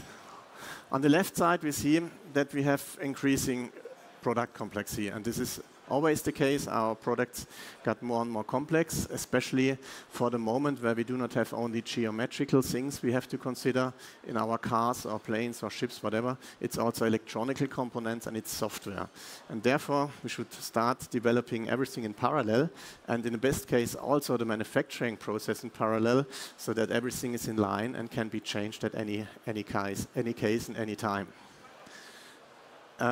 Afterwards, the second point is long time to market. And you know your customers, and we are always late and too slow, and the competition is always faster. So this is every time a point, and here we have also to keep on speed and getting faster and faster. The third point is the complex and diverse IT. We know we are customizing our system sometimes to that and wondering why the updates take so long. Another strategy is that we go to out-of-the-box software, and we realize that not one software fits all, and we need much more software components to drive our processes. Yeah, and at the end we have more data and more complex processes. Yeah, so no matter what you choose, which strategy, it will be more complex. Yeah. And all these tools produce data, and the data are more and more fragmented, not in one database, in much more databases. And with bad luck, you lose control over this sheer mass of data, and also its semantics and ontology, and then you're completely lost. Yeah, and suddenly, at the end, maybe you have an entire big change in your production for a new plant, for example, or you have to produce a completely new product. Then you see that this structure is too inflexible to handle this. Yeah, and the solution is a complete integration layer. Simply said, a system that can connect anything with everything. Yeah, the idea is not new, but at least so many ideas in the past failed. This not, because this is from us. And also a big change on that is that we do not sell this as a product. It's an asset from us. When we come into your company and make transformation projects, we bring this tool with us, and we connect then with a team of developers, anything with everything. Yeah, and of course, we are not for the moment capable to do anything in any Dassault tools, PTC tools, SAP tools, and Siemens tools, each program with the next. We cannot connect all this for the moment, but many interfaces are already there. And as we are doing more and more projects with that, the capabilities of these tools are growing. And definitively, we can connect anything with SAP, because this interface was the first that we implemented. But we can also see Connect not only as a bunch of interfaces, it's also capable to connect the system over the entire life cycle, so to keep the platforms synchronized. That means, for example, if we add a new tool, we just have to add one adapter to this tool and have access to all the entire tool chain that you have. Especially when we have big migrations. For example, you have a S4 transformation and in parallel a PLM transformation. Typically, some consultant says, don't do this. It's a mess. Yeah? You have to consider so many things. But with such a platform, you can do it very slowly, quickly, everything, but definitively in a good quality, because you can connect the new PLM with the old SAP and the new SAP with the old PLM, and together then at the end, new PLM with a new SAP. Because, you know, SAP rollouts are typically planned by planned or by country or whatever, and PLM rollouts are typically planned on product line or production line, so this does not match. Therefore, we need such an intermediate solution. But this is not only intermediate, it's for the end. It can stay, the performance is high, so you can use it even later in your life cycle. And ultimately, you can combine this system also with your partner integration. That means you can do the entire data exchange from you and your design partner, for example, with the right management and everything, and all look at any time on the same data. So, coming back to our maturity model, then we see with each linear increase of the digital integration, the AI potential increases by factors or even more. And as long as we do not have this integration in the top mountain as displayed here, we have, let's say, valuable helpers with AI. And I say this in quotation marks because for the moment these are really the highlights that we already have in production, as we have seen here. But if we consistently implement digital continuity through the entire product development process, AI becomes a game changer.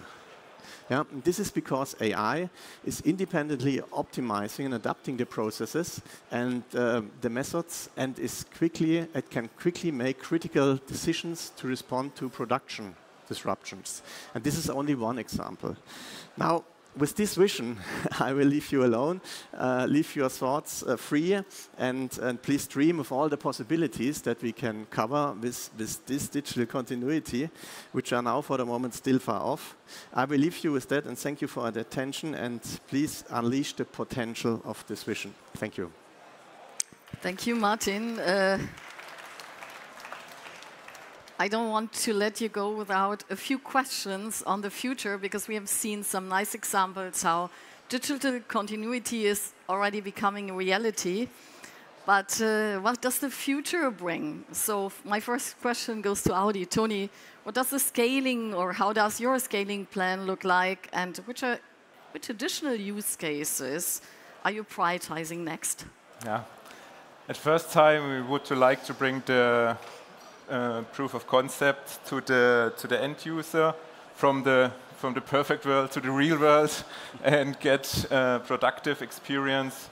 At the same time, we would to communicate with other stakeholders to get more ideas and to optimize the processes and put them in the backlog. I'm going to ask you next year, I'm sure. I'm curious to see what's happening. So, Jens, what role will AI play in asset management in the future, and how are you planning to integrate it into existing projects we do? Lydia, generally speaking, there are many fields in AI context for the maintenance or the parts, such as condition monitoring or automated error diagnosis and further optimization of the whole spare parts management, even in the requirements management. We have seen today a lot of information about the business data cloud. This would be also give some opportunities for us, and that's generally. But concrete, I think as we are from XL2 the implementation partner for Audi and working the whole day together, and to say we are right where the action is, I would say, and we get direct insights where the potentials are. So specifically in this case, which we have seen a few minutes ago, it's already anchored as a project in our current implementation, our current productive environment in the S/4HANA system, connected with the BTP. And I think we will work on some more features. So I think you can stay tuned. There will be more. We will. Martin, seeing your vision, if we were sitting again here next year, how far do you think we will have come in integrating SAP, PLM, and ERP into a unified platform? I think it will not yet be the case that we can say hey Alexa, build me a car. So I think we will have to wait some more years for that. But we will have more islands connected in between, have more end-to-end processes where we have digital continuity and can leverage it with AI. And SAP will be the backbone for all of that. Especially when I speak about this PLM process, you can do PLM only with SAP, but you can also include any third-party players. This is the flexibility of SAP. And here we have these interfaces, and here we have then also this digital integration, and we can leverage all this with AI and see many, many more examples like this impressive showcase of Audi. And I'm sure we don't know what the future will bring, so thank you all. And, one question, sorry. Is there a microphone? Yes, there is. Here we go. Thank you very much. I have one question. Have you already used the AAS in your system? Asset administration shell as the standard data model in for your interoperability with different layers, different systems? Yes, we are together with the Fraunhofer Institute to work on topics like the asset administration shell. We will use it on the battery pass and other product passes, so this is definitively part of our strategy. Okay. So you can come along to the Capgemini booth, and there is a little demo on that, so if you're interested in what we are doing. B1, B22. Yes, B22. And have you integrated any data space component, data space technology in your product? Sorry, I didn't get it. The data space.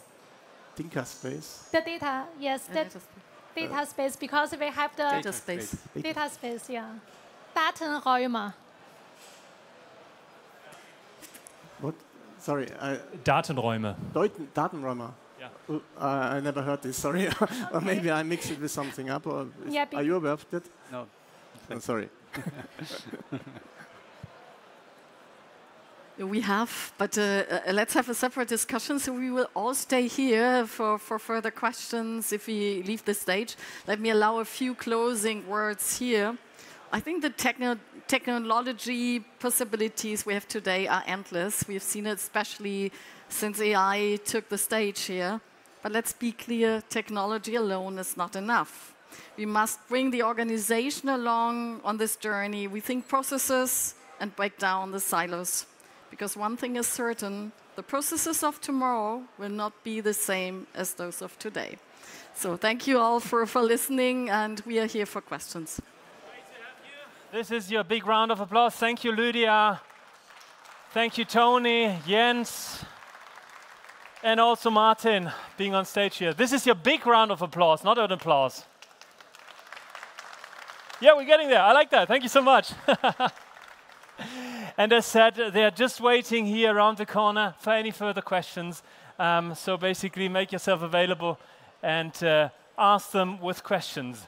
Ladies and gentlemen, we're coming to a great lineup, which is just around the corner, more to say. We do have a strategy talk about Agentic AI, which is also coming up. The new Superpower, how AI agents will generate business value.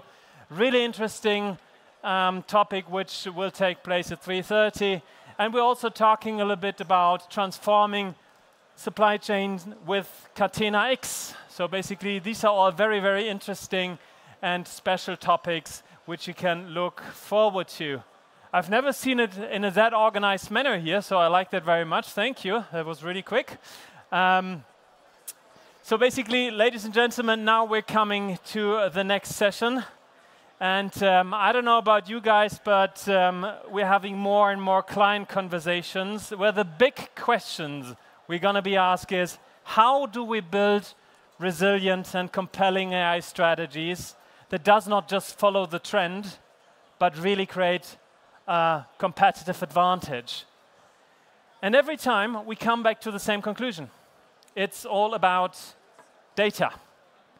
Data is the real driver of AI.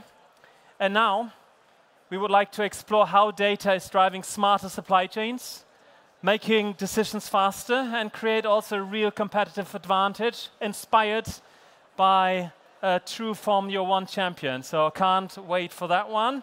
In the next couple of minutes, you're going to see really a hand-picked and high-energy group of industry leaders, top industry leaders, which will directly discuss upon this kind of topic.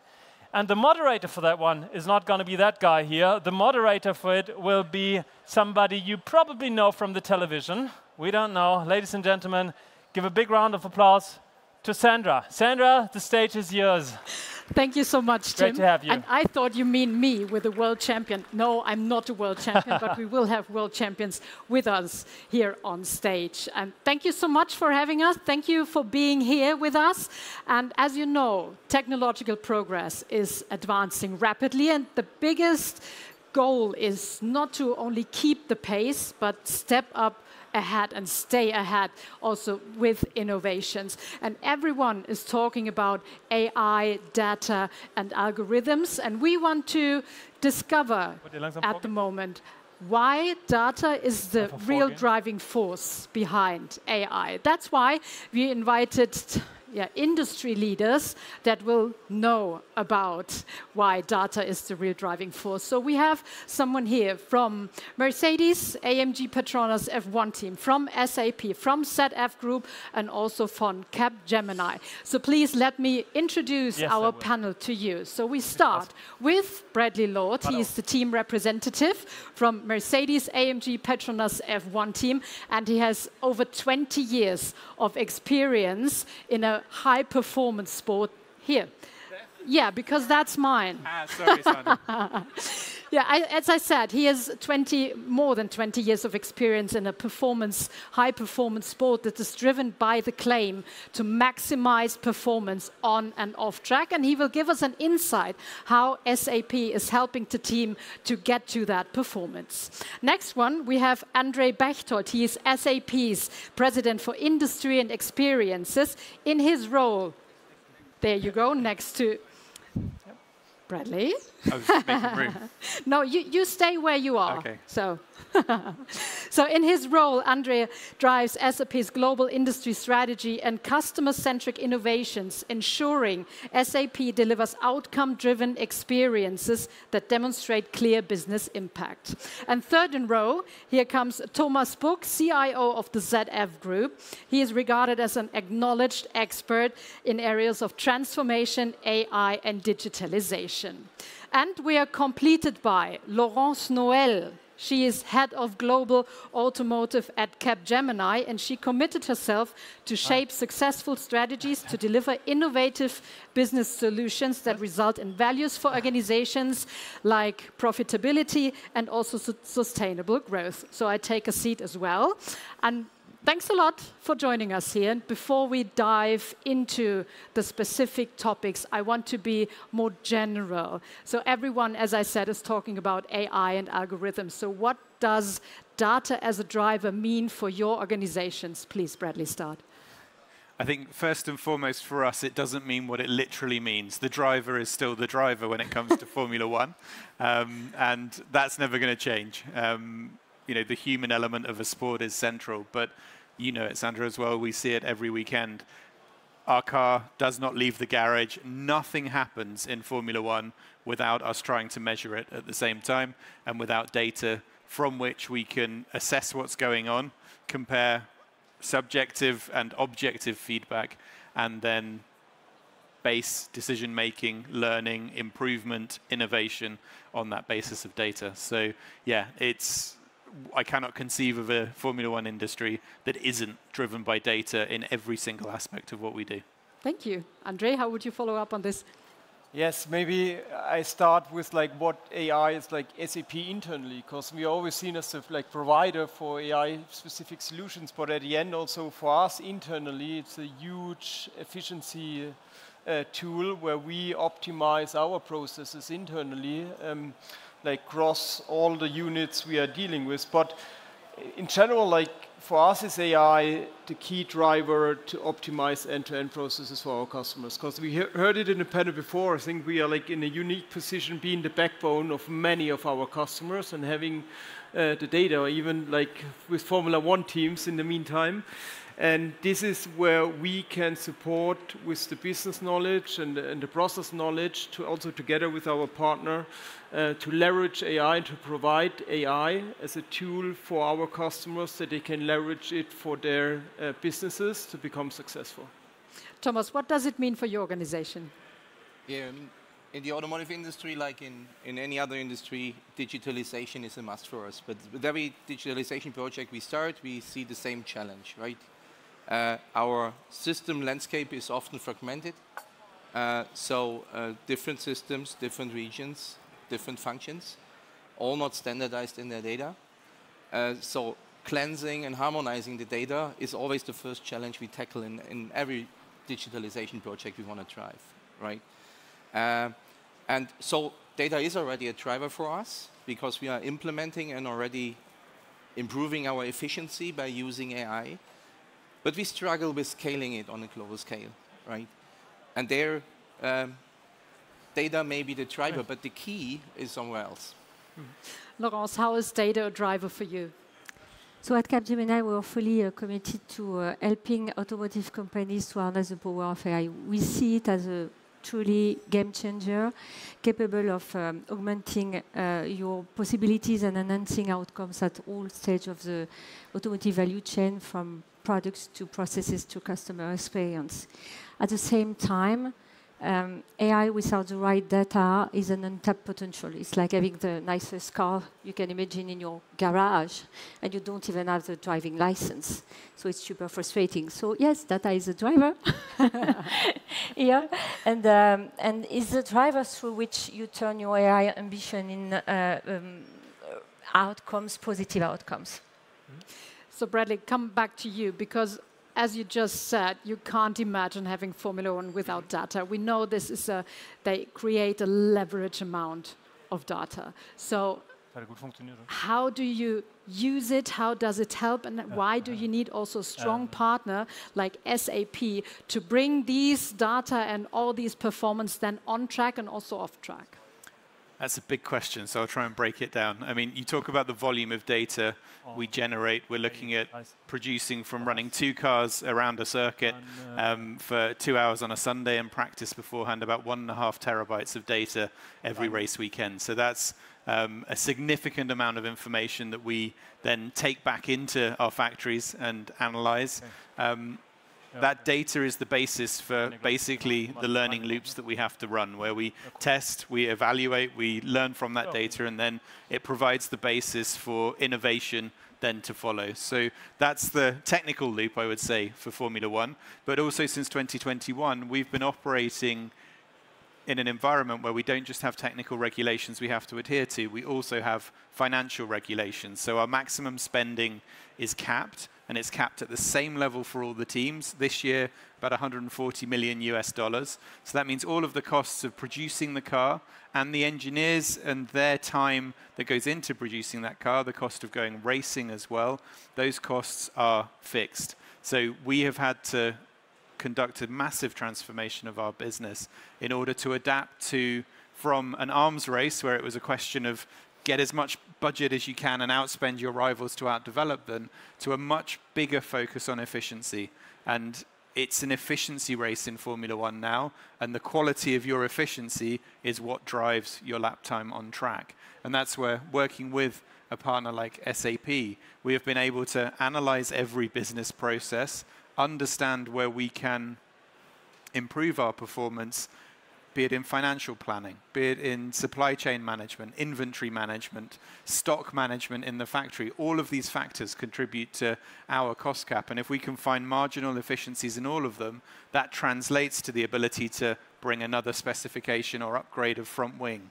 So business data, driving efficiency, unlocking greater efficiency through AI, unlocking the power of our people to be focused on where they can add most value, because we're able to automate processes and work with predictive business intelligence in order to deliver reporting requirements, for example, for FIA financial reporting, the governing body, and for real-world financial reporting. All of these efficiencies are playing into not just making lives easier in the finance team or the HR team or other administrative functions, but actually making us a leaner and faster racing team. And then where we take that in the technical domain as well, all of that data also feeds into our predictive tools and our digital twin of the car that we run in our simulator, our aerodynamic simulation that is how we generate performance without being able to test it on track. So we need really, really strong virtual tools as well. And that's what we see when we look at our parent company in Mercedes-Benz, the work we do on those digital twins, on modeling tire behaviors, aerodynamic behaviors, all of that is then relevant as tool sets and as knowledge to transfer into wider applications too. Andre, so coming to you now, because you're the other part of this whole process. So how can you support the OEMs and also the suppliers with managing and utilizing their data for AI-based solutions, not only in Formula One, but also what can you learn from Formula One to use for other customers? First of all, I need to say I applied as a driver. Du bist Hagen, ne? But if I hear now the cost cut, I maybe... Ja, klar. Okay. Driver costs aren't included, okay. so you'll be safe on the salary level at least, Andre. We've still got to do the performance evaluation. Okay, that's good. So, yeah. Now, coming back to your question, and I think we heard it very well from you, Brett. I think at the end, every business is a little bit different. And this is why also like developing together with partners like this industry-specific AI cases is a key differentiator then at the end for the businesses to really make most value out of this technology. And this is where we working like on a solid foundation. And it starts with like simple master data governance and also bringing all the data together. And this is where we offer now with Business Data Cloud, I think like impressive tool where you can connect also via our partners all the external data sources you need. And you just talk about like racetrack data, temperature data, finance data. So there are so many different data sources you need to connect. But at the end, you also need to have like one semantic business layer where you can analyze and like get in the business to do the semantics together also with IT and get the right outcomes for the business out of this data, where you can then also leverage AI and build the AI use cases on top of this business data platform. And then I think we create a real outcome for the business. But otherwise, it's just like a lot of like projects trying, fail and error, which is also okay. But at the end, if you want to manage it at scale, you need a proper data foundation. And with all the aspects, you also need to recognize either on kind of security aspects for the data and all the things we are facing in current environments. And that's where it always comes back, like solid master data foundation, and you have a common semantic data layer, and then you have like also the tools where you connect this external data, align it, and then have the right outcomes for the business, either in like integrated planning scenarios or analytics that really the business, you create value for the business across the end-to-end processes. And this is most of the time also for a lot of customers, you need to know the business of the customers, and this is like also where we heavily relate to partners working also day in and day out with the customers. So then, Thomas, let's come to you and let's talk about the supply chain management process. And if we have a solid, proper foundation with database, as Andre just mentioned, which influence will it have? I would start with underlining the if. Because I think I need to go a little bit, I need to lead you a little bit more in the details of the situation of ZF, right? It's a long way for us to go there. I mean, ZF has grown very strong the last years, and it's happened by acquisition, and maybe the two big and most known ones are the acquisitions of TRW and Wabco, right? And so you may wonder how likely it is that if three companies meet, that they have three different ERP systems, but guess what they had, okay?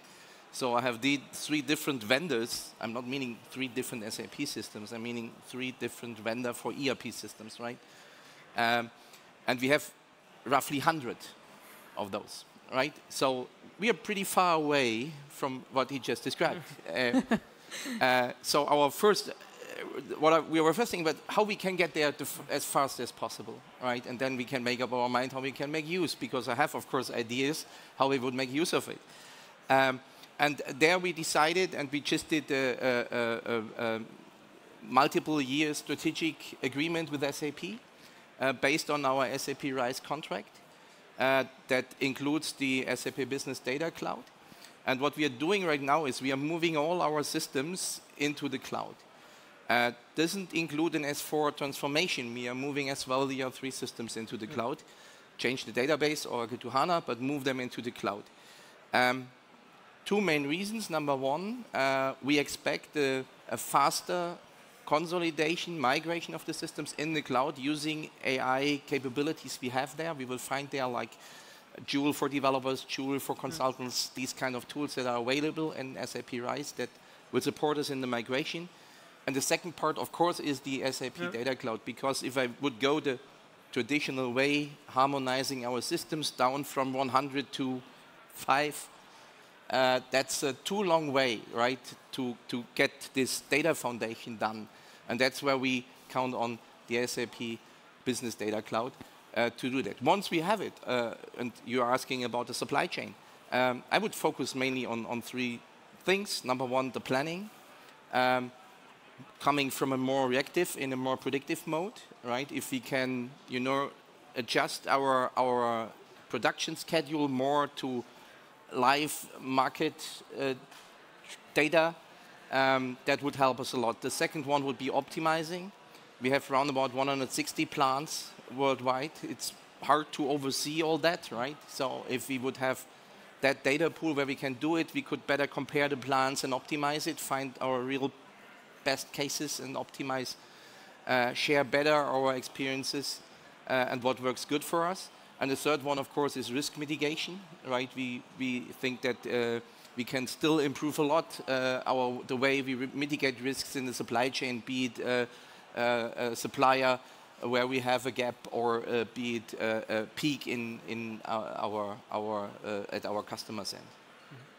So, Laurence, when we look to supply chains globally, it's a collaborative effort. So we talk about platforms and shared data sharing. So how do you see data ecosystems shaping the future of automotive industry?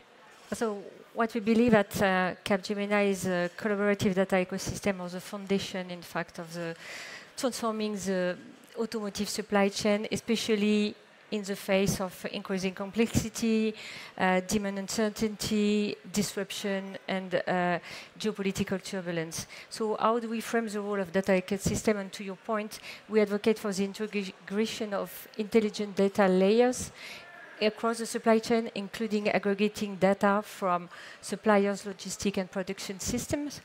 This enables real-time visibility, true transparency, scenario planning, and risk identification. And then it supports dynamic decision-making across the supply network. Second, we promote transparent collaboration through digital platforms between OEM, suppliers, logistic providers, and as part of our supply chain resiliency framework, we use AI-powered forecasting and planning tools. So planning is super important.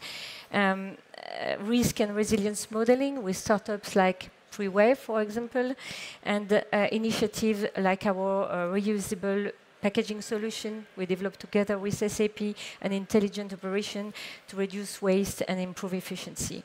These measures foster trust and mutual accountability, which is super essential when you think about long-term resilience.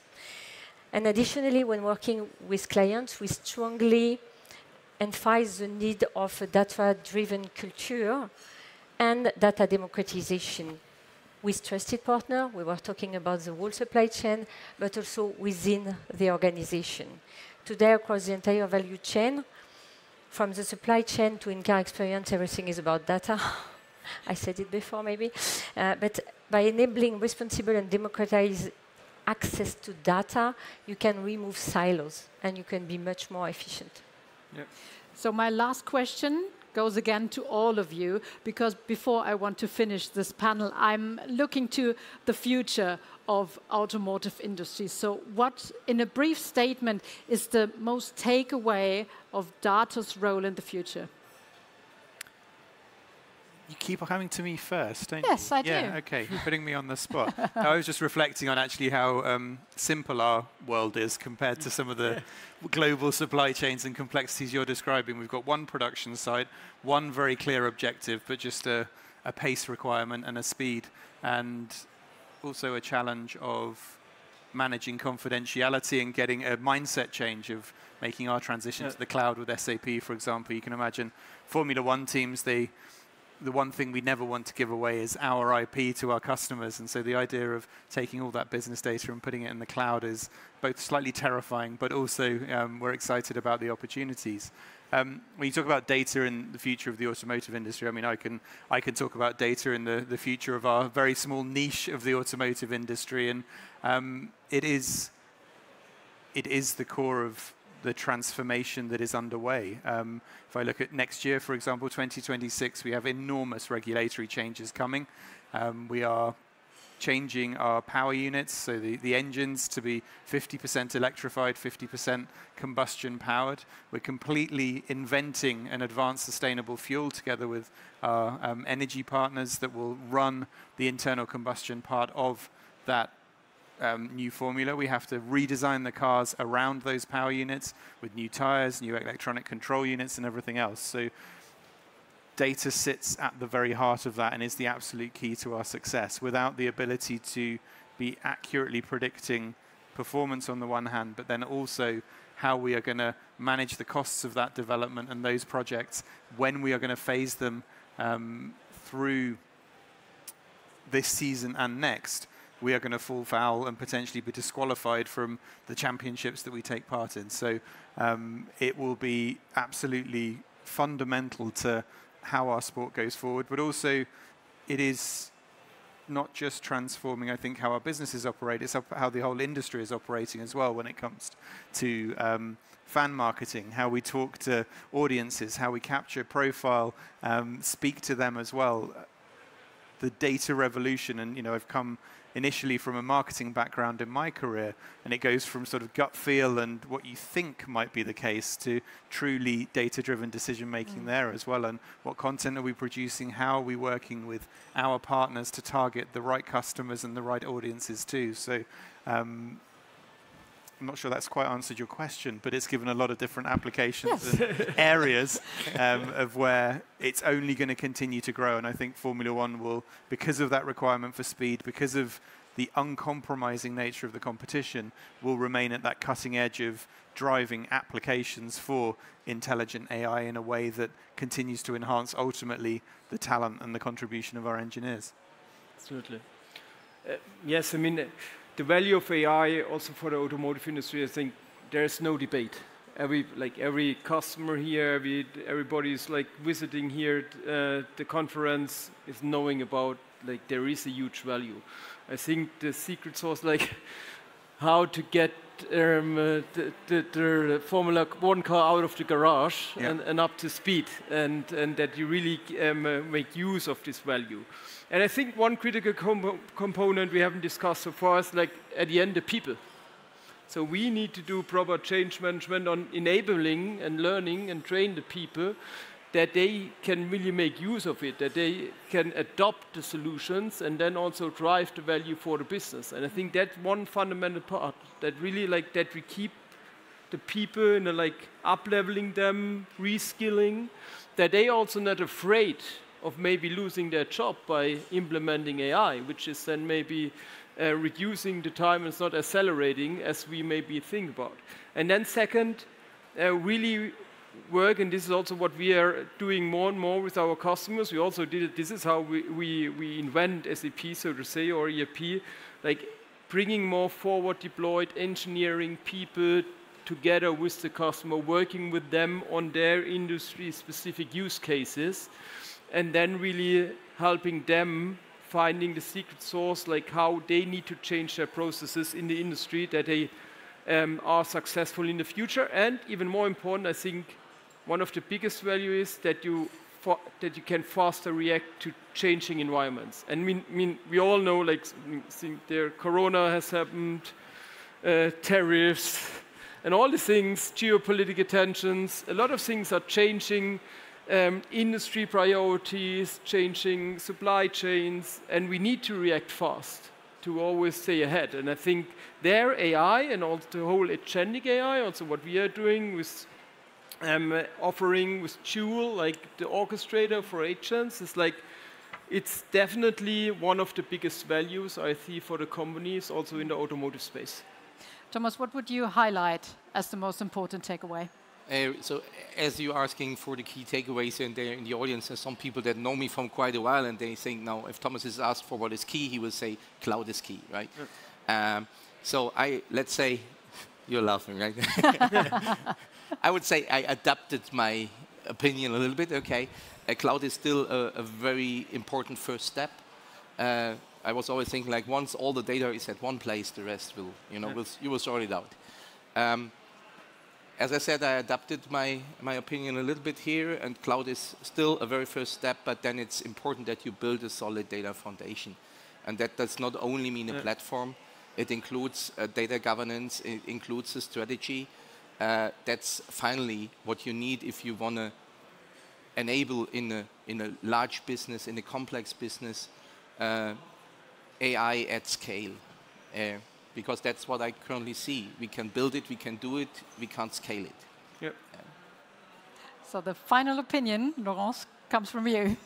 So as I said, I think that data is everywhere, is in accelerating development, innovation, time to market, which is very important in our industry, in enabling software transformation, in making the supply chain, as we said, more resilient and more transparent, in enhancing the efficiency of the manufacturing, in personalizing and enhancing your customer experience in the car, outside of the car, and in bridging the gap on circularity, and I have many other examples. So it's everywhere, and it's paramount to have clarity and control over your data, and to make it available to the right person at the right time. And it's how you're going to be able to unleash the potential of great technology like AI, GenAI, digital twins, that will make you successful and very efficient. To all four of you, thank you so much for sharing these very interesting insights. Thanks a lot. Thank you. And yeah, we have a question. One moment. Okay, Tim, that's your... That's my job. Yeah, that's my job. I'm just sitting here. Yeah, I take it. Oh. All right. Yeah, thank you very much. My first question is the European Commission have the Data Act and AI Act regulation, and especially the Data Act will become applicable this month, 12th September, and the AI Act is for next year, August. Have you already implemented a solution in your product and services to dealing with the Data Act and AI Act? Maybe I start. I mean, for sure. I mean, we are closely collaborating also with these regulatory institutions, and especially our AI lead, Philipp Hetzing, and like his team is like constantly looking and also applying like every requirement our customers are facing, that we, at least from a technical foundation and from a product perspective, guarantee to the customer that everything which is required is secured and SAP can handle it. That's definitely something which is there from our side, but also happy to hand it over to the customer. Sure. I mean, you are asking to a solution to the Act. I don't know if there's something like a solution to it, right? Yeah. But of course, we are looking into it and try to react on it. I talked about that it's important not only to have a platform, but as well the governance, right? And part of our data governance or AI governance model is that we implemented AI Ethics Council. That's how we call it, right? And we defined the process how AI projects are rated, and depending on the rating, on the criticality, they are appearing in the AI Ethics Council, right? And there people are sitting together. I'm part of the Ethics Council, but typically it's HR, legal, all those kind of people are in such a council. We evaluate the projects and approve it, or we see some issues with the AI Act and need to react on it, right? That's, of course, other things like there is a mandatory AI training for every employee, so every employee has to have a mandatory basics AI training. That's things we are doing to kind of, react on the European AI Act. Yeah. Good. Question answered. Thank you so much. So time is over. So we give back the stage to Tim, I would say. Thank you so much. Thank you. Thank you. Thank you so much.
see actually that process improvements and also the way.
And we know it's now a little bit later in the day, so we thought about how are we waking you up and how are we bringing a little bit of different perspectives into the session.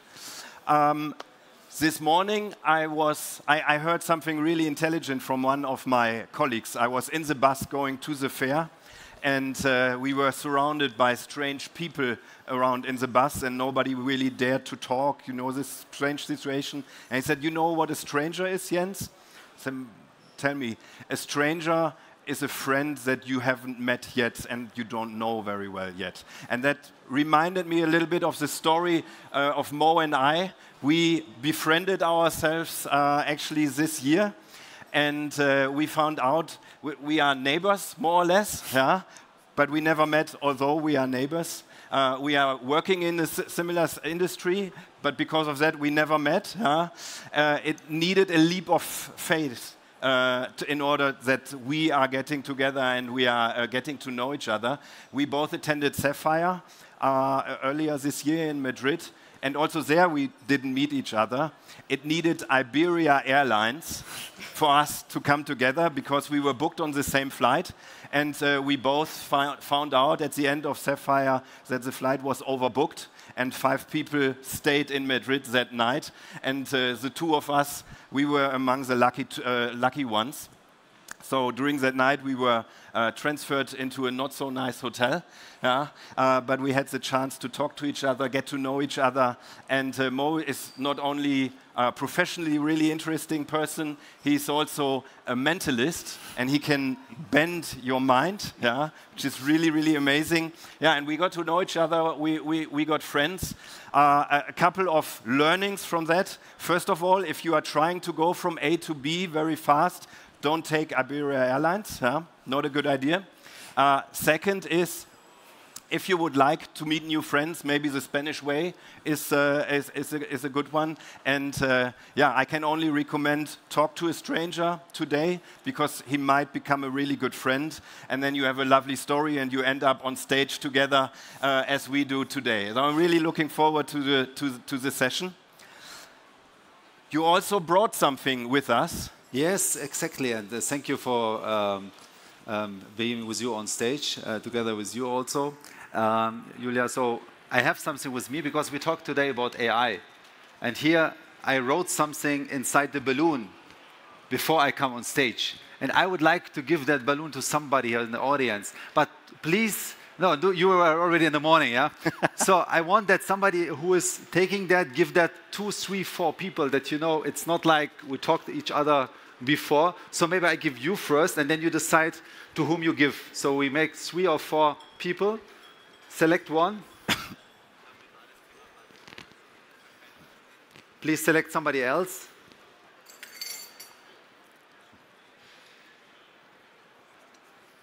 And one more. Okay, here we are. Okay, please take the balloon. Nothing will happen, but please don't go away, okay? Thank you. That's how we make the audience stay, by the way.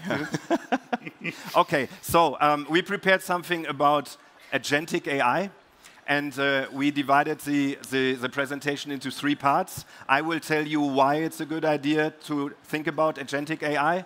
Then Mo will have the what section. So what are we talking about? How does it look like also in SAP?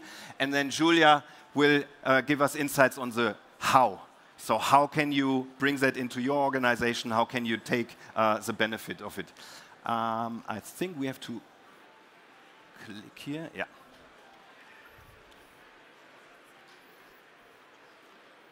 Okay. Oh, skip.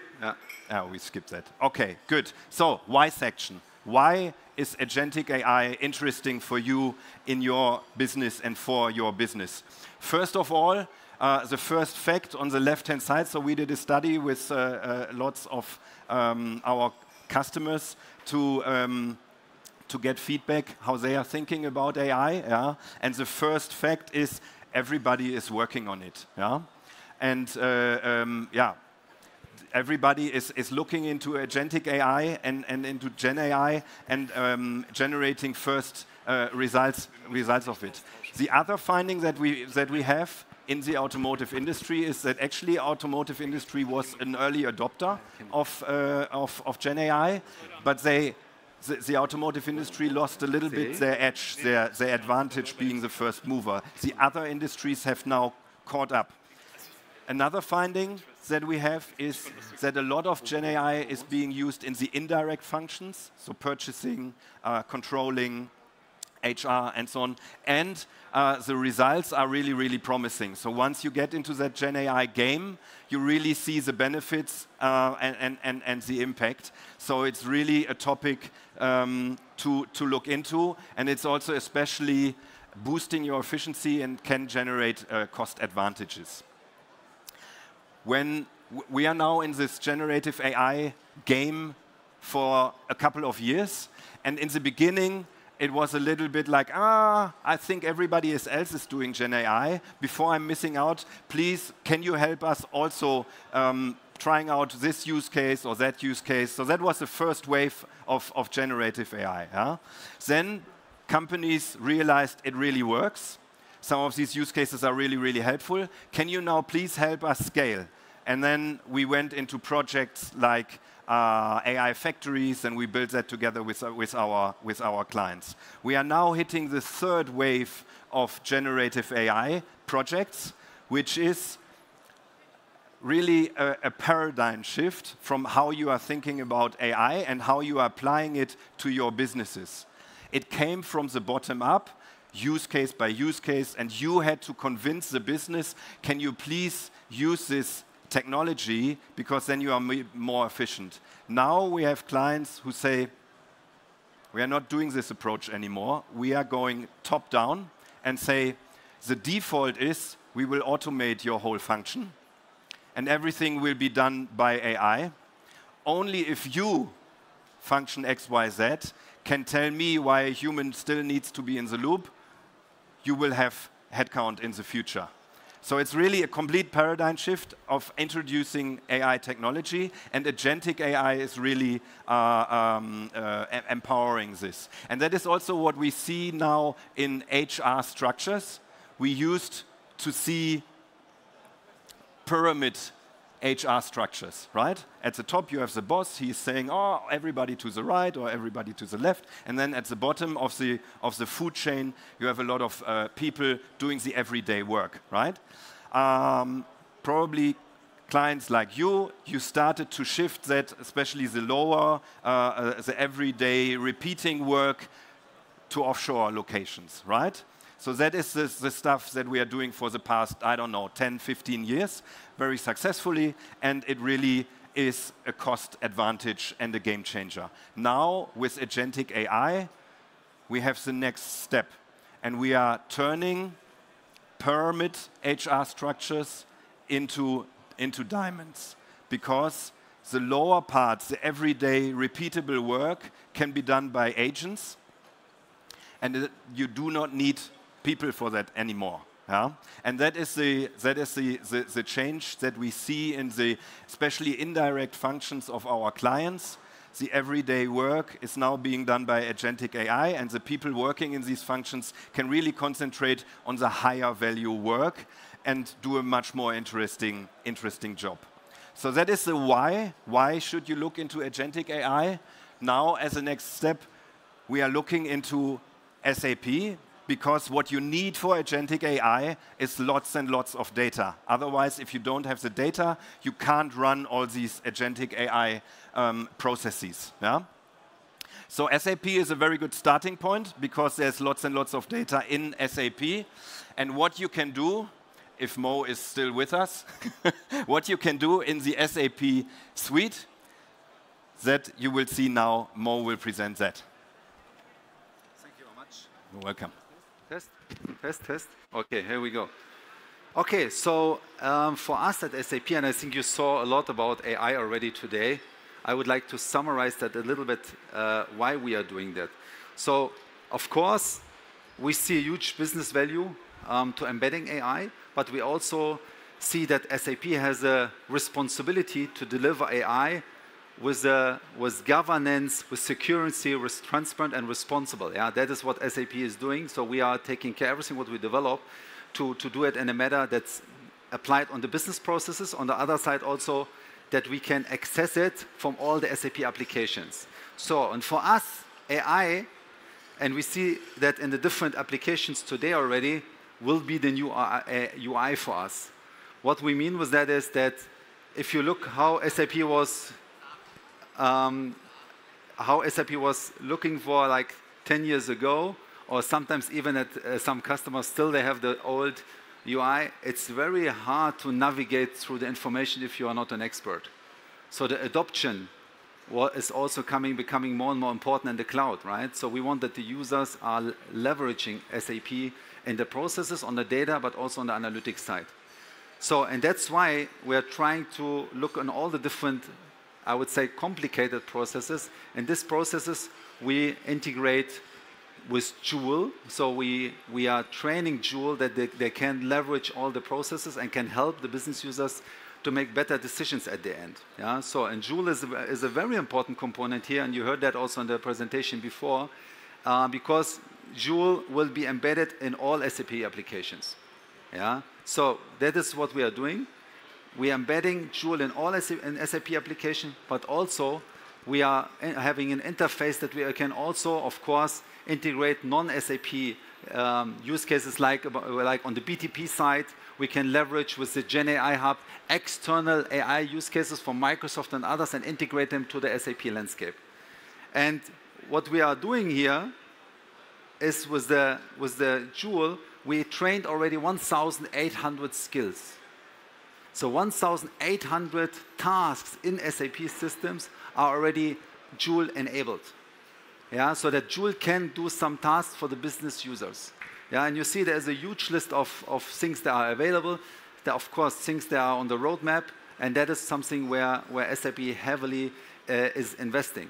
And with that, you can imagine with 400,000 customers that we have different customers who are using more the AI on the embedded side, maybe on the AI on the analytics or data sphere BTP AI side. So we have the flexibility to do both. And that is very important. Some customers asking, okay, what can I use in SuccessFactors out of the box? I want the job description automatically. I want to have the resume classification automated. I want this, this, and this. But then we have some business users, they say we would like to do more on the AI side on top. So they're building AI use cases on the business technology platform, for example, with the AI foundation. So both is important. So the embedded use cases, the Joule skills capabilities, plus I would say the customers. And here's I would say an overview about some of these areas, especially for me personally, as more on the technical side. I see a huge value also in the development of ABAP coding. So the developers will have now in the future, or already today, Joule capabilities in the development environment where they can automate the coding development. 30, 40, 50% what we are seeing currently. Same thing on the process automation side. Also embedded AI capabilities for the process automation. Same thing on the low-code, no-code. Also we embedded AI there. So you see that are different use cases here on the embedded side, on the customization, on the development side. So we see in all this area a huge, huge benefit of AI. So, and if we look on the overview, how this looks like I said, embedding AI in the lines of business application or cloud like Ariba, SuccessFactors, Concur, etc. That is the first steps what we recommend to you to look on. What can I get from SAP out of the box?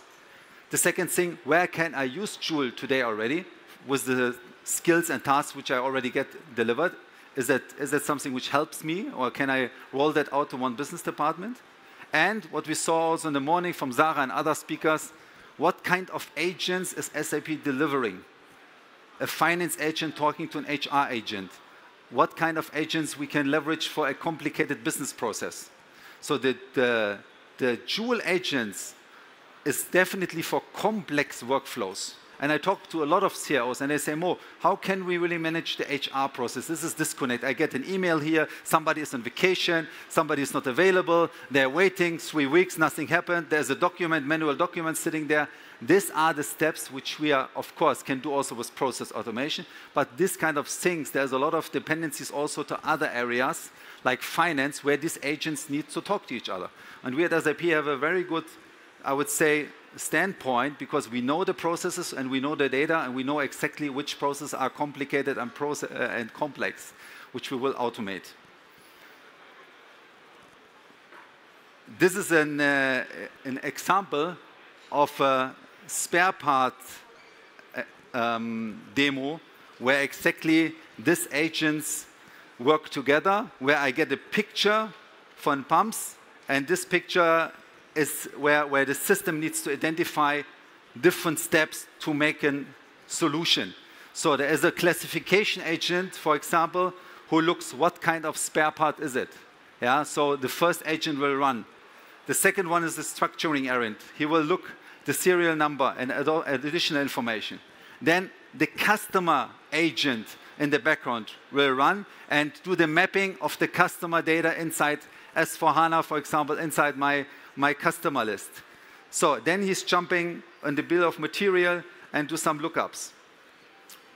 So you see, there is normally a very complex, if I get this email without any information, there's 7, 8 manual processes available in the past. What we want to do here is that exactly the system is understanding the picture, they're extracting a material number, the classification, and then they give me definitely the first recommendation what I should do. So that is where 7, 8 agents work together in the background and make me then a recommendation. Normally you would have different teams are working on that problem. Who is responsible for this customer? What kind of material is it? I need to scan the picture with the text recognition, etc., etc., etc. So there are different steps available. And at the end, you see, I get the recommendation directly in the system, and then I can answer and complete the task and do some notes for me automatically. So that is what we are doing. That is what we want to deliver. So showing 7, 8 related steps in one problem, and to respond with the different agents' capabilities which are talking to each other. And that is the difference, of course, in if we talk about process automation or embedded AI, I want that the system is doing a job description or a recommendation for me. That's a simple one. That is here something, a problem where you exactly here see that the email, I get a recommendation, what kind of email I should write, and then also how sensitive the email should be, etc. I get a recommendation based on his email. So he's filtering the text information of the email, and I get a recommendation. How should we respond? More in a more friendly mode, or maybe in a more neutral mode. So that is what we are doing. Yeah. So you saw there's a lot of things where customers having embedded use cases, talking agents, and also I would say the data topics in the morning, which I showed, building AI capabilities on Business Data Cloud, and all of that are important to have a plan, to have a project, a scope, an architecture, and also status quo. And with that, I would like to hand over. Cool. Thank you.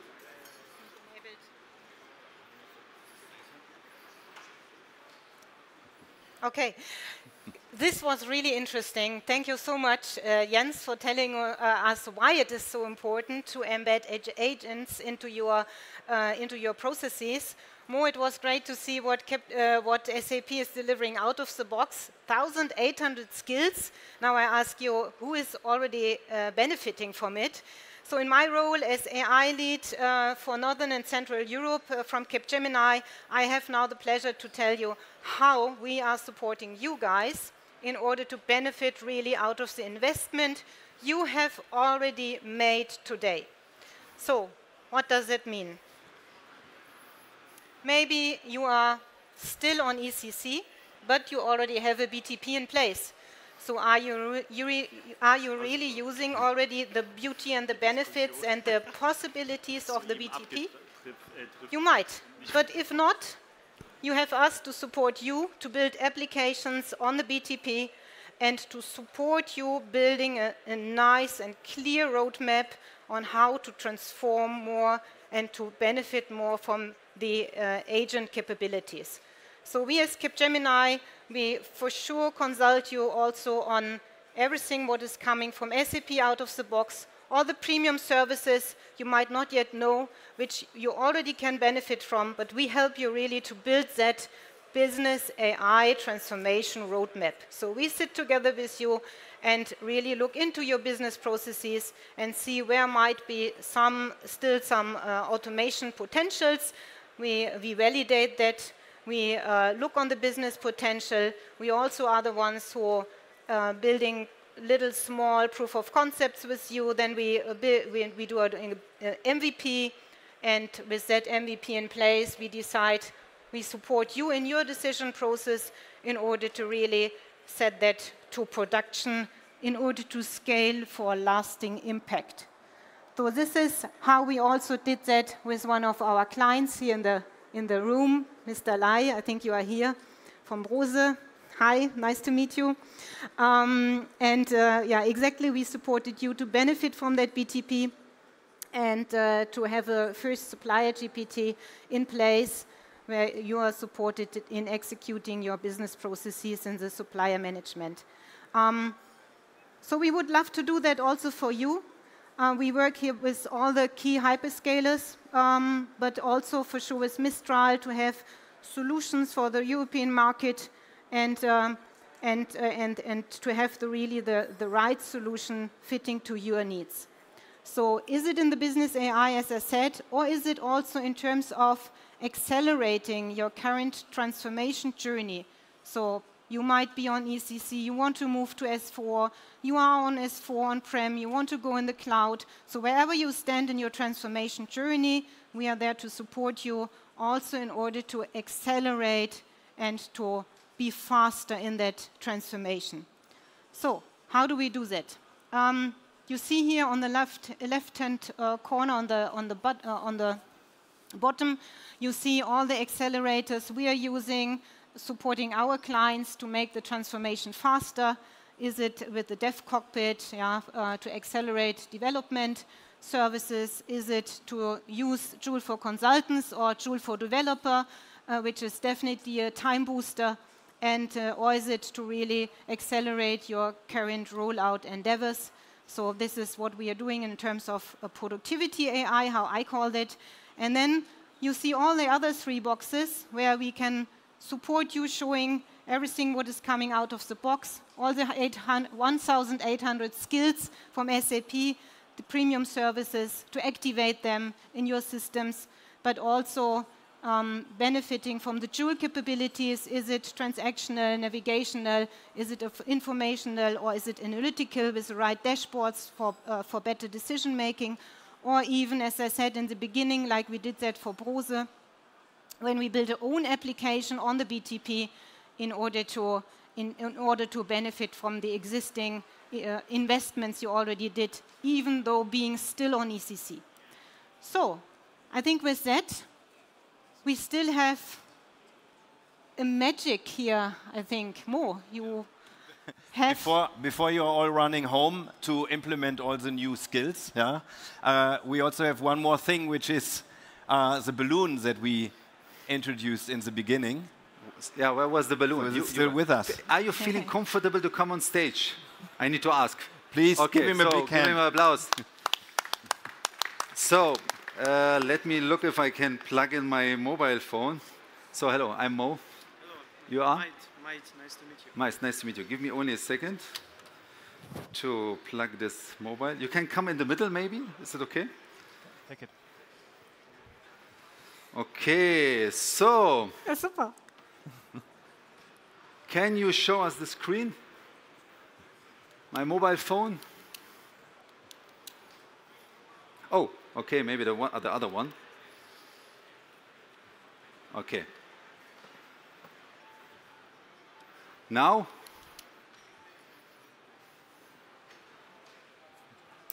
Oh, here we go. Okay, so do we know each other before? No. Yeah, which company, if I can ask? Oh, from Capgemini. Okay. So, but we don't know each other. So you get the balloon from different people. I would like that you can select a number between 11 and 99.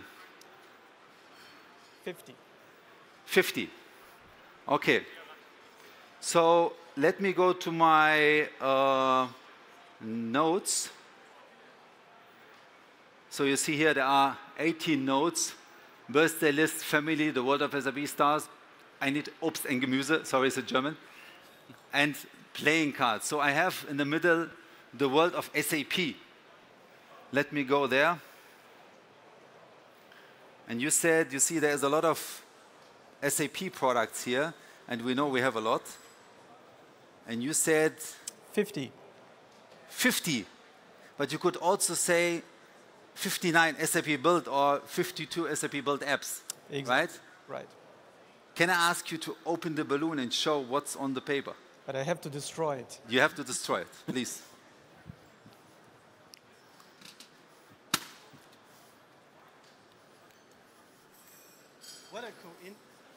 What a coincidence it will be. Joule? Maybe. Can you show it to the audience? No. Joule. Thank you very much. Applause. Thank you. Hope you enjoyed. You see, we can challenge the AI. We can predict a little bit something, but we all know this was a little bit magic. Thanks a lot to the colleague also. Thanks to you. Thank you all for your attention. Have a great remaining day. I'm highly, deeply impressed by that one. Thank you, Mo. Thanks, Julia. And thank you, Jens. Great stuff. Thank you. All right. I didn't expect that one. Did you expect that one? I mean, you're going to a blue stage between SAP and Capgemini, and all you see is magic, right? So this is really cool. If you need some energy, we still have our coffee bar open. You're going to get some coffee, you get espresso, you get everything you can imagine. The second best coffee at the IAA Mobility, the best one you get at the Capgemini booth. It's on B1, B22, that's our booth. And Mobility in Action is our big theme which we're offering over there. So we've got 3 different kind of buckets which you can witness when you enter our booth. The first one is driving efficient value creation. Learn how to turn manufacturing and supply chains into competitive advantages. Second one, accelerate.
Once again, welcome back for our penultimate panel of the day today. So our next panel is the Robo-Shuttle economy, next level public transport. And I'd like to welcome Jonas Seifert to the stage as moderator for this particular panel. Thank you. Good afternoon, everybody. I'm truly excited being here and talking with you on one of the most exciting topics at IAA, namely autonomous mobility.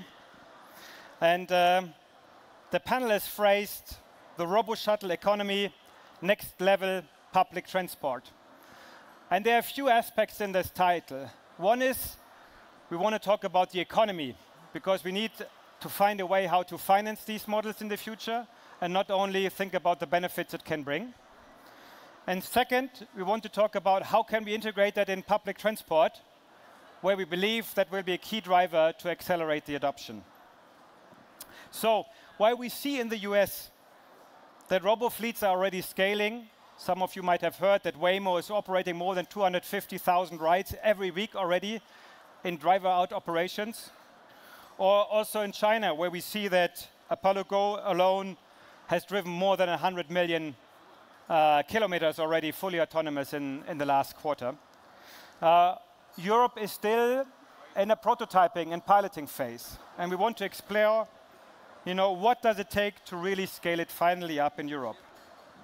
So for that, I brought together 4 exceptional voices from the industry and 1 professor to get us started on that exciting topic.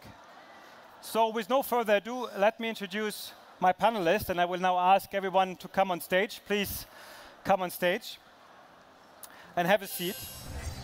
From Germany's largest transport operator, integrating potentially also, and please sit down, AVs in the future.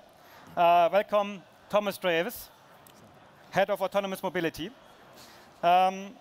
Representing one of the boldest European players in autonomous shuttles manufacturing, please meet Clemens Rengier, CFO and MD of Holon. Bringing the global perspective from the world's most deployed autonomous driving platform, please welcome Jon Gessner, Head of Europe of Baidu's Intelligent Driving Unit. And finally, from the UK, a company pushing the limits of AI-native operations, we are glad to have Shai Hingali, Director of Autonomous and Automotive Partnerships, with us on the stage. Please, a round of applause.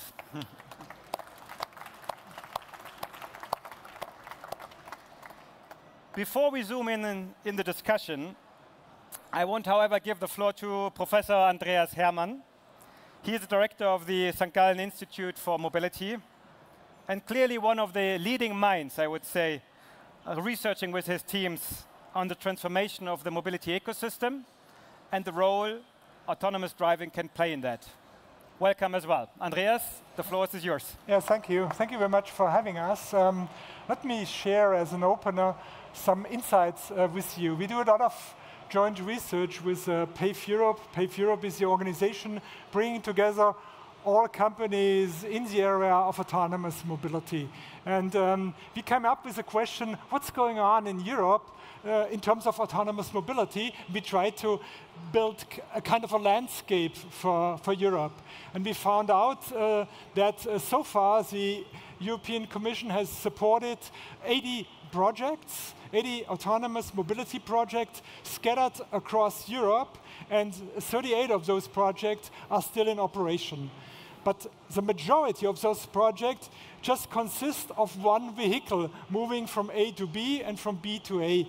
That's it. So what we desperately need here in Europe is focus, concentration. As Jonas pointed out at the very beginning, in China we have projects with 700, 800 robo-taxis. The same is true for San Francisco and some other cities. So if we want to compete with America, with China, we need to think big, we need to concentrate, we need to focus, we need to have projects with 500, 600, 700 robo-taxis in a specific region or in a specific area. So my intro statement is very short. Wake up Europe. It's time to move. Thank you, Andreas. And I think that's a good inspiration to get started. So please have a seat and bring up the questions as we go. But I want to start with you, Jon. Maybe you can introduce yourself, your role of Baidu in the ecosystem, and also share a bit of view of, where do you see the high impact use cases in 3 years, and what you're most excited to talk about today. Yeah, thank you. Thank you for the introduction. My name is Jon Gessner. I'm living in Germany since almost 30 years now. In Baidu, I'm responsible for the European business. To your question, what I see the use cases in the coming 3 years in autonomous driving, I see personally the driverless implementation integrated in an existing public transportation system and bring value added, not revolution, not disruption, to replace the existing system, but rather a value added component with driverless technology. Thanks. And the topic you want to discuss today, which you are most excited about? I think I can discuss everything what is related to the L4 technology. Yeah. I'm also open and flexible if from audience some questions or topics they want to discuss. I'm also open. Yeah. That's excellent. Thank you very much. Yeah. Let's continue with you, Clemens. Yeah, thanks, Jonas. Yes, I'm Clemens Rengier, CFO of Holon. Maybe for not everyone knows what Holon is. Holon is a provider of autonomous shuttles. So we provide a fully fit-for-purpose vehicle. A fit-for-purpose vehicle is in booth A1, in case you want to see it. That's a vehicle that is from day one designed for the needs of public transport. So it carries 15 passengers. It drives at a speed of up to 60 kilometers per hour, and it can get to a range of up to 200 kilometers. From a value chain perspective, we integrate the vehicle, so we don't focus on providing our own SDS stack. We partner with Mobileye. We know that other people are better in providing SDS stacks, so we focus on integration of the SDS stack, of the battery system, and everything else that's required to offer an autonomous shuttle. And then we partner with the ecosystem out there, fleet management system providers, and then sell to public transit authorities, like Hamburger Hochbahn, for example, to public transit operators, Deutsche Bahn, for example, or the ride-hailing platforms like Lyft. Regarding the question on the use cases, there are two main categories of use cases. The first category is on-demand use cases. That is kind of ride-hailing, classical. You want to take a cab from the fair to Central City with 5 people. That's ride-hailing. Ride-pooling would be from your hotel where you stay tonight. You want to go to the city, so you walk for 3 minutes, and then you get pooled with other passengers, and then you reach your final destination. So that's on demand. And then there's fixed line services, like classical bus routes, where we are replacing underutilized buses, or transports last mile, first mile, or transports within airports, national parks, and so on. Thank you. Any specific topic you want to bring in or discuss today? To take on what you said, so I would be interested as a finance guy, obviously, how to finance that wake up in Europe. Very good. Then Thomas. Yeah, my name is Thomas Treves. I'm from Deutsche Bahn. I'm head of autonomous driving. And yeah, you know Deutsche Bahn from railways, but we are also the biggest mobility provider in street mobility. And in Germany, we operate around 12,000 buses in Germany. And for us, autonomous driving is a normal market development. We have to prepare for that. And therefore, we are in this business quite a long time, since 8 years now. We brought the first autonomous vehicle on German roads at all in 2017. And now we have like the Kira project in the Rhine-Main area, where we also the first who has an on-demand service that is open for the public to use it. Mm-hmm. And yeah, what is the impact on the highest impact of autonomous driving? I think I would see it from a customer perspective. The biggest demand we have in the rural areas, in the countryside, there's way too less offer today. So from a customer perspective, for a societal perspective, we should bring this technology there. And what I wanted to discuss about today would be how we can kickstart this market. Very good. Shai. Hi. Hi. Shahin Gali. I'm Senior Director and Director of Automotive Partnership EMEA region and TechBD in Wave.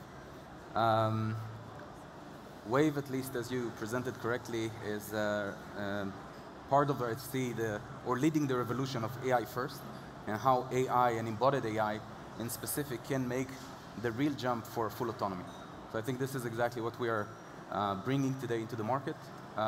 We are, of course, catering from full autonomy, and we see the mobility as the goal of our company. However, we do see that we can also cater L2 plus and L3, given that the consumer also requires some autonomy capabilities.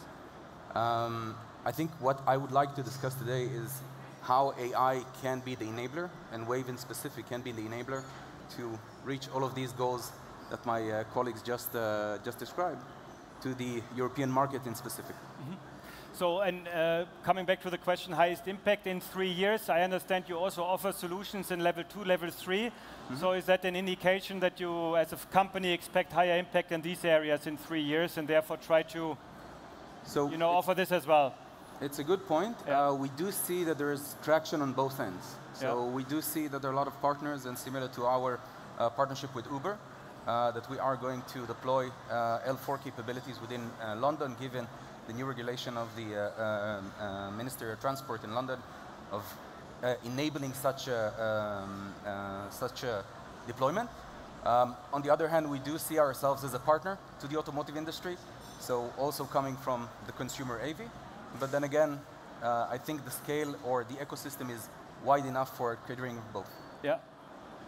Then maybe let's, partnering is a good point, come to the next part of our discussion, talking a bit about how we can really unlock the value. And typically in every economy, unlocking the value happens by somehow matching a demand with a supply. So I want to start with Thomas looking a little bit and representing the demand side as a customer of autonomous mobility.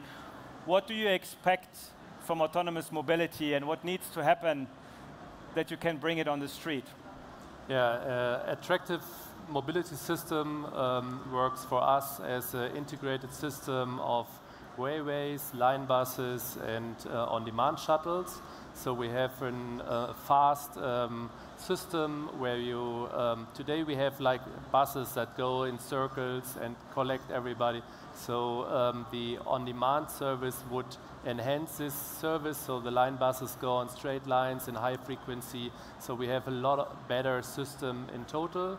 And for this system, we need big line buses with autonomous level 4 technology that is competitive with type approval, and also the movers, as we say, the middle size, like Holon is doing, and also small vehicles for the on-demand services in the really, really rural areas. So I think you can sum it up. We need vehicles, and we need vehicles with type approval, and we need it yesterday.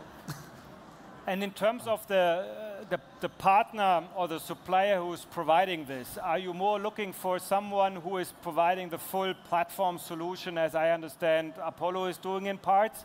Are you looking for the manufacturer who's basically setting the vehicle in front of you? Or are you looking at someone who is basically operating the software to give you a chance to build everything around it? No, we don't need the software. We need a vehicle with a driving system. We need a vehicle with where the teleoperations in data goes to a central supervision center. And we also need a system in the vehicle that offers like a digital interaction with the customer. Yeah. So this is like all hardware and software that needs to be all in the vehicle, and then from there, this is, I think, the basis.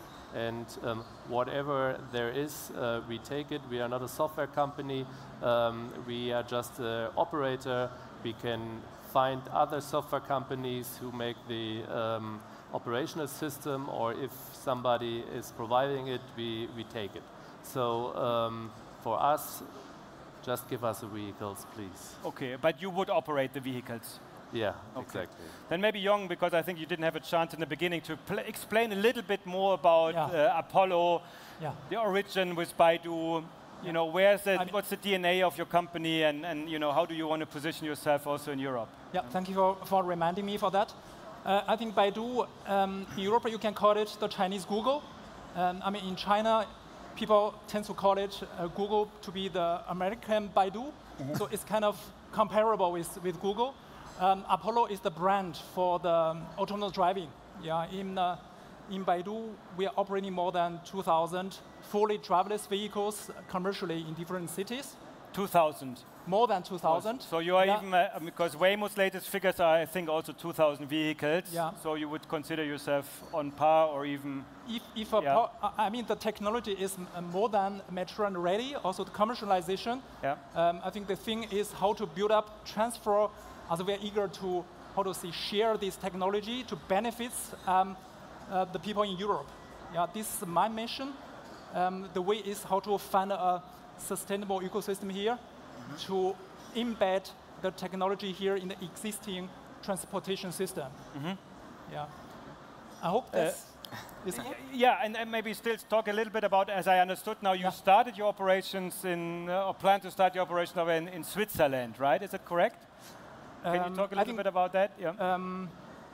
If you can, waiting for 4 weeks, we will have a big announcement regarding of that. For that, I cannot talking, unfortunately, publicly. Okay.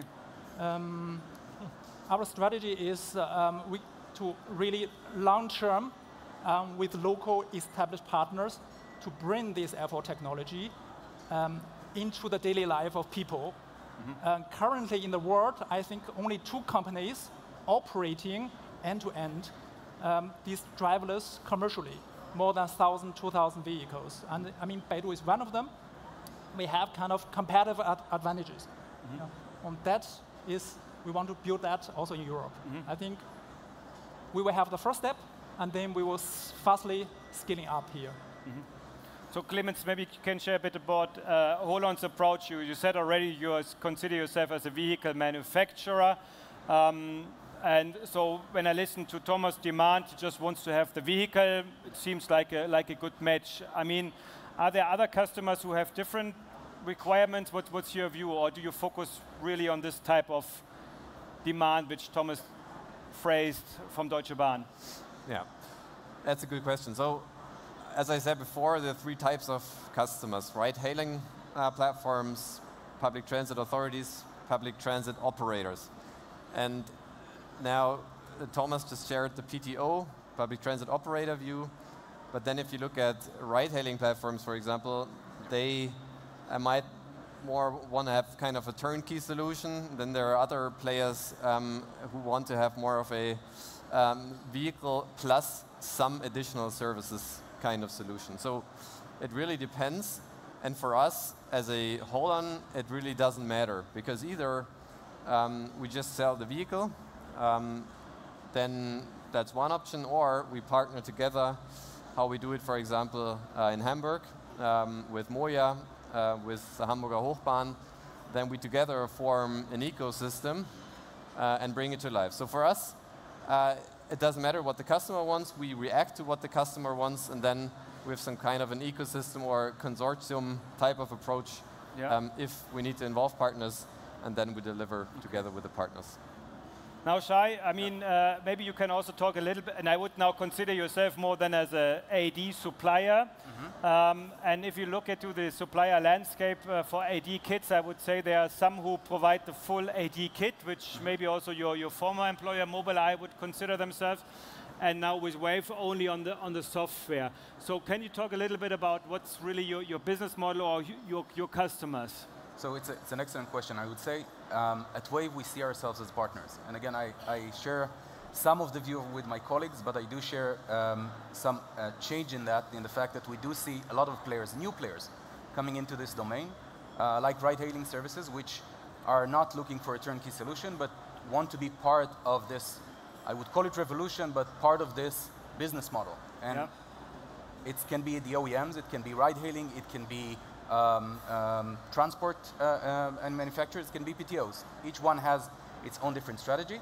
We do see that Wave, coming with the partner approach first, as bringing the AI player into this, I would say, ecosystem. It's something that gives them the flexibility to build their stack on a very robust AI engine, which can generalize and, of course, can allow them to scale for different geographies. So in that aspect, we see that the ecosystem is wide enough for many kind of business models. We do see a lot of traction coming towards Wave, given our capability to deploy in different regions without the need for retraining. This is, I think, a key element when we're talking about mobility as a service, the fact that we can scale that operation and not just geofence it to a specific area, and then the move itself, and then it's not economical viable. This is, I think, the key element. And here is what we see that Wave, us bringing into this discussion, and something that enables the entire ecosystem. It can be public transport operators, or OEMs, or ride-hailing services. And in terms of development roadmap ahead and funding, so I think it was publicly announced you raised over $1 billion or euros. Can you talk a little bit about on what topics you want to spend that money? So first of all, I would say that we do see, and again, looking at the TAM of what we call mobility and autonomous capabilities, we see a $5 trillion type of TAM that we can address and is available here in the market. 5 trillion? Yeah. For level 4 only, or are you talking now also 3 and 2? So we call it autonomy because we believe that it can scale. Level 2 plus and level 3 will be the enabler for level 4, and we do see that as an industry trend. To the question of how we fund, so as said, you stated correctly, we are Series C well-funded in that fact, and we do see that part of our efforts in becoming the AI-focused and AI-centric is what allows us to be where we are today with the ability to generalize our model and to optimize our data, and the fact that we can move from different geographies. And I think this is a key element also for consumer AV, but for sure for a level 4 when you're talking about deployment in different regions. Now I have a question to Jong. I understood that you also position yourself as a software company in the ideal space, but you also realized over the last couple of years that you need to take a deeper step into the value chain to get your software on the road. So that's why you're actually not only providing the software, but also investing time and money in actually integrating your software into vehicle and even operating fleets. Is that correct? That's correct. Not only operating fleet, we're offering also the mobility, also the apps, the platform, and offering directly to the end consumer. Yeah, that's what I said, end to end. From design of the vehicle, the algorithms, the AI, and then the manufacturing. Okay, we have a manufacturing partner. And then to the operation, deployment, application, everything. So, and then for you, Wave, you are still saying you want to focus on the software only and looking at with partnerships, hopefully to get enough traction in the market. Maybe just one comment. I don't want to get a wrong impression. We are capable of doing end-to-end. We are doing end-to-end. It doesn't mean our business model is end-to-end. We want to enlarge, because nobody's doing it, it's a loose business, it's lost business, right? We want to do it to validate, to prove, to show people, okay, it works end-to-end, and its commercialization works, the equation, the calculation, everything works. That's what we want to prove. Our main focus is really to focus on the core of the value chain. That means the artificial intelligence part, the L4 system, and also the operation, possibly. Okay. Please, sorry. What was the question? Maybe let's talk a little bit more about then on Holon, on the business model. Still saying you focus on the vehicle. Maybe you can talk a little bit also on your funding history, who your owners are, and how that maybe influenced your current positioning. And then also talk maybe a little bit more about the vehicle. I mean, as you said, it's just in the hall next door. It's an impressive large vehicle. I was surprised, to be honest. I had more in mind the Navias and Easy Mile shuttle, which some of you might have also seen in the last couple of years on the street. How do you came to the form factor and the product you have now here on stage? Yeah, so the history goes back to 2017, when the first ideas for a shuttle, or first of all an electric vehicle platform, emerged. So we are partially owned by Benteler. Benteler is a big automotive company based in Paderborn in Germany. And the other portion of our shareholding is with Tazaro Mobility Investments, which belongs to the PIF, the Saudi Arabian investment fund. Now, Holon was founded out of Benteler, when Benteler initially they sold a kind of Benteler electric drive system, which was an electric vehicle platform that at the time were tested to be sold to electronics manufacturers, like Sony, for example. And then in 2022, this transformed into a niche market that was very attractive, which is the hold-on shuttle. So in 2022, we used that system or electric platform system to then compose a shuttle. Now, why shuttle overall? I think Thomas laid out the different form factors needed. The autonomous shuttle is really the missing piece in the entire mobility ecosystem, because 130 million Europeans have limited or no access to public transport. 170 million Americans have no or limited access to transport. If you look at the public transit authorities, typically only 10% of their costs are covered by revenue. And then you don't have drivers anymore to even find drivers for the buses. And that's why autonomous shuttles, they find a solution to all of this. And this was exactly identified at the time by Benteler, because with our shuttles, you can reduce total cost of ownership by 50%, roughly. That's our ambition. And because we're not bound to drivers anymore, it's higher safety, because there's no human involved. You can improve the access, because you can offer flexible routes at all times. We're not bound to daytime. We can drive daytime, nighttime. It doesn't matter. And that's why, in the end, that shuttle really solves the entire congestion problem in the cities, but also the offering system at an affordable cost for passengers, but also for the operators and the public transit authorities. Now, you need to have the right owners in order to do that. So we are very lucky, first of all, to have Benteler as parent company. Without Benteler, it wouldn't work. Benteler has access to 20,000+ suppliers. Benteler has 80 production sites globally. So we will have our first production site in the US.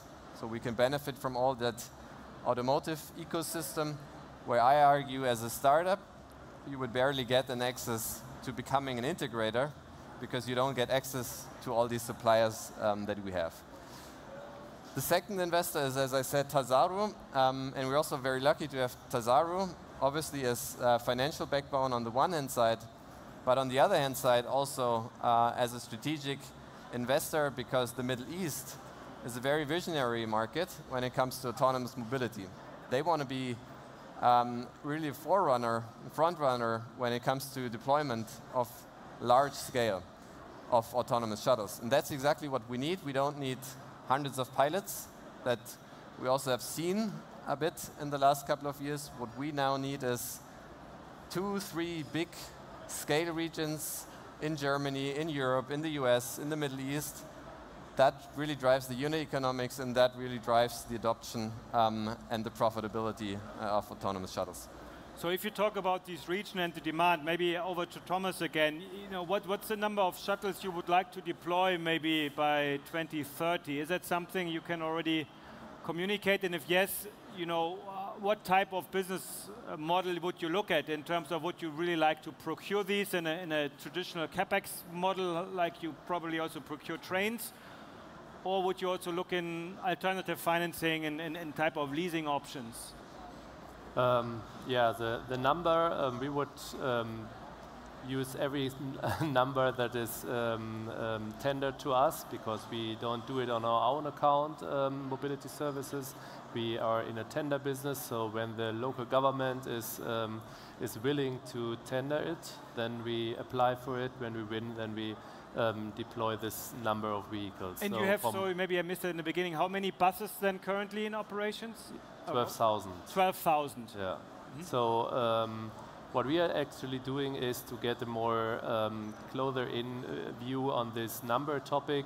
We are doing actually a study at the moment with several institutes, where we look into how can we use this technology in public transport to really make a difference, because this is now a technology revolution, and we should bring the best out of it. So we are defining like a service level that is attractive for everybody, and then we calculated, or we are currently calculating how many vehicles then we need for that in each size.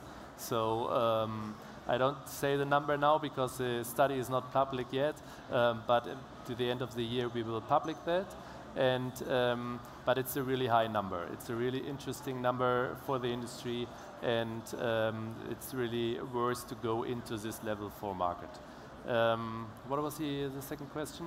How you would procure these, because I mean we now two topics I would like still to cover in the remaining 15 minutes is on the one side still the role of regulation, and the other one still coming back to the topic of financing. And here my question is, do we have a financing issue or not, right? So understanding a bit, you know, how you would like to procure these types of vehicles. Yeah, we would like, at the moment, we don't have like the finally developed vehicles. Sure. So from this perspective, I would say always it would be very good to have like an OpEx model, because then when the type approval is there, then you get the right vehicle that really lasts for the service. And in the future, asset light model, it's sexy, so this is also good for us. But we also used to do the CapEx topic, so this is for us how it comes, we take it. But if others go into the financing, it's good for us. Because I mean, I think it's an important point, because the way how you currently procure, like, again, trains and buses, I understand you're buying them, you're not leasing them, right? Yeah. So, but still we are saying here now for robo-taxi, for robo-shuttles, that could be different. And the reason is that you cannot estimate yet the decline of the residual value or the cost you have to maintain these, or just try to understand what's the reason for the difference here. No, I think because in the other business, in the bus business, there is nobody who is leasing the vehicles to us. So we need to buy it. Okay. If this changes, because there are other business models, they are enhancing it with services, they're enhancing it with software, then you have a regular payment in the usual system. So we also take it for a lease. So this is not a strategic option from our side at the moment to do it otherwise. Okay, understand. So then maybe looking a little bit on the maturity of Europe, and also coming back to Andreas' point in the beginning, Europe needs to wake up. Understanding a bit again more maybe the dynamics in the Chinese market. So what can Europe learn from China to, you know, accelerate the dynamics here on autonomous driving? Yeah.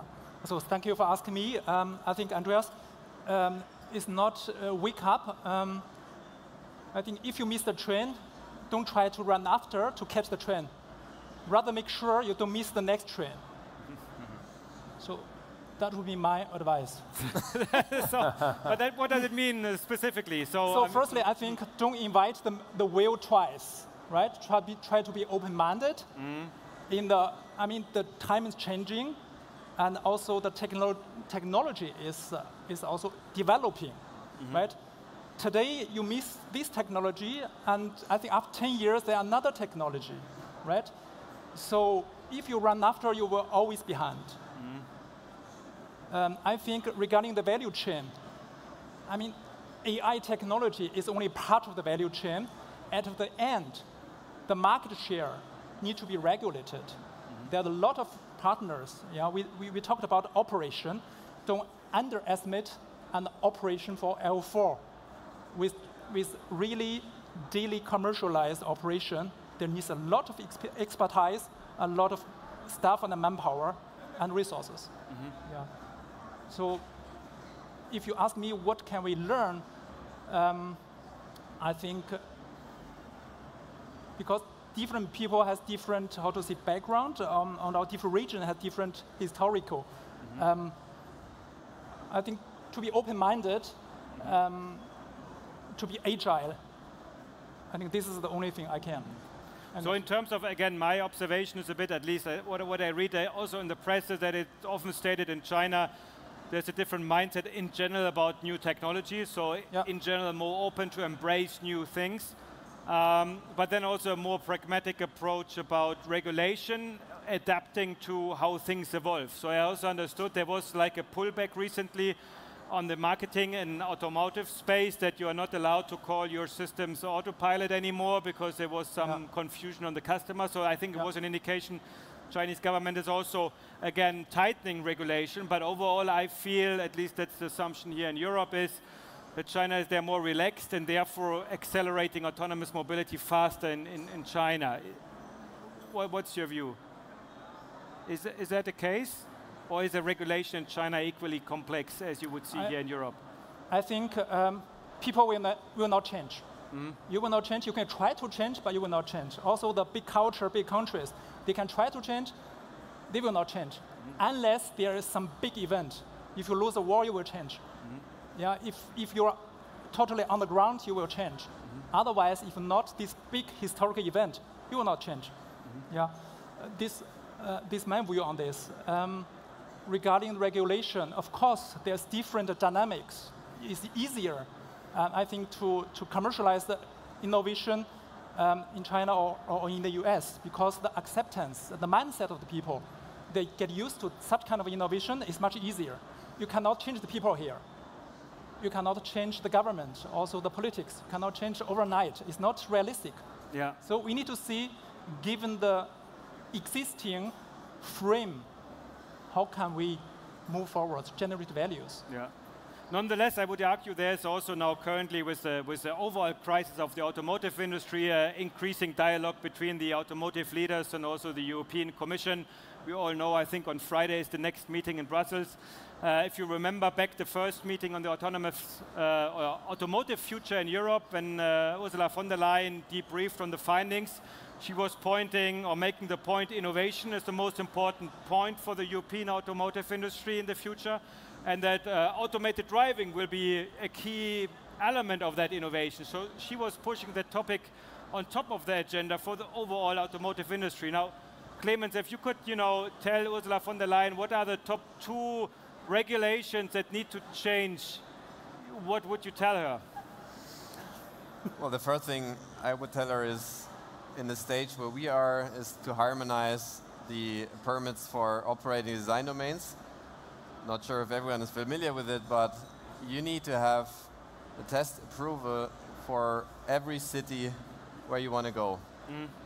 And that's not even just a European problem, but it's also a domestic problem. So it's different from here, from Munich, whereas if you go 100 kilometers to the north within Bavaria, then it's different when you come to the next state. So it's across Germany, it's very different, and then across Europe, it's also different. That's on the ODD, or the operating design domain testing permits, the case. The second thing is we also need to have a unified framework for type series approval, and also there, it's a European legislation that needs to push it. So if we get the testing to be done easier, harmonized within Europe, and if we get the series type approvals easier, harmonized across Europe, then I think from a regulatory perspective, we have the right framework. Then it's more up to financing and the technology to deliver. And Shai, from your side, I mean, 2 angles. Maybe on the one side, you're a UK company.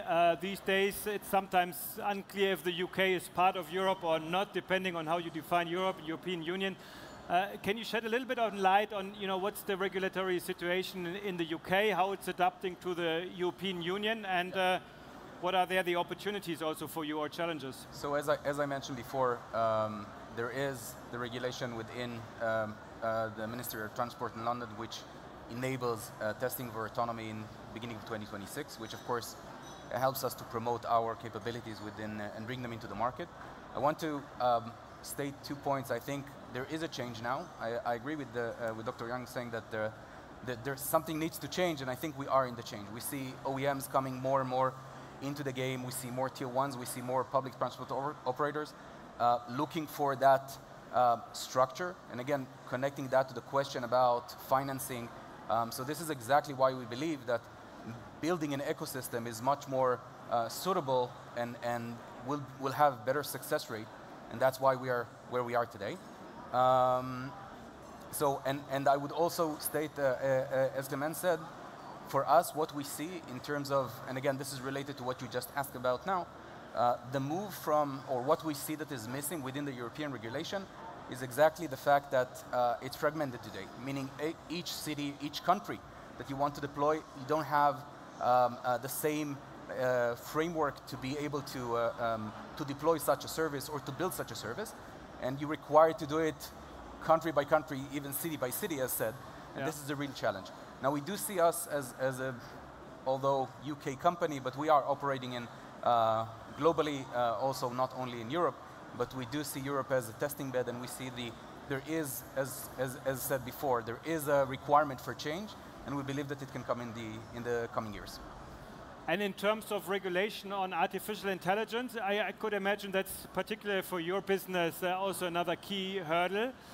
Maybe again for the audience, a short explanation, as I understood, in terms of how you differentiate in your software, that you apply a so-called end-to-end AI model, so it integrates the different modes which are needed to operate the vehicle across the different vehicle domains, from perception and awareness of the situation to intent and decision on where it would navigate to, and ultimately resulting in that you don't need actually high-definition maps anymore, because the vehicle can orient themselves with the information they have.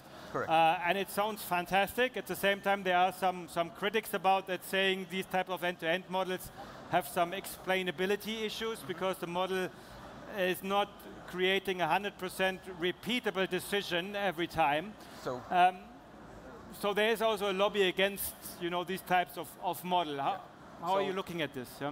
It's a good question. I would say that for us at Wave, being the pioneer of what we call AV 2.0, which is, as you described correctly, the end-to-end model, actually, if you look at the regulation, it doesn't really differ between the different architectures that you're implementing. The main challenge is to, first of all, prove that you are able to operate according to the ODD that you're providing, and of course, if there is an issue, that you can report it, you can reproduce it, and you can fix it.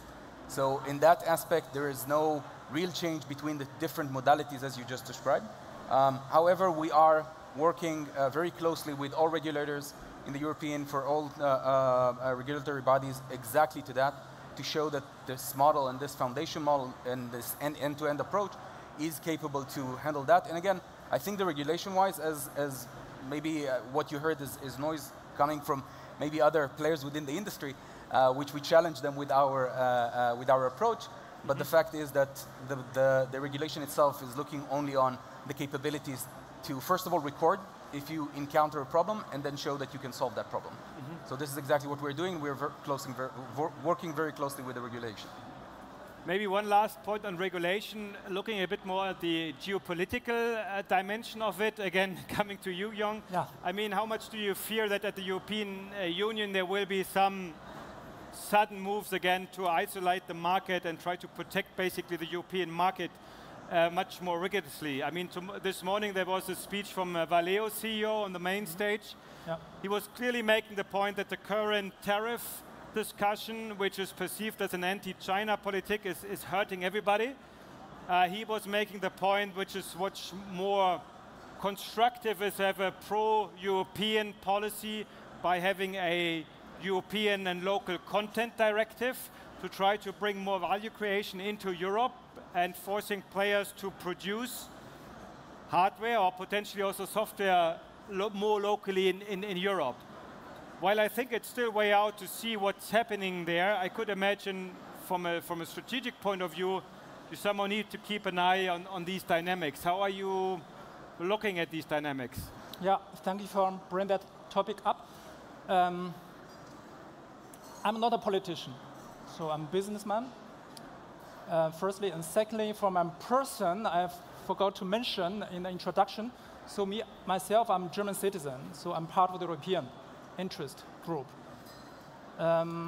Regarding, you mentioned the regulatory protective, or how to see the local content. I can totally understand that point. Yeah, actually, not only from the political environment, also from business point of view, you need to, on the long run, to have some local content along for the value chain. Yeah. I think this is the necessary step once to a large-scale commercialization. Yeah, I think it's a necessary step.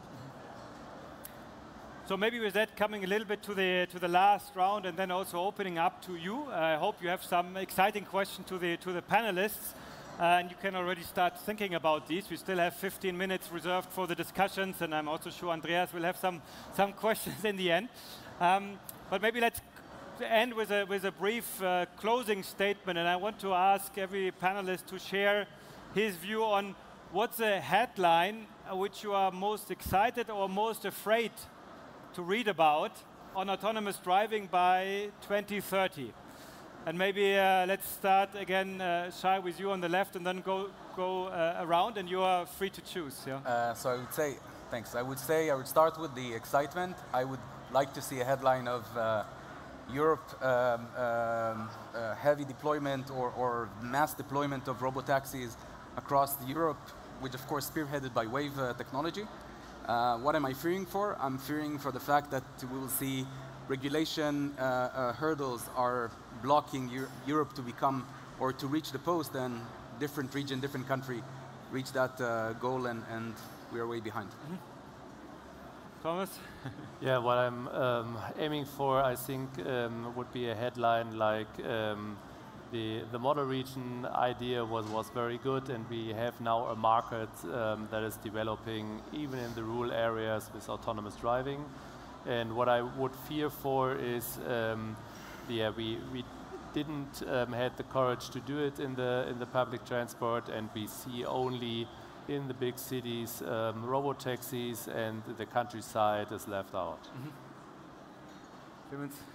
So what I want to read is that by 2030, we have, as Holon has deployed 10,000 of shuttles in the biggest European cities.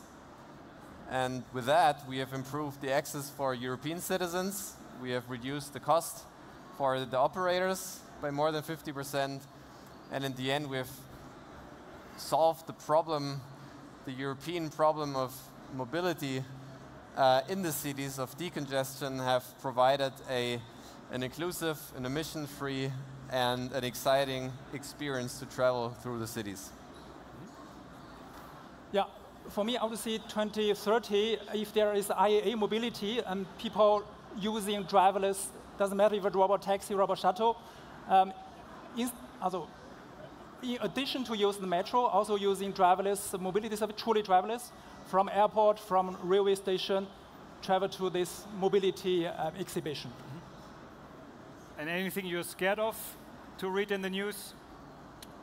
I think I'm not scared of anything. Things happen. That's life, right? It's a good attitude. Yeah. And I think it's a good opening point for the panel. Yeah, you don't need to be scared of anything, also not of asking a question. So I think we have this question cube, which kindly will be thrown directly at you. Just raise your arms. Oliver, it's a... Wow! You pass it on. Home run. Home run. Thanks. Can you hear me? Yes. Okay. You need to keep it really close. Okay. Yeah. And thank you very much for that interesting speech. Closer. Closer. Okay. And at the beginning, you mentioned, Professor Hermann, so are we now ready in Europe for 2,000 vehicles as in China, as in the US? And I heard there's demand, even though you didn't say how much, but in your study there's definitely demand. I learned with Holon and Apollo there is supply. So when we meet in 2 years from now, will there be 2,000 robo-taxis on the European streets? Yes or no? And if not, what is hindering us? And to whom is that question? To be honest, I would like to ask all of you and give a nice thumbs up or thumbs down. Anybody who want to take the question on projections? Maybe, yeah, Clement. Yeah, so in 2027, we want to be series ready. So the basis for this will be done. But there won't be 2,000 of shuttles in the first year because, and that's probably something that Thomas can confirm as well, everyone will start with a pilot batch. So no city will start ordering 500 hold-on shuttles because they want to start with 10, with 20, with 50, and then gradually scaling it up to 500 to thousands of shuttles. So my goal would be, until then, we have a few core regions where we've done successful pilots as a basis of then, in each year, scaling that up further to reach the thousands of shuttles by 2028, 29, 30. Any different views? I believe it's possible. Come see me. I mean, this is exactly why we're here. We believe that with the right partnership, and we are building that exactly that, we can meet this milestone. Andreas, we need to bear in mind that there is a kind of European way to autonomous mobility, because in a European setting, autonomous mobility is part of public transport.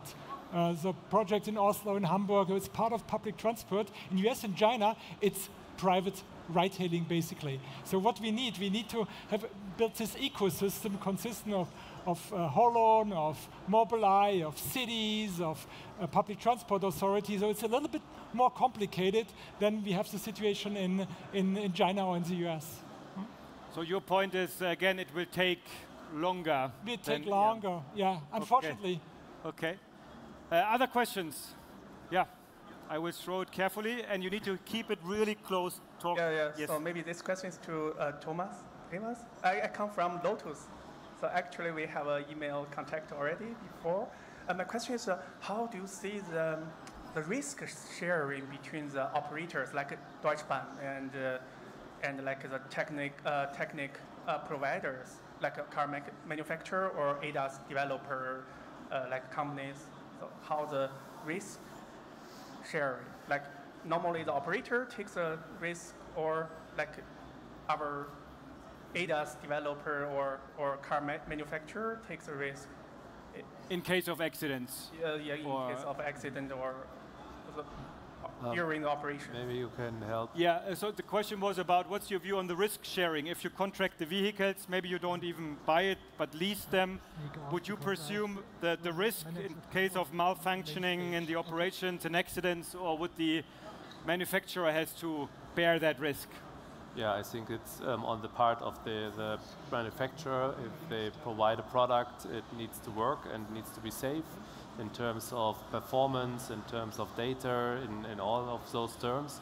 So this would be, of course, on the manufacturer side, but we have also risks on the car holder side, and this is risk we would take of having the vehicles in maintenance and all these topics. So this is on our side, so everybody take its part on these risks.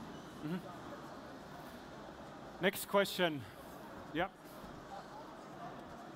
Thank you very much. I'd like to ask Mr. Hingali of Wave. So the end-to-end AI model is currently developed in a lot of these software vendors, but would you? I think it has a lot of benefits, like I think like shorter development time span, or like the ability to run in a lot of these edge cases. But would it, like in the safety level wise, would it be ready for the L4 implementation? Yeah, thanks. It's an excellent question. Exactly for that, we are, what I mentioned before, working with the regulatory bodies to work on that and to prove that this is the safety mechanism. We have our internal own safe model that is alongside the end-to-end model, the embedded model. And again, we are exactly doing that in our day-to-day and with the deployment that we have with our partners that we recently announced. And the fact is that we are testing it on the road, moving from one geography to another, mapless, optimizing the data, minimal amount of data between geographies. So this is exactly what we're doing, including test track, including taking that into GSR regulation and NCAP testing. So we are aware that there is a question here, but we already have answers for that. And as I said, our partners seeing that on the road, given that we are planning to deploy it very soon. Next question. Anybody? It's really a unique opportunity to have this excellent panelists here from very different backgrounds again. areas where they start? Anyone? Otherwise, I would spend maybe the last minutes again on the financing question. Maybe also together with you, if anybody has an idea. Maybe stating again, yesterday there was the panel discussion with Oliver Blume and our new Ministry of Transport and the operator of Hamburg, public transport operator of Hamburg. And they were all asking and looking at the Minister of Transport, saying basically the government has to pay for these vehicles. And I'm openly wondering, like, there must be another way how to finance that transformation, because otherwise, I mean, in every industry, you know, if you're challenging to grow, you would look at the government, but then if you grow, you would complain about the government that it's holding your growth back. And I mean, I don't want to call the EU a nanny state, but you know, like in the US, there's now this tendency to really drastically cut down any public engagement on these type of things. Like, again, maybe explore also here with a group, you know, what's your view on alternative financing for these type of vehicle in the first years? Do you have any perspective on that, Jong? Yeah, I think the government financing is only the ignition of the autark ecosystem on the commercialization. Without a sustainable right calculation, only rely on the state to financing our subsidiary, I think this would not work, the L4 technology. So this is my view on this. I mean, other views, and maybe be precise. Again, we have on Friday the meeting with the EU, with von der Leyen, and also the EU Commission. You know, if you have ideas on, you know, what to propose in terms of financing structure, it's now the opportunity to share these. So, I would take the fact that we don't. I don't think, and I agree with Dr. Young. We're not expecting the government to pay for that.